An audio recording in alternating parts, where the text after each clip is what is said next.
KRP 1550 AM ਤੇ ਤੁਹਾਡਾ ਸਵਾਗਤ ਹੈ। ਮੈਂ ਤੁਹਾਡਾ ਮੇਜ਼ਬਾਨ ਹਰਜੀਤ ਸਿੰਘ ਗਿੱਲ। 11:12 ਹੋਏ ਨੇ। 15 ਜੂਨ ਦਾ ਦਿਨ ਹੈ, ਵਰਾ 2020 ਦਾ, ਸੋਮਵਾਰ ਹੈ। ਇੱਕ ਹਾੜ ਨਾਨਕ ਸ਼ੇ ਸੰਮਤ 552 ਨਿੱਘਾ ਹਾਰਦਿਕ ਸਵਾਗਤ ਹੈ। ਸੰਗਰਾਂਦ ਹੈ ਅੱਜ ਹਾੜ ਦੀ। ਅੱਜ ਦੀ ਲੋਕ ਸੱਥ ਦੇ ਵਿੱਚ ਅਹਿਮ ਘਟਨਾਵਾਂ, ਗੱਲਾਂ ਬਾਤਾਂ, ਗੀਤ ਸੰਗੀਤ, ਸੁਲਗ ਦੇ ਮਸਲਿਆਂ ਤੇ ਗੱਲਬਾਤ ਹੋਏਗੀ। ਪਹਿਲੇ ਹਿੱਸੇ ਦੇ ਵਿੱਚ ਤੁਹਾਨੂੰ ਸੁਣਾਉਣਾ ਖਬਰਾਂ। 12 ਤੋਂ 1 ਵਜੇ ਤੱਕ ਖੇਤ ਮਜ਼ਦੂਰਾਂ ਦੀ ਤੇ ਠੇਕੇਦਾਰਾਂ ਦੀਆਂ ਕਿਹੜੀਆਂ ਮੁਸ਼ਕਲਾਂ COVID-19 ਨੇ ਕਿਸ ਤਰ੍ਹਾਂ ਇਸ ਇੰਡਸਟਰੀ ਨੂੰ ਝੱਲ ਕੇ ਰੱਖ ਦਿੱਤਾ ਤੇ ਹੁਣ ਮੁਸ਼ਕਲਾਂ ਕੀ ਆ ਰਹੀਆਂ ਉਹਨਾਂ ਨੂੰ। ਠੇਕੇਦਾਰ ਵਾਹਵਾ ਤੰਗ ਹੋਏ ਫਿਰਦੇ ਆ ਤੇ ਖੇਤ ਮਜ਼ਦੂਰ ਇਸ ਸਾਲ ਆ ਨਹੀਂ ਰਹੇ। ਉਧਰੋਂ ਬੇਰੀ ਟੁੱਟਣ ਵਾਲੀ ਹੈ, ਉਧਰੋਂ ਮੁਸ਼ਕਲਾਂ ਦੇ ਵਿੱਚ ਉਹਨਾਂ ਦੀਆਂ ਦੇ ਵਾਧਾ ਹੋਇਆ।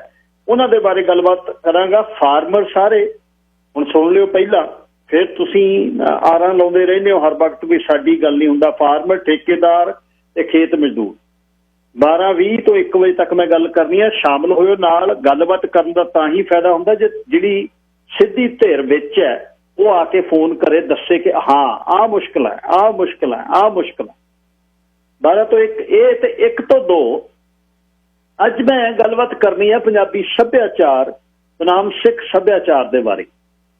ਗੀਤਾਂ ਦਾ ਤੇ ਗੀਤਕਾਰਾਂ ਦਾ, ਗਾਇਕਾਂ ਦਾ ਬੜਾ ਮੁਲਾਂਕਣ ਹੋ ਰਿਹਾ ਹੈ। ਬੜੀਆਂ ਗੱਲਾਂ ਬਾਤਾਂ ਚੱਲਦੀਆਂ ਨੇ। ਗੀਤ ਕੋਈ ਵੀ ਗਾਉਂਦੇ ਨੇ ਜਿਹੜੇ ਹੁਣ ਦੇ ਮੁੰਡੇ ਨੇ, ਉਹਨਾਂ ਦਾ ਕੋਈ 50 ਮਿਲੀਅਨ 60 ਮਿਲੀਅਨ ਬਿਲੀਅਨ ਵੀ। ਲੌਂਗ ਲਾਚੀ ਦਾ ਜਿਹੜਾ ਹਰਮਨਜੀਤ ਦਾ ਲਿਖਿਆ ਗੀਤ ਹੈ ਤੇ ਉਸ ਗੀਤ ਨੇ 1 ਅਰਬ ਦਾ ਅੰਕੜਾ ਪਾਰ ਕੀਤਾ। 1 ਬਿਲੀਅਨ। ਦੇਖੋ ਇਹ ਵੀ ਇੱਕ ਲਿਖਣੀ ਹੈ। 1 ਬਿਲੀਅਨ 'ਚ 1000 ਮਿਲੀਅਨ ਹੁੰਦੇ ਆ ਤੇ 60 ਮਿਲੀਅਨ 50 ਮਿਲੀਅਨ ਦੀ ਗਿਣਤੀ ਬੜੀ ਨਿਗੂਣੀ ਹੈ। 1 ਬਿਲੀਅਨ ਦਾ ਅੰਕੜਾ ਪਾਰ ਕੀਤਾ ਹਰਮਨਜੀਤ ਦੇ ਲਿਖੇ ਗੀਤ ਨੇ। ਵੇ ਮੈਂ ਲੌਂਗ ਤੂੰ ਲਾਚੀ ਹੈ ਜਿਹੜਾ, ਉਸ ਤੇ ਮੈਂ ਅੱਜ ਗੱਲਬਾਤ ਕਰਨੀ ਚਾਹੁੰਦਾ ਵੀ ਇਹ ਸੱਭਿਆਚਾਰ ਇੰਨਾ ਨਰਮ ਹੈ ਕਿ ਇੱਕ ਗਾਇਕ ਦੇ ਗੀਤਾਂ ਦੇ ਨਾਲ, ਗਾਏ ਗੀਤਾਂ ਦੇ ਨਾਲ ਜਿਹੜਾ ਕਿ ਸਾਨੂੰ ਅਨੁਕੂਲ ਨਹੀਂ ਲੱਗਦਾ। ਉਮਰ ਦਾ ਵੇਗ ਹੈ। ਕਿਹੜੀ ਉਮਰ 'ਚੋਂ ਤੁਸੀਂ ਉਸ ਸਮੇਂ ਕਿਹੜੇ ਗੀਤ ਚੰਗੇ ਲੱਗਦੇ ਆ, ਫੋਲੋਅਰ ਕੌਣ ਨੇ, ਇਹ ਲਾਈਕਸ ਕੀ ਨੇ, ਇਹ ਵਿਊਅਰਸ ਕਿਵੇਂ ਨੇ, ਇਹਦੇ ਬਾਰੇ ਮੈਂ ਗੱਲਬਾਤ ਕਰੂੰਗਾ।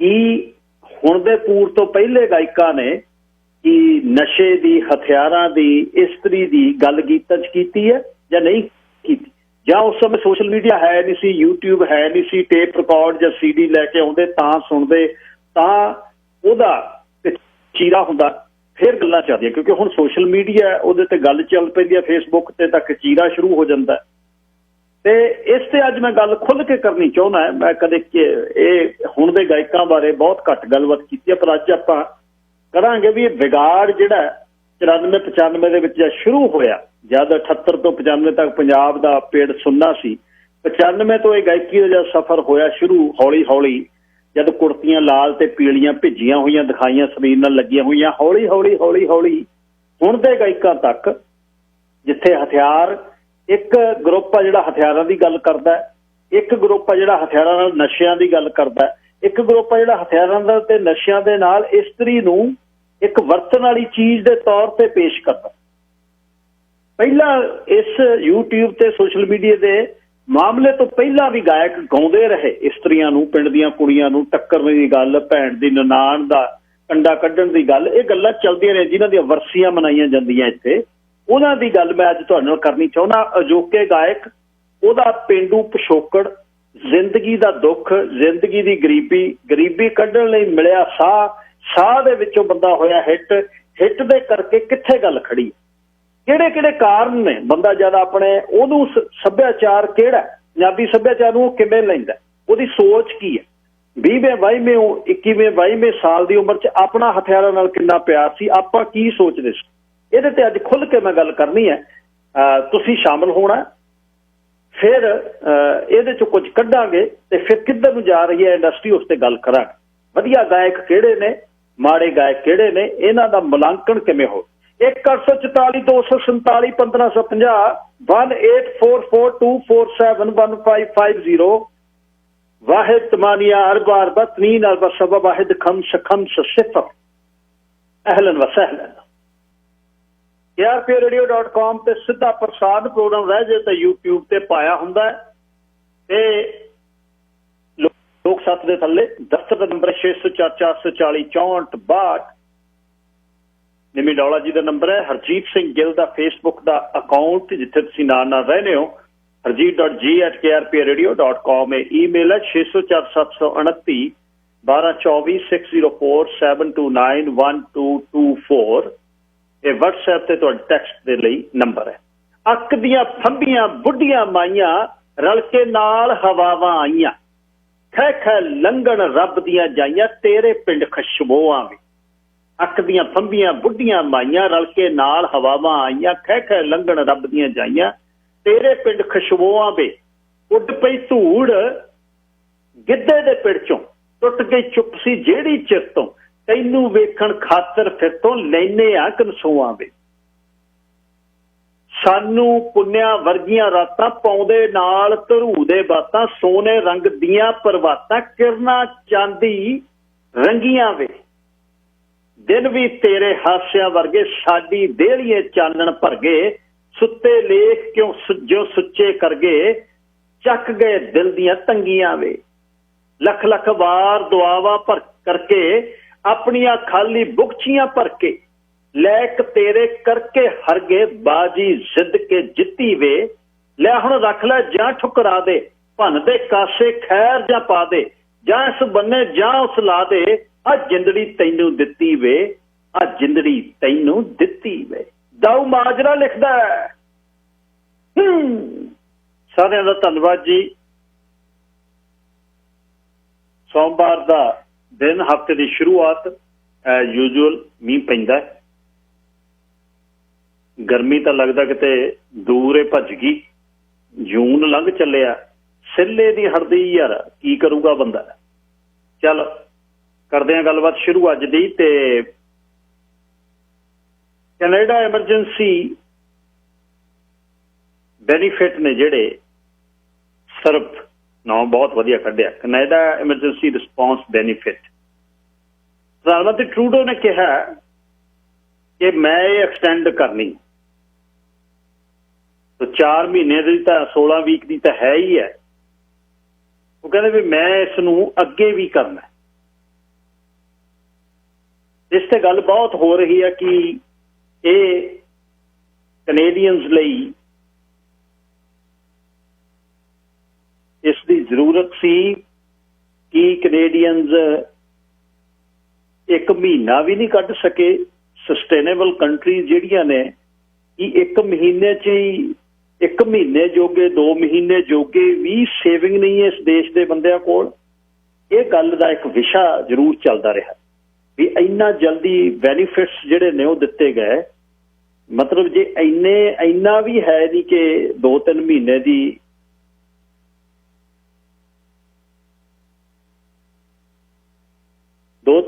ਦੀ ਜੇ ਤੁਹਾਡੇ ਕੋਲ ਸੇਵਿੰਗ ਹੈ ਨਹੀਂ ਤਾਂ ਫਿਰ ਇਹ ਦੇਸ਼ ਤੁਸੀਂ ਕਿਹੜੇ ਤਰੀਕੇ ਦੇ ਨਾਲ ਰਹਿ ਰਹੇ ਆ, ਕਿਵੇਂ ਰਹਿ ਰਹੇ ਆ, ਕੀ ਰਹਿ ਰਹੇ ਆ, ਕਰ ਰਹੇ ਆ, ਇਸ ਦੀ ਗੱਲਬਾਤ ਜਿਹੜੀ ਹੈ ਉਹ ਚੱਲਦੀ ਰਹੀ। ਜਿਨ੍ਹਾਂ ਨੂੰ ਬੈਨੀਫਿਟ ਮਿਲ ਰਹੇ ਨੇ ਉਹ ਕਹਿ ਰਹੇ ਨੇ ਕਿ ਇਹ ਬਹੁਤ ਵਧੀਆ ਗੱਲ ਹੈ, ਕੋਈ ਔਖੀ ਨਹੀਂ, ਵਧੀਆ ਹੋ ਗਿਆ, ਇਹ 'ਚ ਮਾੜਾ ਕੁਛ ਨਹੀਂ ਹੋਇਆ। ਤਾਂ ਸੋ ਅਲੱਗ-ਅਲੱਗ ਹਰ ਇੱਕ ਦਾ ਅਲੱਗ-ਅਲੱਗ ਸੋਚਣ ਦਾ ਤੇ ਅਲੱਗ-ਅਲੱਗ ਇਸ ਦਾ ਨਜ਼ਰੀਆ। ਤੇ ਜਿਹੜਾ ਘਾਟ ਪੈਣੀ ਹੈ ਇਹ ਕਿੱਥੇ ਹੋਣੀ ਹੈ, ਇਸ ਨੂੰ ਅੱਗੇ ਜਿਹੜਾ ਜਾਂ ਲੈ ਕੇ ਜਾਣਾ ਤਾਂ ਇਸ ਨੂੰ ਕਿਸ ਤਰ੍ਹਾਂ ਆਪਾਂ ਅੱਗੇ ਲੈ ਕੇ ਜਾਵਾਂ। ਕੀ ਇਹ ਬੈਨੀਫਿਟ ਦੇ ਨਾਲ ਅਸੀਂ ਜ਼ਿੰਦਗੀ ਕੱਢ ਲਾਂਗੇ? ਕੀ ਇਹ ਬੈਨੀਫਿਟ ਦੇ ਨਾਲ ਸਾਡਾ ਕੰਮ ਚੱਲ ਸਕਦਾ ਜਾਂ ਫਿਰ ਸਰਕਾਰ ਇਹਦੇ ਅੰਦਰ ਕੀ ਸੋਚ ਰਹੀ?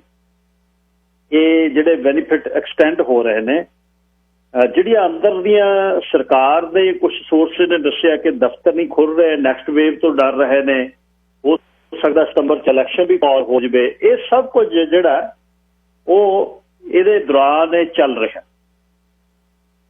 ਪਰ ਪ੍ਰਧਾਨ ਮੰਤਰੀ ਨੇ ਹੁਣੇ ਹੀ ਕਿਹਾ ਕਿ ਇਸ ਨੂੰ ਅਸੀਂ ਸ਼ੁਰੂ ਕਰ ਰਹੇ ਹਾਂ। ਮਤਲਬ ਸ਼ੁਰੂ ਕੀ, ਬੈਨੀਫਿਟ ਜਿਹੜੇ ਐਕਸਟੈਂਡ ਹੋਣਗੇ। ਦੂਸਰੇ ਬੰਨੇ ਸਰਕਾਰ ਜਿਹੜੀਆਂ ਕੰਪਨੀਆਂ ਉਹ ਆਪਣੇ ਵਰਕਰਸ ਨੂੰ ਜਿਹੜਾ ਉਹ ਗਲਤ ਤਰੀਕੇ ਦੇ ਨਾਲ, ਜਿਵੇਂ ਹੁਣ ਇੱਕ ਬਹੁਤ ਵੱਡੀ ਰੀਅਲ ਐਸਟੇਟ ਦੀ ਕੰਪਨੀ ਆ ਕੋਲੀਅਰਸ ਇੰਟਰਨੈਸ਼ਨਲ, ਮਹਿੰਗੇ ਘਰੋਂ ਵੇਚਦੀ ਆ, ਉਸਦੇ CEO ਨੇ ਆਪਣੇ ਵਰਕਰਾਂ ਨੂੰ ਕਹਿ ਦਿੱਤਾ ਵੀ ਤੁਹਾਨੂੰ ਕਿਸੇ ਨੂੰ ਐਤਕੀ ਵਕੇਸ਼ਨ ਪੇ ਨਹੀਂ ਮਿਲਣੀ, ਜੇ ਵਕੇਸ਼ਨ ਪੇ ਲੈਣੀ ਹੈ ਕੰਮ ਵੱਧ ਕਰਨਾ ਪਊ, ਕਾਰਡ ਘੱਟ ਪੰਚ ਕਰਨਾ ਪਊ। ਉਹ ਗੱਲ ਲੀਕ ਆਊਟ ਹੋ ਗਈ।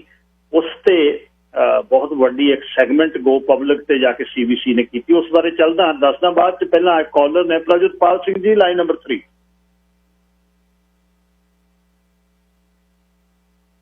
ਪ੍ਰਭਜੋਤਪਾਲ ਸਿੰਘ ਜੀ। ਵਾਹਿਗੁਰੂ ਜੀ ਫਤਿਹ ਜੀ। ਵਾਹਿਗੁਰੂ ਜੀ ਕਾ ਖਾਲਸਾ, ਵਾਹਿਗੁਰੂ ਜੀ ਕੀ ਫਤਿਹ ਜੀ। ਹਾਂਜੀ ਸਿੰਘ ਸਾਹਿਬ। ਹਾਂਜੀ ਸਿੰਘ ਸਾਹਿਬ ਮਾਫ ਕਰਿਓ, ਮੈਂ ਪਹਿਲਾਂ ਲਾ ਲਈ ਸੀ ਤਾਂ, ਪਰ ਜਿਹੜੀ ਹੁਣ ਤੁਸੀਂ ਗੱਲ ਕੀਤੀ ਹੈਗੀ ਹੈ ਇਹ ਤੇ ਮੈਂ ਥੋੜ੍ਹਾ ਜਿਹਾ ਆਪਣੇ ਕਮੈਂਟ ਕਰਨਾ ਚਾਹੁੰਦਾ। ਜਿਹੜਾ ਹੈਗਾ ਆ ਵੀ ਇਹ ਗੱਲ ਸੋਚਣ ਵਾਲੀ ਹੈਗੀ ਆ ਵੀ ਜੇ ਸਾਡੇ ਕੋਲ 2-3 ਮਹੀਨੇ ਦਾ ਨਹੀਂ ਬੱਚਤ ਹੈਗੀ ਤਾਂ ਫਿਰ ਕੀ ਆ। ਪਰ ਜਿਹੜਾ ਆਪਾਂ ਪੂੰਜੀਵਾਦ 'ਚ ਰਹਿੰਦੇ ਆ, ਇੱਕ ਹੈਗਾ ਆ ਕਮਿਊਨਿਜ਼ਮ, ਦੂਸਰਾ ਪੂੰਜੀਵਾਦ ਹੈ। ਤੇ ਪੂੰਜੀਵਾਦ ਦੇ ਕੁਛ ਇਹੋ ਕਮਜ਼ੋਰੀਆਂ ਵੀ ਹੈਗੀਆਂ। ਇਹਦੇ ਵਿੱਚ ਜਿਹੜੇ ਅਮੀਰ ਹੈਗੇ ਬਾਹਲੇ ਅਮੀਰ ਆ, ਜਿਹਨਾਂ ਕੋਲ ਵੀ ਕਈਆਂ ਦਾ ਦਿਨ ਦਿਹਾੜੇ ਦਾ ਹੀ ਕੰਮ ਚੱਲਦਾ, ਤੇ ਬਾਕੀ ਜਿਹੜੀ ਇਸ ਦੇਸ਼ ਦੀ ਇਕੋਨਮੀ ਆ ਉਹ 'ਚ ਜਿਹੜਾ ਨਿੱਤ ਦਿਹਾੜੇ ਜਿਹੜੇ ਕਮਾ ਕੇ ਖਰਚਣ ਵਾਲੇ, ਉਹਨਾਂ ਦਾ ਬਹੁਤ ਵੱਡਾ ਯੋਗਦਾਨ ਹੈਗਾ ਆ। ਜੇ ਉਹਨਾਂ ਨੂੰ ਅਸੀਂ ਛੁਟਿਆ ਕੇ ਦੇਖਦੇ ਹਾਂ ਤੇ ਇਹ ਗੱਲ ਤੈਅ ਨਹੀਂ ਹੋਊਗੀ। ਜਿਹੜਾ ਸਰਕਾਰਾਂ ਪੈਸੇ ਦੇ ਰਹੀਆਂ, ਚਲੋ ਇਹਦੇ ਵਿੱਚ ਸਿਰਫ ਤੇ ਸਿਰਫ ਉਹਨਾਂ ਲੋਕਾਂ ਦੀ ਸਹਾਇਤਾ ਨਹੀਂ ਹੋ ਰਹੀ, ਜਿਹੜੇ ਆ ਉਹਦੇ ਨਾਲ ਇਕੋਨਮੀ ਆ ਜਿਹੜੀ ਉਹਨੂੰ ਇੱਕ ਇੰਡਾਇਰੈਕਟ ਜਿਹੜਾ ਆ ਬੂਸਟ ਵੀ ਮਿਲ ਰਿਹਾ। ਜੇ ਲੋਕਾਂ ਕੋਲ ਪੈਸੇ ਨਾ ਹੋਣਗੇ ਤੇ ਜਿਹੜੇ ਬਹੁਤ ਸਾਰੇ ਬਿਜ਼ਨਸਿਸ ਇਸ ਵੇਲੇ ਚੱਲ ਰਹੇ ਆ ਉਹ ਵੀ ਸ਼ਟ ਡਾਊਨ ਹੋ ਜਾਊਗੇ। ਜਾਣੀ ਕਿ ਇਹਦੇ ਦੋਏ ਪੱਖ ਹੈਗੇ ਆ। ਅਸਲ ਵਿੱਚ ਜਿਹੜੀ ਗੱਲ ਮੈਂ ਕੀਤਾ ਸੀ, ਇੱਕ ਜਿਹੜਾ ਗੱਲ ਚੱਲ ਰਹੀ ਆ ਵੀ ਜਿਹੜਾ ਟੈਕਨੋਲੋਜੀ ਨੂੰ ਵਰਤ ਕੇ ਜਿਹੜਾ ਕੋਵਿਡ ਨੂੰ ਅਸੀਂ ਜਿਹੜਾ ਕੰਟਰੋਲ ਕਰਨਾ ਚਾਹੁੰਦੇ ਆ, ਉਹ ਠੀਕ ਆ ਕਿਸੇ ਹੱਦ ਤੱਕ। ਜੇ ਕੋਈ ਬਿਮਾਰ ਠਮਾਰ ਆ ਉਹਨੂੰ ਤੁਸੀਂ ਟੈਕਨੋਲੋਜੀ ਦੇ ਆਧਾਰ ਤੇ ਜਾਂ ਕੁਝ ਦਿਨਾਂ ਲਈ ਟੈਂਪਰੇਰੀ ਜਾਂ 14 ਦਿਨਾਂ ਲਈ ਜਾਂ ਮਹੀਨੇ ਲਈ ਮੋਨੀਟਰ ਕਰਨਾ ਚਾਹੁੰਦੇ, ਉਹ ਕੋਈ ਵੱਡੀ ਗੱਲ ਨਹੀਂ ਹੈਗੀ। ਪਰ ਉਹਦੇ ਜਿਹੜਾ ਲਕੋ ਦੇ ਵਿੱਚ ਜੇ ਕਿਤੇ ਇਹੋ ਸਾਰਿਆਂ ਤੇ ਇਹੋ ਟੈਕਨੋਲੋਜੀ ਵਰਤ ਕੇ ਤੇ ਸਾਡੀ ਇਨਵੇਜਨ ਆਫ ਪ੍ਰਾਈਵੇਸੀ ਜਿਹੜੀ ਹੈਗੀ ਹੋਣ ਲੱਗ ਪਈ ਤਾਂ ਉਹ ਬਹੁਤ ਵੱਡਾ ਇੱਕ ਰੁਝਾਨ ਹੋ ਜਾਊਗਾ। ਤੇ ਇਸ ਗੱਲ ਤੋਂ ਪਹਿਲਾਂ ਸਾਨੂੰ ਸਤਰਕ ਹੋਣਾ ਚਾਹੀਦਾ ਹੈ। ਸਰਕਾਰ ਇਸ ਗੱਲ ਤੇ ਜਿਹੜਾ ਸਟੈਪ ਲੈਣਾ ਚਾਹੁੰਦੀ ਆ, ਇਹ ਇਸ ਤਰ੍ਹਾਂ ਨਾ ਹੋਵੇ ਵੀ ਅਸੀਂ ਸਾਡੇ ਸਾਰਿਆਂ ਦੇ ਪੈਰਾਂ ਵਿੱਚ ਇੱਕ ਜਿਹੜੀ ਆ ਲੀਸ਼ ਪੈ ਜਾਵੇ। ਇਹ ਸਰਕਾਰ ਨੂੰ 24 ਘੰਟੇ ਪਤਾ ਹੋਵੇ ਵੀ ਇਹ ਕਿੱਥੇ ਕੀ ਕਰ ਰਿਹਾ। ਇਹ ਨਹੀਂ ਜਿਹੜਾ ਇਨਸਾਨੀ ਹੱਕਾਂ ਦੇ ਖਿਲਾਫ ਹੈਗਾ। ਵਾਹਿਗੁਰੂ ਜੀ ਖਾਲਸਾ, ਵਾਹਿਗੁਰੂ ਜੀ ਫਤਿਹ ਜੀ। ਫਤਿਹ ਜੀ, ਧੰਨਵਾਦ। ਅੱਛਾ, ਇਹ ਜਿਹੜੀ ਕੋਲੀਅਰਸ ਇੰਟਰਨੈਸ਼ਨਲ ਵੱਲੋਂ ਇਸ ਦੇ CEO ਵੱਲੋਂ ਲੋਕਾਂ ਨੂੰ ਜਦ ਕਿਹਾ ਕਿ ਆਪਣਾ ਜਿਹੜਾ ਵਕੇਸ਼ਨ ਟਾਈਮ ਆ ਸਰੈਂਡਰ ਕਰੋ, ਦੇਖੋ ਇਹ ਇੱਕ ਬੰਨੇ ਇਹ ਗੱਲ ਹੋ ਰਹੀ ਹੈ। ਦੂਸਰੇ ਵੱਲੋਂ ਕਾਮਿਆਂ ਨੂੰ ਕੰਮ ਤੇ ਰੱਖਣ ਦੇ ਲਈ CEO ਇਹ ਇਮੋਰਲ ਕਰ ਰਹੇ ਨੇ। ਉਹ ਕਹਿੰਦਾ ਵੀ ਸਾਰਿਆਂ ਨੂੰ ਮੈਂ ਕਹਿ ਰਿਹਾ ਪੂਰਾ 1 ਹਫ਼ਤਾ ਕੰਮ ਕਰਨਾ ਤੇ ਐਡੀਸ਼ਨਲ 8 ਘੰਟੇ ਜਿਹੜੇ ਤੁਹਾਨੂੰ ਕੰਮ ਕਰਨਾ ਪੈਣਾ, ਜਿਹੜਾ ਵਕੇਸ਼ਨ ਟਾਈਮ ਲੈਣਾ। ਤੇ ਟਾਈਮ ਸ਼ੀਟ ਜਿਹੜੀ ਹੈ ਉਹ ਤੁਹਾਨੂੰ ਘੱਟ ਭਰਨੀ ਪੈਣੀ ਹੈ ਅਪ੍ਰੈਲ ਤੇ ਮਈ ਦੇ ਵਿੱਚ। ਹੋਲਟ ਫੋਸਟਰ ਹੈ ਉਸਦਾ ਨਾਮ CEO।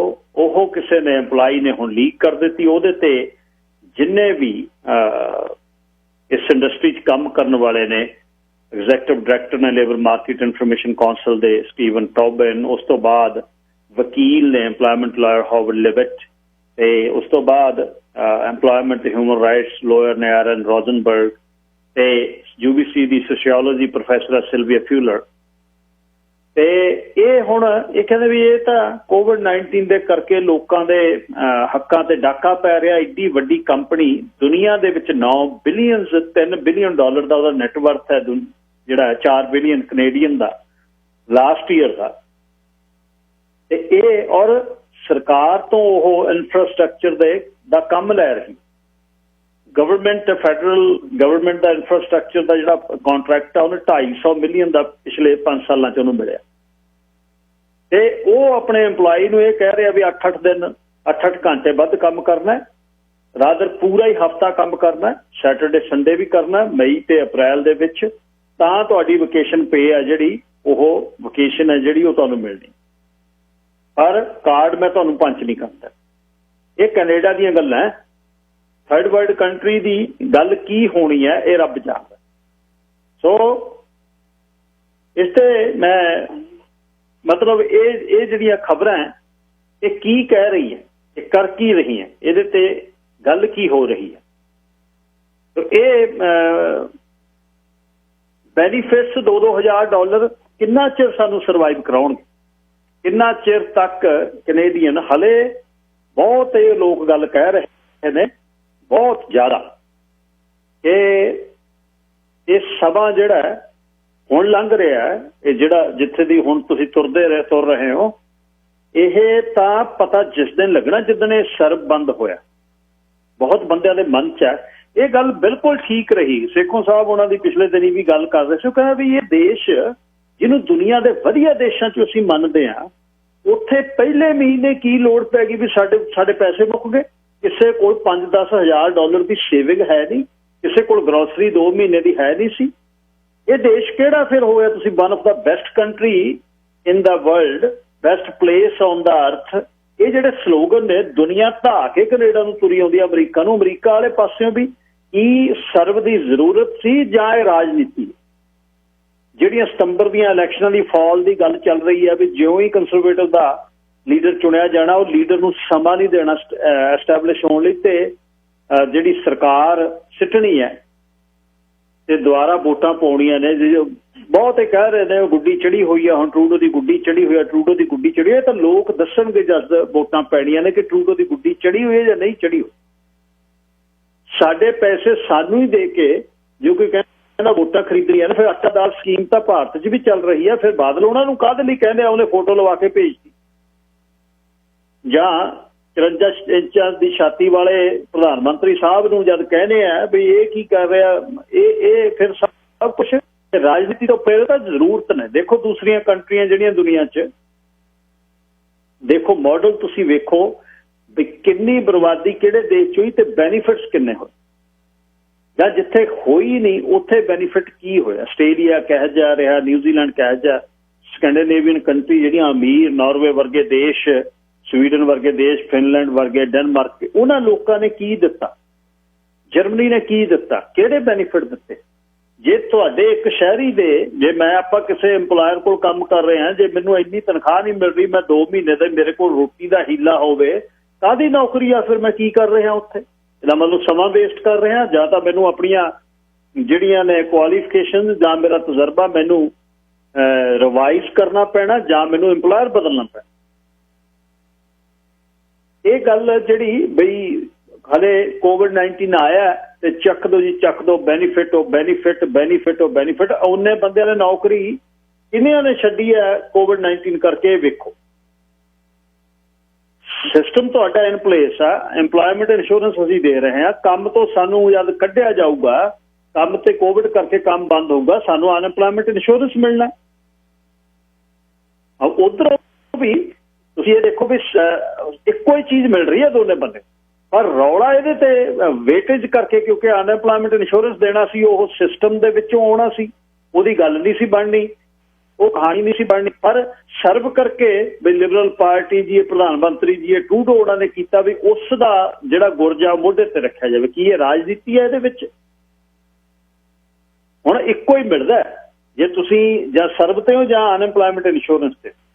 ਜਿਹੜੀ ਅਨਐਮਪਲਾਇਮੈਂਟ ਇੰਸ਼ੋਰੈਂਸ ਆ ਉਹ ਵੀ ਮਿਲਣਾ ਹੀ ਸੀ। ਹਾਂ, ਉਹ ਤੁਹਾਡੇ ਵਿੱਤ ਦੇ ਮੁਤਾਬਿਕ ਤੁਹਾਡੀ ਡਿਡਕਸ਼ਨ ਤੁਹਾਡੀ ਨੌਕਰੀ ਦੇ ਹਿਸਾਬ ਦੇ ਨਾਲ ਜਿੰਨੇ % ਵੀ ਮਿਲਣਾ ਸੀ, 4000 ਵਾਲੇ ਨੂੰ 70, 60%, 50%, ਜਿੰਨਾ ਵੀ, ਪਤਾ ਨਹੀਂ ਹੁਣ ਕਿਸੇ ਨੇ ਜੇ ਲਿਆ ਹੋਵੇ ਉਹ ਦੱਸ ਸਕਦਾ। ਹੁਣ ਇਹ ਐਕਸਟੈਂਡ ਹੋਏਗਾ, ਇਹਦਾ ਮਤਲਬ ਜਿਹੜੀ ਗੱਲ ਇਹ ਕਹੀ ਜਾ ਰਹੀ ਹੈ ਵੀ ਅੱਗੇ ਜੁਲਾਈ ਅਗਸਤ ਤੱਕ ਇਹ ਬੈਨੀਫਿਟ ਦਿੰਦੇ ਵੋਟਾਂ ਪੈਣਗੀਆਂ, ਇਹ ਗੱਲ ਕਿਤੇ ਸੱਚ ਤਾਂ ਨਹੀਂ ਹੋ ਰਹੀ। ਇੰਟਰਨਲ ਜਿਹੜੀ ਗੱਲ ਆਟਵਾ ਗਲਿਆਰਿਆਂ 'ਚ ਚੱਲ ਰਹੀ ਹੈ, ਦਫ਼ਤਰ ਜਿਹੜੇ ਨੇ ਉਹ ਖੋਲ੍ਹੇ ਨਹੀਂ ਜਾ ਰਹੇ, ਉਹਨਾਂ ਨੂੰ ਕਹਿਤਾ ਜਨਵਰੀ 2021 ਤੱਕ ਦਫ਼ਤਰ ਖੁੱਲ੍ਹਣਗੇ, ਇਹ ਵੀ ਗੱਲ ਚੱਲ ਰਹੀ ਹੈ। ਵੋਟਾਂ ਦੀ ਅੰਦਰੋਂ ਜਿਹੜੀ ਪਲੈਨਿੰਗ ਜਿਹੜੀ ਉਹ ਚੱਲ ਰਹੀ ਹੈ, ਕਿਉਂਕਿ ਸਮਾਂ ਜੇ ਪੀਟਰ ਮਕੇਏ ਬਣਦੇ ਆ, ਉਹਨਾਂ ਦਾ ਕੱਦ ਬੁੱਤ, ਗੱਲਬਾਤ ਕਰਨ ਦਾ ਢੰਗ, ਉਹਦੀ ਪਰਸਨੈਲਿਟੀ ਹੈ ਜਿਹੜੀ ਉਹ ਬੜੀ ਅਲੱਗ ਹੈ। ਉਹਨਾਂ ਨੂੰ ਜਾਂ ਕੋਈ ਵੀ ਬਣਦਾ ਤਾਂ ਉਹਨਾਂ ਨੂੰ ਸਮਾਂ ਘੱਟ ਮਿਲੇ ਵੀ ਲੋਕਾਂ 'ਚ ਉਤਰਨ ਤੇ ਪਲੱਥਾ ਇੱਕ ਮਾਰ ਕੇ 4 ਸਾਲ ਲਈ ਮੈਜੋਰਿਟੀ ਬਣਾ ਲਈਏ, ਇਹ ਵੀ ਮੇਬੀ ਇੱਕ ਚਾਂਸ ਹੋ ਸਕਦਾ। ਕਿਉਂਕਿ ਰਾਜਨੀਤਿਕ ਬੰਦੇ ਨੇ ਰਾਜਨੀਤੀ ਕਰਨੀ, ਉਹ ਕਰਨੀ ਆ, ਉਹ ਕਹਿ ਦੇਵੇ ਨਹੀਂ ਕਰਨੀ, ਮੈਂ ਨਹੀਂ ਕਰਨੀ, ਮੈਂ ਕਰਦਾ ਨਹੀਂ। ਨੋ, ਜਿਨ੍ਹਾਂ ਦਾ ਫੁੱਲ ਟਾਈਮ ਕੰਮ ਇਹ ਹੈ, ਕਿਉਂਕਿ ਉਹ ਕਰਦੇ ਹੀ ਇਹ ਨੇ। ਰਾਜਨੀਤੀ ਦੇ ਹਿਸਾਬ ਨਾਲ ਉਹਨਾਂ ਨੇ ਬਿਆਨ ਲਿਖਣੇ, ਰਾਜਨੀਤੀ ਦੇ ਹਿਸਾਬ ਨਾਲ ਉਹਨਾਂ ਨੇ ਅਪੀਅਰ ਹੋਣਾ, ਰਾਜਨੀਤੀ ਦੇ ਨਾਲ ਹੀ ਨੁਕਸਾਨ ਫਾਇਦਾ ਦੇਖ ਕੇ ਉਹਨਾਂ ਨੇ ਐਕਟ ਕਰਨਾ। ਉਹਨਾਂ ਨੇ ਤਾਂ ਸਾਡੇ ਤਾਂ ਉਹ ਤਾਂ ਚਲੋ ਬਾਕੀ ਮੈਂ ਮੇਨ ਸਟ੍ਰੀਮ, ਸਾਡੇ ਤਾਂ ਇਹ ਵੀ ਹੈ ਵੀ ਜਿਸ ਖਿੱਤੇ 'ਚ ਅਸੀਂ ਰਹਿ ਰਹੇ ਹਾਂ ਉਹਦੇ 'ਚ ਨਵਾਂ ਕਿਹੜਾ ਆ ਰਿਹਾ ਤੇ ਉਹਨੂੰ ਦੱਬਣਾ ਕਿਵੇਂ, ਇਹ ਵੀ ਇੱਕ ਰਾਜਨੀਤੀ ਦਾ ਕੰਮ ਹੈ। ਇੱਕ ਭਾਈ ਸਾਹਿਬ ਨੇਤਾ ਜੀ ਕਹਿ ਰਹੇ, ਕਹਿੰਦੇ ਸਾਨੂੰ ਸਰਕਾਰ 8-10 ਹਜ਼ਾਰ ਡਾਲਰ ਦਿੰਦੀ ਹੈ, 24 ਘੰਟੇ ਮੈਨੂੰ ਕੰਮ ਕੋਈ ਹੋਰ ਨਹੀਂ ਕਰਨ ਦਾ। ਮੈਂ ਤਾਂ ਸਵੇਰ ਤੋਂ ਚਾਹ ਦੇ ਕੱਪ ਤੋਂ ਰਾਤ ਦੀ ਰੋਟੀ ਤੱਕ, ਪ੍ਰਸ਼ਾਦੇ ਪਾਣੀ ਤੱਕ, ਵਿਆਹਾਂ ਭੋਗਾਂ ਤੇ ਸੋਚਣਾ ਇਹ ਹੈ ਬਈ ਕਿਹੜੇ ਏਰੀਏ 'ਚ ਕੌਣ ਮੇਰੇ ਏਰੀਏ 'ਚ ਦੱਬ ਆ ਰਿਹਾ ਤੇ ਉਹਨੂੰ ਮੈਂ ਦੱਬਣਾ ਕਿਵੇਂ, ਬਸ ਹੋਰ ਨਹੀਂ ਹੈ। ਕਿਉਂਕਿ ਸਾਡੀਆਂ ਨੌਕਰੀਆਂ ਸਟੇਬਲ ਨੇ, ਅਸੀਂ ਬਣ ਨਹੀਂ ਦੇਣਾ ਨਵਾਂ ਬੰਦਾ। ਅਸੀਂ ਆਪਸ ਵਿੱਚ ਅੰਦਰ ਬਹਿ ਕੇ ਗੱਲ ਕਰ ਲੈਣੀ ਇੱਕ ਦੂਜੇ ਨਾਲ ਵੀ ਤੈਨੂੰ ਮੈਂ ਇੱਥੇ ਸਾਂਭਣਾ, ਤਾਂ ਮੈਨੂੰ ਇੱਥੇ ਸਾਂਭਣਾ, ਨਵਾਂ ਨਾ ਕੋਈ ਆਊਗਾ। ਇਹ ਜੇ ਸਾਡਾ ਸਰਕਲ ਤੋੜਤਾ, ਇੱਕ ਜਗ੍ਹਾ ਸਾਡੀ ਜੰਜੀਰ ਟੁੱਟ ਗਈ, ਅਸੀਂ ਖਤਮ ਆ, ਉਹਦੇ ਬਾਅਦ ਫਿਰ ਗਿਆ ਕੰਮ। ਤੋ ਇਹ ਇੱਕ ਗੱਲਬਾਤ ਜਿਹੜੀ ਇਹ ਚੱਲ ਰਹੀ ਹੈ ਬਈ ਇਹ ਕੀ ਰਾਜਨੀਤੀ ਤੋਂ ਪ੍ਰੇਰਿਤ ਹੈ ਸਰਬ, ਜਿਹੜਾ ਐਕਸਟੈਂਡ ਹੋਣ ਦੀ ਗੱਲ ਹੋ ਰਹੀ ਹੈ ਜਾਂ ਨਹੀਂ। ਕਮੈਂਟਸ ਲੋਕ ਇਸ ਤਰ੍ਹਾਂ ਕਰ ਰਹੇ ਨੇ ਕਿ ਦੋ ਕਿਸਮ ਦੇ ਨੇ, ਕਈ ਵਾਹ ਟਰੂਡੋ ਦੀ ਕਰ ਰਹੇ ਨੇ, ਦੂਜੇ ਕਹਿੰਦੇ ਯਾਰ ਇਹਦਾ ਮਤਲਬ ਅਸੀਂ ਭੁਲੇਖੇ 'ਚ ਫਿਰਦੇ ਸੀ ਵੀ ਸਾਡਾ ਦੇਸ਼, ਅਸੀਂ ਇੱਥੇ ਅਸੀਂ ਚੱਕ ਦਿਆਂਗੇ, ਅਸੀਂ ਰੱਖ ਦਿਆਂਗੇ, ਸਾਡੇ ਕਮੀਓ ਕੋਈ ਨਹੀਂ। ਤੇ ਕਿੱਥੇ ਇਹ ਗੱਲ ਹੋ ਗਈ ਵੀ ਪੈਸੇ ਸਾਡੇ ਚੜੇ ਮਹੀਨੇ ਮੁੱਕ ਗਏ। ਹਰਵਿੰਦਰ ਸਿੰਘ ਲਾਈਨ ਨੰਬਰ 2 ਤੁਸੀਂ ਹੋ। ਹਰਪਾਲ ਸਿੰਘ ਜੀ ਤੁਸੀਂ ਹੋ। ਹਾਂਜੀ ਗਿੱਲ ਸਾਹਿਬ ਜੇ ਤੁਸੀਂ ਗੱਲਾਂ ਕਰਕੇ ਗਏ ਹਨਾ, ਇਹ ਵੈਸੇ ਬਹੁਤ ਕਰਦੇ ਆ ਲੋਕੀ ਇੱਥੇ, ਕੰਨੋਂ ਹੁੰਦੀਆਂ ਰਹਿੰਦੀਆਂ ਵੀ ਇਹ ਚੱਕਰ ਕੀ ਆ, ਵੀ ਐਡੀ ਛੇਤੀ ਪੈਸੇ ਦੀ ਲੋੜ ਕਿੱਦਾਂ ਪੈ ਗਈ। ਹਾਂਜੀ, ਜਿੱਦਾਂ ਬਾਕੀ ਰਾਜਨੀਤੀ ਨਾਲ ਵੀ ਜੋੜ ਰਹੇ। ਦੇਖੋ ਰਾਜਨੀਤੀ ਦੇਸ਼ ਦੇ ਹਿੱਤ ਵਿੱਚ ਹੋਵੇ, ਚੱਲ ਰਹੀ ਤਾਂ ਰਾਜਨੀਤੀ ਹੈ, ਹਰ ਇੱਕ ਪਾਰਟੀਆਂ ਰਾਜਨੀਤੀ ਖੇਡ ਕੇ ਮੋਹਰੇ ਆਉਂਦੀਆਂ। ਜੇ ਦੇਸ਼ ਦੇ ਹਿੱਤ ਵਿੱਚ ਹੋਵੇ ਉਹਦੇ ਵਿੱਚ ਮਾੜਾ ਨੇ, ਚੋ ਕੌਣ ਚੰਗੀ ਰਾਜਨੀਤੀ ਖੇਲਦਾ ਮਾੜੀ ਖੇਲਦਾ, ਇਹ ਖੇਲ ਹੀ ਹੈ ਕਿਸਮ ਦੀ। ਪਰ ਜਿੱਥੋਂ ਤੱਕ ਤੁਸੀਂ ਹੈ ਨਾ ਗਿੱਲ ਸਾਹਿਬ ਗੱਲ ਕਰਦੇ ਆ, ਵੀ ਮੈਨੂੰ ਲੱਗਦਾ ਵੀ ਪਹਿਲਾ ਹੀ ਦੇਸ਼ ਹੈ ਇਹ ਜਿਹਦੇ ਵਿੱਚ ਇਸ ਕਰਕੇ ਰੌਲਾ ਪੈ ਰਿਹਾ ਵੀ ਟਰੂਡੋ ਨੇ ਪੈਸੇ ਜ਼ਿਆਦਾ ਵੰਡ ਦਿੱਤੇ, ਨਹੀਂ ਤਾਂ ਬਾਹਲਾ ਇਹ ਪੈਂਦੀ ਹੁੰਦੀ ਵੀ ਦਿੱਤਾ ਇਹ ਕੁੱਖ ਨੇ ਗੌਰਮੈਂਟਾਂ ਨੇ, ਮਰ ਗਏ ਲੋਕੀ ਭੁੱਖੇ ਨੇ। ਤਾਂ ਮੈਨੂੰ ਲੱਗਦਾ ਤੁਸੀਂ ਵੀ ਸੋਚੋ ਇਹ ਰੌਲੀ ਜ਼ਿਆਦਾ ਇਹ ਪੈ ਰਹੀ ਵੀ ਜ਼ਿਆਦਾ ਦੇ ਦਿੱਤੇ ਜਾਂ ਲੋੜ ਕੀ ਸੀ। ਪਰ ਮੈਂ ਇਹ ਸੋਚਦਾ ਜਿੱਦਾਂ ਹੁਣ ਇੰਡੀਆ ਦੇ ਵਿੱਚ ਦੇਖੋ ਰੇਹੜੀਆਂ ਤੇ ਵੀ ਖਾਣਾ ਲੋਕੀ ਘਰਾਂ 'ਚ ਲਈ ਫਿਰਦੇ ਆ ਵੀ ਲਓ ਵੀ ਬੈਠੋ, ਉਹਦੇ ਵਿੱਚ ਜਿਹਨਾਂ ਦੇ ਘਰੇ ਹੁੰਦਾ ਉਹਨਾਂ ਨੂੰ ਵੀ ਦੇ ਜਾਂਦੇ ਆ ਜਾਂ ਲੈ ਲੈਂਦੇ ਆ ਕਈ। ਹਾਂਜੀ, ਹੁਣ ਇੱਥੇ ਏਦਾਂ ਰੇਹੜੀਆਂ ਦੇ ਘਰੋਂ ਕਦੇ ਲਿਆ ਨਹੀਂ ਸਕਦੇ, ਪਰ ਬਹੁਤ ਸਾਰੇ ਮਾਲਟੀ ਕਸਮ ਦੇ ਬਹੁਤ ਸਾਰੇ ਲੋਕੀ ਆਪਣੇ ਸੇਵਿੰਗ ਨਹੀਂ ਕਰਦੇ। ਆਪਣੇ ਵੀ ਮੈਂ ਨਹੀਂ ਕਹਿੰਦਾ ਬਹੁਤ ਪੈਸੇ ਵਾਲੇ ਆ, ਪਰ ਸੇਵਿੰਗ ਕਰਨ ਦਾ ਇਹਨਾਂ ਦਾ ਰੁਝਾਨ ਥੋੜਾ ਜਿਹਾ ਹੈਗਾ ਹੈ, ਰੱਖਦੇ ਆ ਫਿਊਚਰ ਲਈ, ਸੋਨਾ ਖਰੀਦ ਲਿਆ, ਕੁਛ ਖਰੀਦ ਲਿਆ, ਥੋੜਾ ਜਿਹਾ ਰੱਖ ਲੈਂਦੇ ਆ। ਪਰ ਬਹੁਤੇ ਮੈਂ ਇੰਨਾ ਦੇਖਿਆ ਇਹ ਹੈਂਡ ਟੂ ਮਾਊਥ ਹੀ ਮਤਲਬ ਹੈਗੇ ਆ, ਜਿਹੜੇ ਇਹ 1-2 ਵੀਕਾਂ ਜੋਗੇ ਹੀ ਆ। ਇਹਦੀ ਗੌਰਮੈਂਟ ਨੂੰ ਪਤਾ ਹੀ ਆ, ਨਹੀਂ ਤਾਂ ਸ਼ਾਇਦ ਉਹ ਹੋਰ ਕਿਸੇ ਪਾਸੋਂ ਜਾਂਦੇ ਜਾਂ ਜ਼ਿਆਦਾ ਲੋਕੀ ਵੈਲਫੇਅਰ ਨੂੰ ਦੌੜ ਜਾਂਦੇ ਜਾਂ ਕਿੱਦਾਂ, ਇਹ ਚੱਕਰ ਵੀ ਹੋ ਸਕਦਾ। ਚਲੋ ਥੋੜੇ ਜਿਹੇ ਵੱਧ ਗਏ ਆ, ਉਹ ਵੀ ਹੁਣ ਨਾਲ ਕੋਈ ਮੋੜੀ ਵੀ ਜਾਂਦੇ ਆ ਜਿਹਨਾਂ ਨੂੰ ਮੰਨ ਲਓ ਜਿਹਨਾਂ ਦੀ ਇਮਾਨਦਾਰੀ ਨਾਲ ਮੁੜੇ ਵੀ ਆ ਪੈਸੇ। ਪਰ ਇਹ ਆਈ ਡੋਂਟ ਨੋ ਪੋਲੀਟਿਕਸ ਤਾਂ ਗਿੱਲ ਸਾਹਿਬ ਕਿਉਂ ਨਹੀਂ ਹੁੰਦੀ ਆ, ਸਾਰੇ ਮੁਲਕਾਂ 'ਚ ਹੈਗੀ ਆ। ਤੇ ਪਰ ਮੈਨੂੰ ਏਦਾਂ ਲੱਗਦਾ ਵੀ ਜਿਹੜਾ ਰੌਲਾ ਇਹ ਪਿਆ ਵੀ ਮੈਨੂੰ ਲੱਗਦਾ ਇਤਿਹਾਸ ਵਿੱਚ ਪਹਿਲੀ ਵਾਰੀ ਹੋਣਾ ਵੀ ਗੌਰਮੈਂਟ ਕੈਨੇਡਾ ਨੇ ਪੈਸੇ ਵੰਡ ਦਿੱਤੇ, ਜਾਰੇ ਵੰਡ ਦਿੱਤੇ, ਏਦਾਂ ਵੰਡ ਦਿੱਤੇ। ਤੇ ਅਫਕੋਰਸ ਮੈਨੂੰ ਲੱਗਦਾ ਵੀ ਮੁਖਾਲਫਤ ਵੀ ਹੋਣੀ ਥੋੜੀ, ਕੀ ਕਹਿ ਸਕਦੇ ਆ। ਪਰ ਮੇਰਾ ਮਤਲਬ ਘਰੋਂ ਘਰੀ ਲੋਕਾਂ ਨੂੰ ਰਹਿਣ ਲਈ ਕੰਮ ਤੋਂ ਬਹੁਤ ਸਾਰੇ ਸ਼ਾਇਦ ਲੋਕੀ ਕਿਰਾਏ ਜੋਗੇ ਵੀ ਕਈਆਂ ਨੂੰ ਦੇਖਿਆ ਹੀ ਆਮ ਘਰਾਂ 'ਚ ਮਤਲਬ ਉਹ ਵਿਚਾਰਿਆਂ ਨੂੰ 2-2 ਮਹੀਨੇ ਕਿਰਾਇਆ ਵੀ ਨਹੀਂ ਦੇ ਹੁੰਦਾ। ਤੇ ਆਈ ਡੋਂਟ ਨੋ ਕਿੱਧਰ ਨੂੰ ਇਹ ਗੱਲ ਜਾਊ ਕਿੱਧਰ ਨੂੰ ਨਹੀਂ। ਪਰ ਮੇਰੇ ਖਿਆਲ ਨਾਲ ਗੌਰਮੈਂਟ ਚੰਗਾ ਕਰ ਰਹੀ। ਚਲੋ ਵੱਧ ਚੱਲ ਗਏ ਮੁੜ ਵੀ ਆਉਣਗੇ, ਉਹ ਲੋਕਾਂ ਤੋਂ ਲੈ ਲੈਣੇ ਆ। ਤੇ ਆ ਜਿਹੜੇ ਕੰਮਾਂ-ਕਾਰਾਂ ਦਾ ਕੰਮ ਆ ਉਹ ਜਿਹੜਾ ਚੱਲ ਬਹਿ ਜਾ ਘਰੇ ਤੂੰ 2000 ਲੈ ਲਈ ਮੇਰੇ ਤੋਂ ਵੀ ਲੈ ਜੀ, ਉਹ ਥੋੜਾ ਜਿਹਾ ਹੁਣ ਮੈਨੂੰ ਲੱਗਦਾ ਗੋਰਾ ਤਾਂ ਕੋਈ ਕਰਦਾ, ਸ਼ਾਇਦ ਆਪਣੇ ਹੀ ਕਰਦੇ ਹੋਣਗੇ। ਧੰਨਵਾਦ ਜੀ। ਧੰਨਵਾਦ ਜੀ। ਸਤਪਾਲ ਸਿੰਘ ਜੀ ਤੁਸੀਂ ਇੱਥੇ ਹੋ।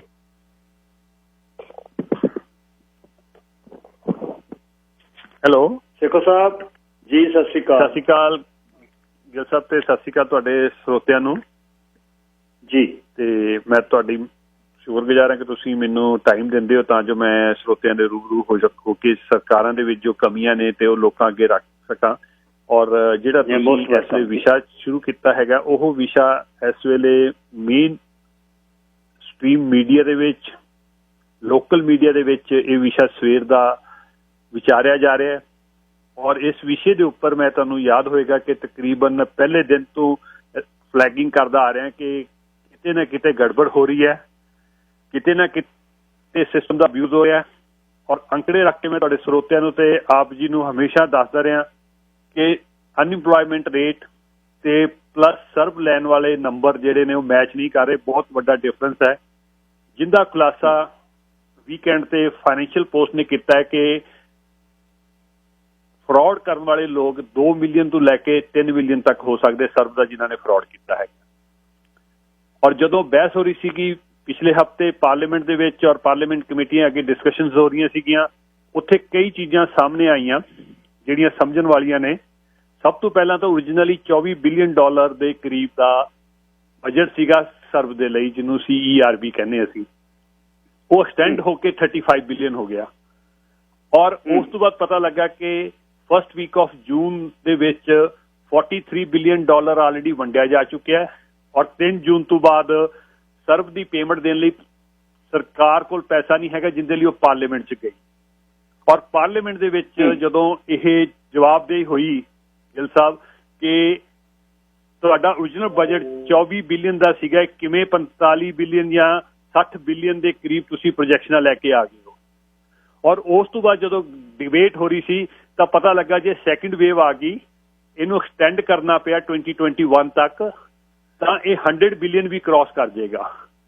$100 ਬਿਲੀਅਨ ਬਹੁਤ ਵੱਡੀ ਰਕਮ ਹੈਗੀ। ਦੂਜਾ ਜਿਹੜਾ $40,000 ਦਿੱਤਾ ਗਿਆ ਪਲੱਸ 75% ਵੇਸਟ ਸਬਸਿਡੀ ਦਿੱਤੀ ਗਈ, ਉਹ ਵੀ ਤਕਰੀਬਨ $190 ਬਿਲੀਅਨ ਦੇ ਕਰੀਬ ਕਾਸਟ ਕਰ ਰਿਹਾ ਇਸ ਵੇਲੇ, ਜਿਸ ਆਧਾਰ ਦੇ ਉੱਤੇ ਪੋਲੀਟੀਕਲ ਪਾਰਟੀਆਂ ਨੇ ਪਹਿਲਾਂ ਤਾਂ ਸਵਾਲ ਉਠਾਇਆ ਕਿ ਸਾਡੇ ਕੋਲ ਆਡਿਟਿੰਗ ਦੇ ਲਈ ਪੂਰਾ ਸਟਾਫ ਨਹੀਂ ਹੈਗਾ। ਪ੍ਰਧਾਨ ਮੰਤਰੀ ਨੂੰ ਸਵਾਲ ਕੀਤਾ ਐਂਡਰਿਊ ਸ਼ੀਅਰ ਨੇ, ਔਰ ਉੱਥੇ ਪ੍ਰਧਾਨ ਮੰਤਰੀ ਸਾਹਿਬ ਦਾ ਬੜਾ ਬੇਤੁਕਾ ਜਵਾਬ ਸੀਗਾ ਕਿ ਤੁਸੀਂ ਜਿਹੜੀ ਸਰਕਾਰ 2015 ਤੋਂ ਪਹਿਲਾਂ ਸੀ, ਇਹਨਾਂ ਤੋਂ 4 ਸਾਲ ਪਹਿਲਾਂ ਉਹ ਬਜਟ ਕੱਟ ਕਰ ਗਈ ਸੀ। ਉਸ ਟਾਈਮ ਤੇ 7 ਆਡੀਟਰ ਜਨਰਲ ਹਟਾਏ ਗਏ ਸੀਗੇ ਤੇ ਅਸੀਂ ਹੁਣ ਕੋਸ਼ਿਸ਼ ਕਰ ਰਹੇ ਬਜਟ ਦੇ ਵਿੱਚ ਪ੍ਰੋਵੀਜ਼ਨ ਕਰਨ ਦੀ, ਪਰ 4 ਸਾਲ 'ਚ ਇਹਨਾਂ ਨੇ ਆਪਣੀ ਆਡਿਟਿੰਗ 50% ਘਟਾ ਦਿੱਤੀ। ਹੁਣ ਜਦੋਂ ਇੰਨੇ ਵੱਡੇ ਲੈਵਲ ਤੇ ਖਰਚੇ ਹੋ ਰਹੇ, ਤਕਰੀਬਨ ਜਿਹੜੇ $500 ਬਿਲੀਅਨ ਦੇ ਕਰੀਬ ਦਾ ਖਰਚਾ ਹੈ, ਜਿਹਦੇ ਵਿੱਚ 2 ਮਿਲੀਅਨ ਤੋਂ ਲੈ ਕੇ 3 ਮਿਲੀਅਨ ਲੋਕਾਂ ਨੇ ਫਰਾਡ ਕੀਤਾ ਹੈ, ਜਿਹੜੀ ਕਿ ਫਾਈਨੈਂਸ਼ੀਅਲ ਪੋਸਟ ਨੇ ਵੀਕਐਂਡ ਤੇ ਮੇਨ ਪੇਜ ਤੇ ਖਬਰ ਛਾਪੀ ਹੈ। ਤੇ ਉਸ ਲੈਵਲ ਦੇ ਵਿੱਚ ਤੁਸੀਂ ਸਰਕਾਰ ਦੀ ਆਡਿਟਿੰਗ ਕਿੰਨੀ ਜ਼ਰੂਰੀ ਬਣ ਜਾਂਦੀ ਹੈ, ਇਹ ਮੁੱਦਾ ਉੱਠਿਆ। ਦੂਜਾ ਮੁੱਦਾ ਉੱਥੇ ਇਹ ਉੱਠਿਆ ਕਿ ਜਿਹੜਾ ਸਜ਼ਾ ਦੇਣ ਦਾ ਕਾਨੂੰਨ ਦੀ ਪ੍ਰਾਵਧਾਨ ਹੈਗੀ ਹੈ, ਉਹ ਤੁਸੀਂ ਪਹਿਲਾਂ ਕਿਉਂ ਨਹੀਂ ਕੀਤੀ? ਜਦੋਂ ਤੁਸੀਂ ਸਾਰਾ ਕੁਝ ਪਲਾਨ ਕਰ ਰਹੇ ਸੀਗੇ, ਉਦੋਂ ਤੁਸੀਂ ਉਸ ਬਿੱਲ ਦੇ ਵਿੱਚ ਕਿਉਂ ਨਹੀਂ ਪ੍ਰੋਵੀਜ਼ਨ ਰੱਖੀ? ਜਦੋਂ ਹੁਣ ਫਰਾਡ ਹੋ ਗਿਆ ਤਾਂ ਹੁਣ ਤੁਸੀਂ ਮਤਲਬ ਕਿ ਇਹਨੂੰ ਲਿਆ ਕੇ ਕਿਵੇਂ ਇੰਪਲੀਮੈਂਟ ਕਰੋਗੇ? ਇਹ ਸਵਾਲ ਦੇ ਕੋਈ ਜਵਾਬ ਨਹੀਂ ਮਿਲਿਆ, ਜਿਹਦੇ ਆਧਾਰ ਤੇ ਉਹ ਜਿਹੜਾ ਬਿੱਲ ਸੀ ਉਹ ਸਰਵਸੰਮਤੀ ਦੇ ਨਾਲ NDP ਦੀ, ਬਲਾਕ ਟਿਊਬਿਕਾ ਦੀ ਤੇ ਕੰਜ਼ਰਵੇਟਿਵ ਦੀ ਉਹ ਫੇਲ ਹੋ ਗਿਆ। ਉੱਥੇ ਉਹ ਮਤਾ ਪਾਸ ਨਹੀਂ ਹੋ ਸਕਿਆ ਔਰ ਉਹ ਬਿੱਲ ਠੰਡੇ ਬਸਤੇ ਚਲਾ ਗਿਆ, ਜਿਹਦੇ ਤੇ ਅੱਜ ਮੈਨੂੰ ਲੱਗਦਾ ਸਹਿਮਤੀ ਬਣ ਗਈ। ਮੈਨੂੰ NDP ਦੇ ਕੁਝ ਲੋਕਾਂ ਨੇ ਕਿਹਾ ਕਿ ਟਰੂਡੋ ਸਾਹਿਬ ਨੇ ਹਾਮੀ ਭਰਤੀ ਹੈ, ਜਿਹੜਾ CERB ਪ੍ਰੋਗਰਾਮ ਇਹਨੂੰ ਐਕਸਟੈਂਡ ਕੀਤਾ ਜਾਏਗਾ ਔਰ ਇਹਨੂੰ ਐਕਸਟੈਂਡ ਦੀ ਜਿਹੜੀ ਸਹਿਮਤੀ ਬਣੀ, ਹੋ ਸਕਦਾ ਉਹ ਬਿੱਲ ਪਾਸ ਹੋ ਜਾਵੇ। ਪਰ ਸਵਾਲ ਇੱਥੇ ਇਹ ਉੱਠਦਾ ਹੈ, ਜਦੋਂ 2 ਤੋਂ 3 ਮਿਲੀਅਨ ਲੋਕ, ਪਹਿਲਾਂ ਦੇਖੋ 2 ਲੱਖ ਦੇ ਕਰੀਬ ਫਾਈਲਾਂ ਫਲੈਗ ਹੋਈਆਂ ਸੀਗੀਆਂ, ਔਰ ਉਹਦੇ ਵਿੱਚ ਵੀ ਪਤਾ ਲੱਗਾ ਕਿ ਕੰਸਰਨ ਮਿਨਿਸਟਰ ਤੇ ਟਰੂਡੋ ਸਾਹਿਬ ਨੇ ਉਹ ਇੱਕ ਮੈਮੋ ਆਫਿਸ ਇਸ਼ੂ ਕੀਤੀ ਕਿ ਇਹਨਾਂ ਫਾਈਲਾਂ ਨੂੰ ਨਾ ਦੇਖਿਆ ਜਾਵੇ, ਚੈੱਕ ਇਸ਼ੂ ਕੀਤੇ ਜਾਣ। ਤੇ ਜਦੋਂ ਜਿਵੇਂ ਇਨਵੈਸਟੀਗੇਸ਼ਨ ਹੋ ਰਹੀ ਹੈ, ਹੁਣ ਇੱਕ ਚੀਜ਼ ਹੋਰ ਨਵੀਂ ਹੈ ਸਾਹਮਣੇ ਆ ਗਈ ਕਿ ਜਿੰਨੇ ਵੀ ਸੀਨੀਅਰ ਹੋਮ ਨੇ ਜਾਂ ਜੇਲ੍ਹਾਂ ਨੇ, ਉਹਨਾਂ ਦੇ ਵਿੱਚ ਡਾਟਾ ਬ੍ਰੀਚ ਹੋਈ ਆ ਔਰ ਉਹਨਾਂ ਦਾ ਡਾਟਾ ਚੋਰੀ ਹੋ ਕੇ ਜਿਹੜੀ RCMP ਨੇ ਵੀ ਕਮਿਊਨੀਕੇਸ਼ਨ ਵਾਇਰ ਰਿਕਾਰਡ ਕੀਤੀਆਂ ਨੇ, ਉਹਨਾਂ ਨੇ ਕਨਫਰਮ ਕੀਤਾ। ਇਹ ਪਾਰਲੀਮੈਂਟ ਦੇ ਵਿੱਚ ਗੱਲਾਂ ਹੁਣ ਆ ਰਹੀਆਂ ਨੇ ਜਿਹੜੀਆਂ ਲੋਕਾਂ ਤੱਕ ਨਹੀਂ ਜਾ ਰਹੀਆਂ। ਸਵੇਰੇ ਮੈਂ MP ਸਾਹਿਬ ਨੂੰ ਵੀ ਸਵਾਲ ਕੀਤਾ ਸਵੇਰ ਵਾਲੇ ਸ਼ੋਅ ਦੇ ਵਿੱਚ ਕਿ ਵੀ ਇਹ ਕੁਝ ਹੋ ਰਿਹਾ, ਲੋਕਾਂ ਨੂੰ ਕਿਉਂ ਨਹੀਂ ਦੱਸਿਆ ਜਾ ਰਿਹਾ? ਔਰ ਉਹਦੇ ਵਿੱਚ ਪਤਾ ਲੱਗਾ ਕਿ ਬਹੁਤ ਸਾਰੇ ਸੀਨੀਅਰਾਂ ਦਾ ਡਾਟਾ ਚੋਰੀ ਕਰਕੇ ਉਹਨਾਂ ਦੇ ਜਿਹੜੇ ਡਾਇਰੈਕਟ ਡਿਪੋਜ਼ਿਟ ਅਕਾਊਂਟ ਸੀ, ਉਹ ਕ੍ਰਿਮੀਨਲ ਅਨਸਰਾਂ ਨੇ ਜਿਹੜੇ ਆਲਰੇਡੀ ਰਡਾਰ ਤੇ ਸੀਗੇ ਜੀ, ਆਲਰੇਡੀ ਇਹਨਾਂ ਕੇਸਾਂ ਦੇ ਵਿੱਚ ਚਾਰਜਿਸ ਨੇ, ਉਹਨਾਂ ਲੋਕਾਂ ਨੇ ਉਹ ਅਕਾਊਂਟ ਆਪਣੇ ਅਕਾਊਂਟਾਂ ਦੇ ਵਿੱਚ ਪੈਸੇ ਡਾਇਵਰਟ ਕਰਾ ਲਏ ਔਰ ਮਿਲੀਅਨ ਆਫ ਡਾਲਰ ਆ ਉਹ, ਛੋਟੀ ਮੋਟੀ ਅਮਾਊਂਟ ਨਹੀਂ, ਬਹੁਤ ਵੱਡੀ ਅਮਾਊਂਟ ਹੈ। ਤੁਸੀਂ ਇਸ ਚੀਜ਼ ਨੂੰ ਸਮਝੋ ਕਿ ਇਹ ਐਡਾ ਵੱਡਾ ਫਰਾਡ ਕਿਸ ਕਰਕੇ ਹੋਇਆ? ਮਿਸਮੈਨੇਜਮੈਂਟ ਕਰਕੇ। ਮੈਂ ਪਹਿਲੇ ਦਿਨ ਤੋਂ ਕਹਿ ਰਿਹਾ ਕਿ ਘੱਟੋ ਘੱਟ 1 ਮਹੀਨਾ ਵੇਟ ਕਰਨੀ ਚਾਹੀਦੀ ਸੀ, ਸਾਰੀ ਪਲੈਨਿੰਗ ਕਰਨੀ ਚਾਹੀਦੀ ਸੀਗੀ, ਲੋਕਾਂ ਨੂੰ ਪਹਿਲਾਂ ਆਪਣੀ EI ਤੇ ਜਾਣ ਦੇਣਾ ਚਾਹੀਦਾ ਸੀਗਾ। EI ਤੋਂ ਬਾਅਦ ਜਿਹੜੇ ਕੁਆਲੀਫਾਈ ਨਾ ਕਰਦੇ ਉਹਨਾਂ ਲਈ ਇਹ ਪ੍ਰੋਗਰਾਮ ਤਿਆਰ ਹੋਣਾ ਚਾਹੀਦਾ ਸੀ। ਇੱਥੇ ਤੱਕ ਫਰਾਡ ਹੋਏ ਨੇ, ਲੋਕਾਂ ਨੇ ਸੈਲਫ ਇੰਪਲਾਈ ਸੀ, ਕੰਮ ਬਰਕਰਾਰ ਕਰਦੇ ਰਹੇ ਔਰ ਨਾਲ ਉਹ ਸਰਵ ਵੀ ਲਈ ਗਏ ਨੇ। ਔਰ ਤੁਸੀਂ ਦੇਖੋ ਕਿ 1,93,000 ਦੇ ਕਰੀਬ ਫਰਾਈਡੇ ਈਵਨਿੰਗ ਤੱਕ ਚੈੱਕ ਵਾਪਸ ਹੋਏ ਨੇ। ਮੈਂ ਉਹਨਾਂ ਦੇ ਵਿੱਚ ਕਹਿਣਾ ਕਿ ਬਹੁਤ ਸਾਰੇ ਇਮਾਨਦਾਰ ਲੋਕ ਸੀ, ਉਹ ਠੱਗ ਲੋਕ ਨਹੀਂ ਸੀਗੇ। ਉਹਨਾਂ ਦੇ ਕੋਲ ਗਲਤੀ ਨਾਲ ਕਿਤੇ ਅਪਲਾਈ ਹੋ ਗਿਆ, ਪਹਿਲੇ ਹਫਤੇ ਉਹਨਾਂ ਦੀ ਜੌਬ ਚਲੀ ਗਈ, ਦੂਜੇ ਹਫਤੇ ਵਾਪਸ ਕੰਮਾਂ ਤੇ ਚਲੇ ਗਏ, ਜਾਂ ਸੈਲਫ ਇੰਪਲਾਈ ਸੀਗੇ, ਉਹਨਾਂ ਨੂੰ ਲੱਗਾ ਕਿ ਸਾਡਾ ਕੰਮ ਬੰਦ ਹੋ ਜਾਣਾ, 5-4 ਦਿਨ ਘਰ ਬੈਠੇ ਅਪਲਾਈ ਕਰਤਾ, ਉਸ ਤੋਂ ਬਾਅਦ ਵਾਪਸ ਕੰਮਾਂ ਤੇ ਚਲੇ ਗਏ। ਉਹਨਾਂ ਨੇ ਕੌਂਸ਼ੀਅਸ ਨੇ ਅਲਾਉ ਨਹੀਂ ਕੀਤਾ, ਉਹਨਾਂ ਲੋਕਾਂ ਨੇ ਚੈੱਕ ਵਾਪਸ ਵੀ ਕੀਤੇ ਨੇ, ਜਿਹੜੇ ਤਕਰੀਬਨ $364 ਮਿਲੀਅਨ ਦੇ ਕਰੀਬ ਦੇ ਬਣਦੇ ਨੇ। ਪਰ ਜਿਹੜਾ ਫਰਾਡਸਟਰ ਸੀਗੇ ਉਹ ਹੁਣ ਨੰਬਰ 2 ਲੱਖ ਫਾਈਲਾਂ ਨਹੀਂ ਰਹਿ ਗਈਆਂ, ਹੁਣ ਉਹ 2 ਤੋਂ 3 ਮਿਲੀਅਨ ਲੋਕ ਹੋ ਗਏ ਨੇ। ਔਰ ਇਹ ਕਿਵੇਂ ਟਰੂਡੋ ਸਰਕਾਰ ਮੈਨੇਜ ਕਰੇਗੀ, ਕਿਵੇਂ ਇਹਨਾਂ ਨੂੰ ਆਡਿਟ ਕਰੇਗੀ, ਕਿਵੇਂ ਟਰੈਕ ਡਾਊਨ ਕਰੇਗੀ? ਜਿਨ੍ਹਾਂ ਦਾ ਆਪਣਾ ਬਿੱਲ ਫੇਲ ਹੋ ਗਿਆ, ਸਜ਼ਾ ਦੇਣ ਦੀ ਜਿਹਦੇ ਪ੍ਰਾਵਧਾਨ ਕਰਨਾ ਸੀਗਾ ਤੇ ਉਹਦੇ ਤੇ ਸਹਿਮਤੀ ਨਹੀਂ ਬਣ ਪਾਈ। ਤਾਂ ਮੈਂ ਇਹ ਚੀਜ਼ ਜਾਣਨਾ ਚਾਹੁੰਦਾ ਕਿ ਇਹ ਕਿੱਦਾਂ ਦੀ ਐਡਮਿਨਿਸਟ੍ਰੇਸ਼ਨ ਸੀਗੀ। 75% ਵੇਜ ਸਬਸਿਡੀ 'ਚ ਪਤਾ ਲੱਗ ਰਿਹਾ, ਮੈਜੋਰਟੀ ਆਫ ਵਰਕਰ ਨੂੰ ਵਾਪਸ ਬੁਲਾਇਆ, ਫਿਰ ਉਹਨਾਂ ਨੇ ਸਰਵ ਵੀ ਰਿਸੀਵ ਕਰ ਰਹੇ ਨੇ ਔਰ ਕੰਪਨੀਆਂ ਉਹਨਾਂ ਦੇ ਨਾਂ ਤੇ ਵੇਜ ਸਬਸਿਡੀ ਰਿਸੀਵ ਕਰ ਰਹੀਆਂ ਨੇ। ਕਈਆਂ ਨੇ ਫਲੂਐਂਟਲੀ ਰੈਂਟ ਲਿੱਤੇ ਨੇ, ਜਿਨ੍ਹਾਂ ਦੇ ਬਿਜ਼ਨਸਿਸ ਸਗੋਂ ਵਧੇ ਨੇ, ਉਹਨਾਂ ਨੇ ਰੈਂਟ ਸਬਸਿਡੀ ਵੀ ਲਿੱਤੀਆਂ ਨੇ। ਇਹ ਜਿਹਾ ਇੰਨਾ ਵੱਡਾ ਮਤਲਬ ਕਿ ਤੁਸੀਂ ਸਾਰਾ ਮੈਸ ਕ੍ਰੀਏਟ ਕਰਤਾ, ਉਹ ਮੈਸ ਕਿਵੇਂ ਕਲੀਅਰ ਕਰੋਗੇ? ਤੁਸੀਂ ਦੇਖੋ ਕਿ ਜੇ ਪਿੱਛੇ ਝਾਤ ਮਾਰਦੇ ਹੋ ਨਾ 95 ਦੇ ਕਰੀਬ, ਠੀਕ ਹੈ ਜੀ, 1995-96 ਦੇ ਕਰੀਬ $19 ਬਿਲੀਅਨ ਸਾਡਾ ਡੈਫੀਸਿਟ ਹੁੰਦਾ ਸੀ, ਜਿਹੜਾ ਵੱਧ ਕੇ 94-95 ਆਉਣ ਤੱਕ $487 ਬਿਲੀਅਨ ਹੋ ਗਿਆ ਸੀ, ਜਿਹਨੂੰ ਕਲੀਅਰ ਕਰਨ ਦੇ ਵਿੱਚ 20-22 ਸਾਲ ਲੱਗ ਗਏ। ਔਰ ਤਕਰੀਬਨ ਸਾਡੀ ਜਿਹੜੀ ਉੱਥੇ ਪਰ ਡਾਲਰ ਇਨਕਮ ਫੈਡਰਲ ਸਰਕਾਰ ਦੀ ਸੀ 34 ਪੈਸੇ ਉਹਦੇ ਇੰਟਰਸਟ ਤੇ ਚਲਾ ਜਾਂਦਾ ਸੀ, ਜਿਹਨੂੰ ਪੂਰਾ ਕਰਨ ਦੇ ਲਈ CN ਰੇਲ ਵਰਗੀਆਂ ਵੱਡੀਆਂ ਆਰਗੇਨਾਈਜੇਸ਼ਨ ਵੇਚਣੀਆਂ ਪਈਆਂ, ਬੜੀਆਂ ਕਰਾਊਨ ਲੈਂਡ ਵੇਚਣੀਆਂ ਪਈਆਂ, ਬਹੁਤ ਸਾਰੀ ਆਰਗੇਨਾਈਜੇਸ਼ਨ ਪ੍ਰਾਈਵੇਟਾਈਜ਼ ਹੱਥਾਂ ਨੂੰ ਵੇਚਣੀਆਂ ਪਈਆਂ ਉਸ ਕਰਜ਼ੇ ਨੂੰ ਲਾਉਣ ਵਾਸਤੇ। ਤੁਸੀਂ ਸੋਚੋ ਕਿ ਜਿਹੜਾ ਇਹ ਕਰਜ਼ੇ ਦੀ ਪ੍ਰੋਜੈਕਸ਼ਨ $1 ਟ੍ਰਿਲੀਅਨ ਦੀ ਆ ਰਹੀ ਹੈ, ਇਹ ਕਿਵੇਂ ਲੱਥੇਗਾ? ਕੌਣ ਲਾਏਗਾ? ਅਸੀਂ ਕਿੱਡੇ ਵੱਡੇ ਕਰਜ਼ਈ ਹੋ ਰਹੇ ਹਾਂ। ਜਿਹੜੇ ਫਰਾਡਸਟਰ ਨੇ ਉਹ ਬਿਲੀਅਨ ਦੇ ਨੰਬਰ ਦੇ ਵਿੱਚ ਨੇ, 2 ਤੋਂ 3 ਮਿਲੀਅਨ।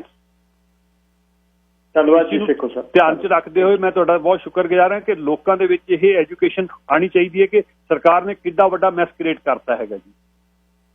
ਧੰਨਵਾਦ ਜੀ, thank you. Pushpinder Singh ji, line number 2। ਹਾਂਜੀ ਬਾਈ ਜੀ, ਸਤਿ ਸ਼੍ਰੀ ਅਕਾਲ ਜੀ। ਸਤਿ ਸ਼੍ਰੀ ਅਕਾਲ ਜੀ। ਬਾਈ ਜੀ ਗੱਲ ਇਹ ਹੈ, ਦੇਖੋ 2 ਤਰ੍ਹਾਂ ਦੇ ਲੋਕ ਆ। ਇੱਕ ਤਾਂ ਉਹ ਨੇ ਜਿਨ੍ਹਾਂ ਦਾ ਮਤਲਬ ਵਿਚਾਰਿਆਂ ਦਾ ਖਰਚਾ ਚੱਲਦਾ ਨਹੀਂ ਹੈਗਾ, ਰੋਟੀ ਕਣੀ ਉਹ ਭੁੱਖੇ ਆ, ਉਹਨਾਂ ਲਈ ਤਾਂ ਇੱਕ ਤਰ੍ਹਾਂ ਦੀ ਰੱਬੀ ਦਾਤ ਆਈ ਆ ਵੀ ਜਿਹੜੀ ਗਵਰਨਮੈਂਟ ਨੇ ਇੰਨੀ ਹੈਲਪ ਕੀਤੀ ਆ।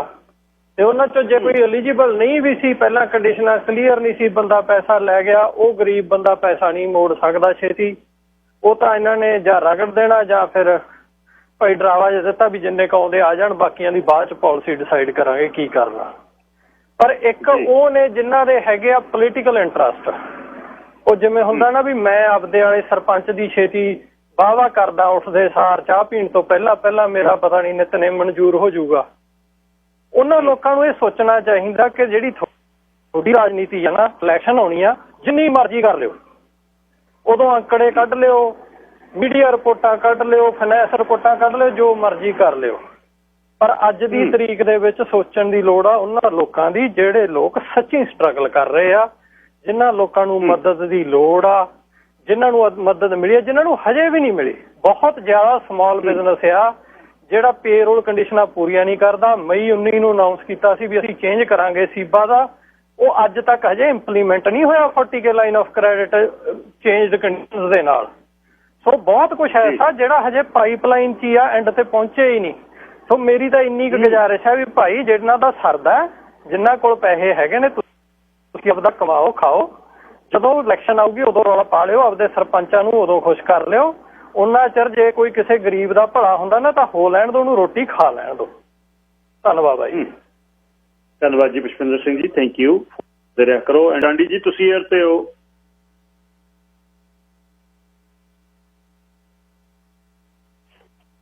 ਹੈਲੋ, ਸਤਿ ਸ੍ਰੀ ਅਕਾਲ ਜੀ।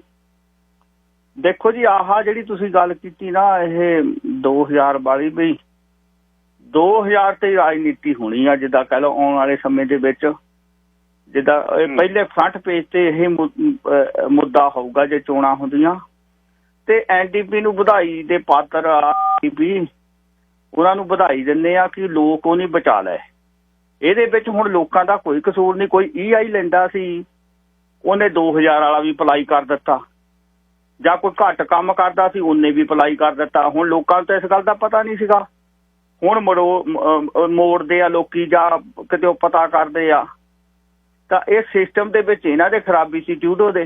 ਹੁਣ ਕਹਿੰਦੇ ਵੀ ਸਹੀ ਲਾਈਨ ਤੇ ਆ ਕੇ ਨਾ, ਹੁਣ ਕਹਿੰਦੇ ਹੋਰ ਵਧਾ ਦੇਣਾ। ਇਹ ਵੀ ਰਾਜਨੀਤੀ ਆ, ਜਿੱਦਾਂ ਕਹਿ ਲਓ ਬਈ ਹੋਰ ਵਧਾ ਦੇਣਾ, ਕਿਉਂਕਿ NDP ਨੇ ਜਿਹੜਾ ਮੁੱਦਾ ਚੱਕਿਆ ਤਾਂ ਉਹਦੇ ਹੱਕ ਦੇ ਵਿੱਚ ਲੋਕ ਬਹੁਤ ਹੋ ਜਾਣੇ ਸੀਗੇ। ਹੁਣ ਟਿਊਡੋ ਸਾਹਿਬ ਨੇ ਇਹ ਕਿਹਾ ਵੀ ਹੁਣ ਮੈਂ ਥੋੜਾ ਜਿਹਾ ਹੋਰ 2-3 ਮਹੀਨੇ ਦੇ ਦੂੰਗਾ, ਤਾਂ ਗਾਂ ਸਲਾਹ ਕੀਤੀ ਹੋਣੀ ਆ ਵੀ ਗਾਂ ਚੋਣਾਂ ਦੇ ਵਿੱਚ ਆਪਾਂ ਫੇਰ ਸਫਲਤਾ ਪ੍ਰਾਪਤ ਕਰ ਲੈਣੀ ਆ। ਫਿਰ NDP ਸੇ ਮੁੱਦਾ ਇਹ ਚੱਕੂਗੀ। ਹੁਣ ਜਿੱਦਾਂ ਬਈ ਇਹ ਮੁੱਦਾ ਤਾਂ ਹੋਣਾ ਆ ਜੁਰਮਾਨੇ ਦਾ, ਜੇਲ੍ਹ ਦਾ। ਜਿਹੜੀ ਗੱਲਬਾਤ ਕੀਤੀ ਆ ਇਹ ਗਲਤ ਗੱਲ ਕੀਤੀ ਆ, ਬਈ ਲੋਕਾਂ ਨੂੰ ਡਰਾਇਆ ਗਿਆ ਬਈ ਇਹ ਲੋਕ ਬਹੁਤ ਡਰ ਗਏ। ਤੇ ਮੈਂ ਵਿਸ਼ਵਾਸ ਨਹੀਂ ਕਰਦਾ ਵੀ 1,90,000 ਨੇ ਮੋੜ ਦਿੱਤਾ। ਇਹ ਵੀ ਮੈਨੂੰ ਲੱਗਦਾ ਕਿ ਕੋਈ ਜਿੱਦਾਂ ਕਹ ਲਓ ਸਾਜ਼ਿਸ਼ ਆ, ਜਿੱਦਾਂ ਲੋਕਾਂ ਨੂੰ ਕਢਾਉਣ ਦੇ ਪੈਸੇ ਨਾ, ਇਹਨਾਂ ਦਾ ਢਕੋਂਜਬਾਜ਼ੀ ਆ। ਕਿਸੇ ਤੋਂ ਸਬੂਤ ਜਾਂ ਤਾਂ ਮੀਡੀਆ ਲਿਆਵੇ ਵੀ ਆਹ ਬੰਦੇ ਨੇ ਆਹ ਮੋੜੇ ਆ, ਜਾਂ ਪੂਰਾ ਡਾਟਾ ਕਾਗਜ਼ਾਂ ਦੇ ਆਧਾਰ ਤੇ ਆਵੇ, ਫਿਰ ਆਪਾਂ ਮੰਨਾਂਗੇ ਹਾਂ ਵੀ 1,90,000 ਨੇ ਮੋੜ ਦਿੱਤਾ। ਤਾਂ ਉਹ ਇਸ ਕਰਕੇ ਇਹ ਸਰਕਾਰਾਂ ਦੀ ਰਾਜਨੀਤੀ ਹੁੰਦੀ ਆ ਵੀ ਆਹ ਇੰਨੇ ਵੀ ਲੋਕ ਹੋਰ ਡਰ ਕੇ ਤਾਂ ਮੋੜ ਦੇਣਗੇ।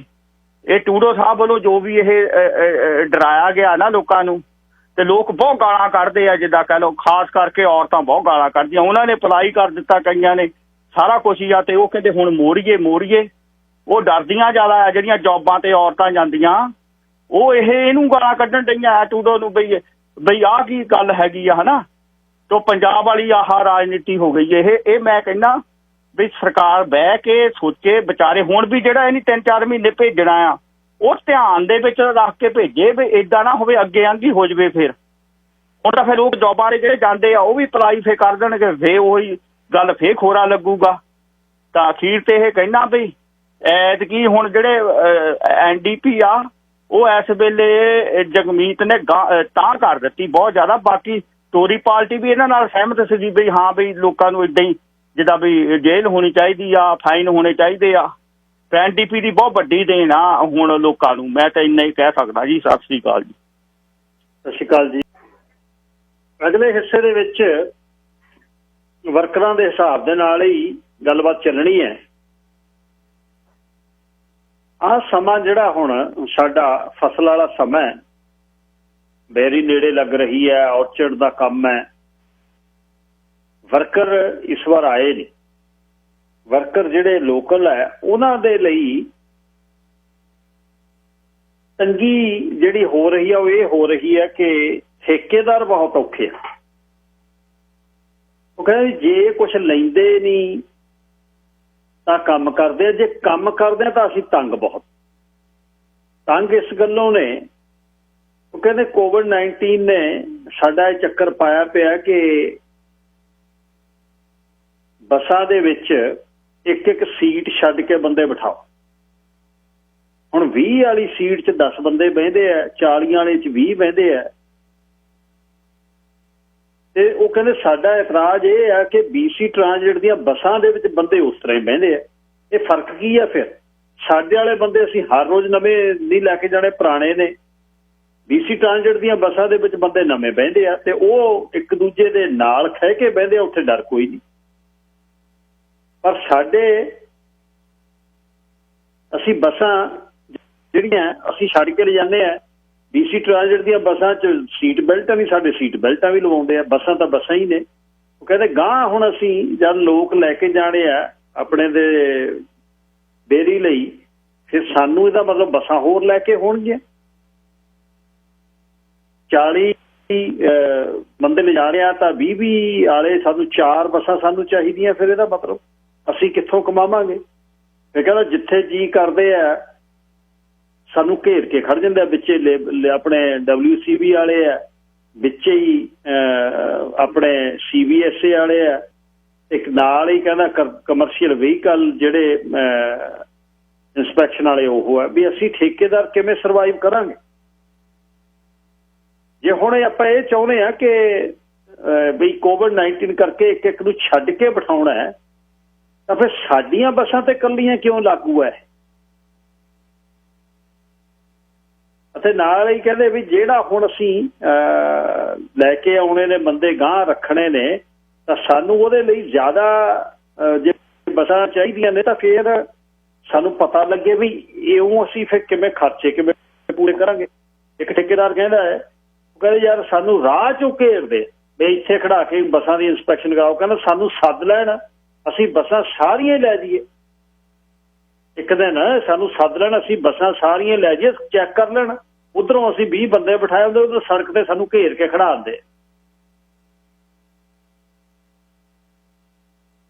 ਇਹਦੇ ਤੇ ਉਹਨਾਂ ਦਾ ਇਤਰਾਜ਼, ਇੱਕ ਬੰਦੇ ਕਹਿੰਦੇ ਅਸੀਂ ਸਰਵਾਈਵ ਬਹੁਤ ਔਖਾ ਕਰ ਰਹੇ ਹਾਂ, ਦੂਸਰੇ ਬੰਨੇ ਲੇਬਰ ਨਹੀਂ ਆ ਰਹੀ, ਤੀਸਰੇ ਬੰਨੇ ਸਾਨੂੰ ਰਾਹ ਦੇ ਵਿੱਚ ਘੰਟਿਆਂ ਵੱਧੀ ਖੜਾਉਂਦੇ ਨੇ। ਇਹ ਇਸ਼ੂ ਉਹ ਕਹਿੰਦੇ ਸਾਡਾ ਹੋਇਆ ਤੇ ਇਹ ਇਸ਼ੂ ਸਾਡਾ ਵੈਲਿਡ ਹੈ। ਲੇਬਰ ਮੈਨੂੰ ਫਾਰਮਰਸ ਵੀ ਅੱਜ ਫੋਨ ਕਰਕੇ ਦੱਸਣ ਕਿ ਲੇਬਰ ਆ ਰਹੀ ਹੈ, ਜੇ ਨਹੀਂ ਆ ਰਹੀ ਤਾਂ ਕਿਹੜੀ ਕਿਹੜੀ ਮੁਸ਼ਕਲ ਹੋ ਰਹੀ ਹੈ। ਤੇ ਇਹ ਵਾਕਈ ਬੱਸਾਂ ਵਾਲੀ ਮੁਸ਼ਕਲ ਆ ਵੀ ਇੱਕ ਛੱਡ ਕੇ ਬਿਠਾਉਂਦੇ ਆ, ਰਾਹ 'ਚ ਚੈੱਕ ਕਰਦੇ ਆ। ਤਾਂ ਫਿਰ ਜੇ ਇਹਨੂੰ ਆਪਾਂ ਚਾਹੁੰਦੇ ਆ ਵੀ ਅੱਗੇ ਨਾ ਵਧੇ, ਤਾਂ ਬੱਸਾਂ ਦੇ ਵਿੱਚ ਫਿਰ ਜਿਹੜੀਆਂ ਸਾਡੀਆਂ ਟ੍ਰਾਂਜਿਟ ਵਾਲੀਆਂ ਬੱਸਾਂ ਉਹਦੇ 'ਚ ਤਾਂ ਫਿਰ ਅਸੀਂ ਨਾਲ ਹੀ ਬਹਿੰਦੇ ਹਾਂ। ਤੇ ਇਹਦੇ 'ਚ ਉਹ ਕਹਿੰਦੇ ਵੀ ਇੱਕ ਬੰਦੇ ਹਰ ਰੋਜ਼ ਅਸੀਂ ਬੰਦੇ ਸਾਡੇ ਪੱਕੇ ਨੇ ਜਿਹਨਾਂ ਨੂੰ ਅਸੀਂ ਟਰੈਕ ਕਰ ਸਕਦੇ ਹਾਂ, ਇੱਕ ਬੰਦੇ ਨਵੇਂ ਬੰਦੇ ਚੜ੍ਹਨੇ ਨੇ। ਤੇ ਬੱਸਾਂ ਦੀ ਇੰਸਪੈਕਸ਼ਨ ਕਹਿੰਦੇ ਸਾਡੇ ਕੋਲ ਬੰਦੇ ਬੈਠੇ ਆ, ਸਾਨੂੰ ਸੱਦ ਲੈਣ ਕਮਰਸ਼ੀਅਲ ਵਹੀਕਲ ਵਾਲੇ, ਅਸੀਂ ਸਾਰੀਆਂ ਬੱਸਾਂ ਲੈ ਜਾਣਗੇ, ਚੈੱਕ ਕਰ ਲੈਣ। ਉਹ ਰਾਹ ਦੇ ਵਿੱਚ ਜਿਹੜਾ ਘੇਰਦੇ ਨੇ, ਚਲੋ ਟਰੱਕ ਤੱਕ ਇਕੱਠੇ ਨਹੀਂ ਜਾ ਸਕਦੇ, ਹੋਰ ਕਮਰਸ਼ੀਅਲ ਵਹੀਕਲ ਨਹੀਂ ਜਾ ਸਕਦੇ, ਸਾਡੀਆਂ ਕਿੰਨੀਆਂ ਕੁ ਬੱਸਾਂ ਅਸੀਂ ਤਾਂ ਲੈ ਜਾਾਂਗੇ। ਅਸੀਂ 5-5 7-7 ਸਾਨੂੰ ਸੱਦੀ ਜਾਣ, ਹਰ ਹਫ਼ਤੇ ਲੈ ਜਾਂਦੇ, ਹਰ ਰੋਜ਼ ਲੈ ਜਾਂਦੇ। ਇਹ ਹੁਣ ਇੰਡਸਟਰੀ ਆਪਣਾ ਸਰਨਾ ਦੀ ਕਿ ਮਸ਼ੀਨਾਂ ਦੇ ਨਾਲ ਬੇਰੀ ਟੁੱਟੂਗੀ, ਪਰ ਬਹੁਤ ਵਰਕਰ ਨੇ ਜਿਹੜੇ ਇਹਦੇ ਤੇ ਡਿਪੈਂਡੈਂਟ ਸੀ। ਉਹ ਕਹਿੰਦੇ ਵੀ ਅਸੀਂ ਬਹੁਤ ਔਖੇ ਆ, ਠੇਕੇਦਾਰ ਇਸ ਗੱਲੋਂ ਬੜੇ ਔਖੇ। ਕਹਿੰਦੇ ਬੱਸਾਂ ਕਿਵੇਂ ਪਾਵਾਂਗੇ ਅਸੀਂ ਹੋਰ, ਜੇ ਅੱਧੇ ਬੰਦੇ ਲੈ ਕੇ ਜਾਣੇ। ਹੁਣ 100 ਬੰਦਾ ਲਿਜਾਣਾ ਹੈ ਤਾਂ 200 ਸੀਟਾਂ ਚਾਹੀਦੀਆਂ। 200 ਸੀਟਾਂ ਜੇ 20 ਵਾਲੀਆਂ ਨੇ ਸੀਟਾਂ ਵਾਲੀਆਂ ਬੱਸਾਂ ਨੇ ਤਾਂ 10 ਬੱਸਾਂ ਹੋ ਗਈਆਂ। ਉਹ ਕਹਿੰਦੇ ਅਸੀਂ 30 ਹਜ਼ਾਰ ਦੀਆਂ ਬੱਸਾਂ ਇਸ ਤਰ੍ਹਾਂ ਲੈ ਕੇ 25 ਵਾਲੀਆਂ ਸਰਵਾਈਵ ਕਿਵੇਂ ਕਰਾਂਗੇ। ਸਾਹ ਗੁਰਦੀਪ ਸਿੰਘ, ਲਾਈਨ ਨੰਬਰ 4।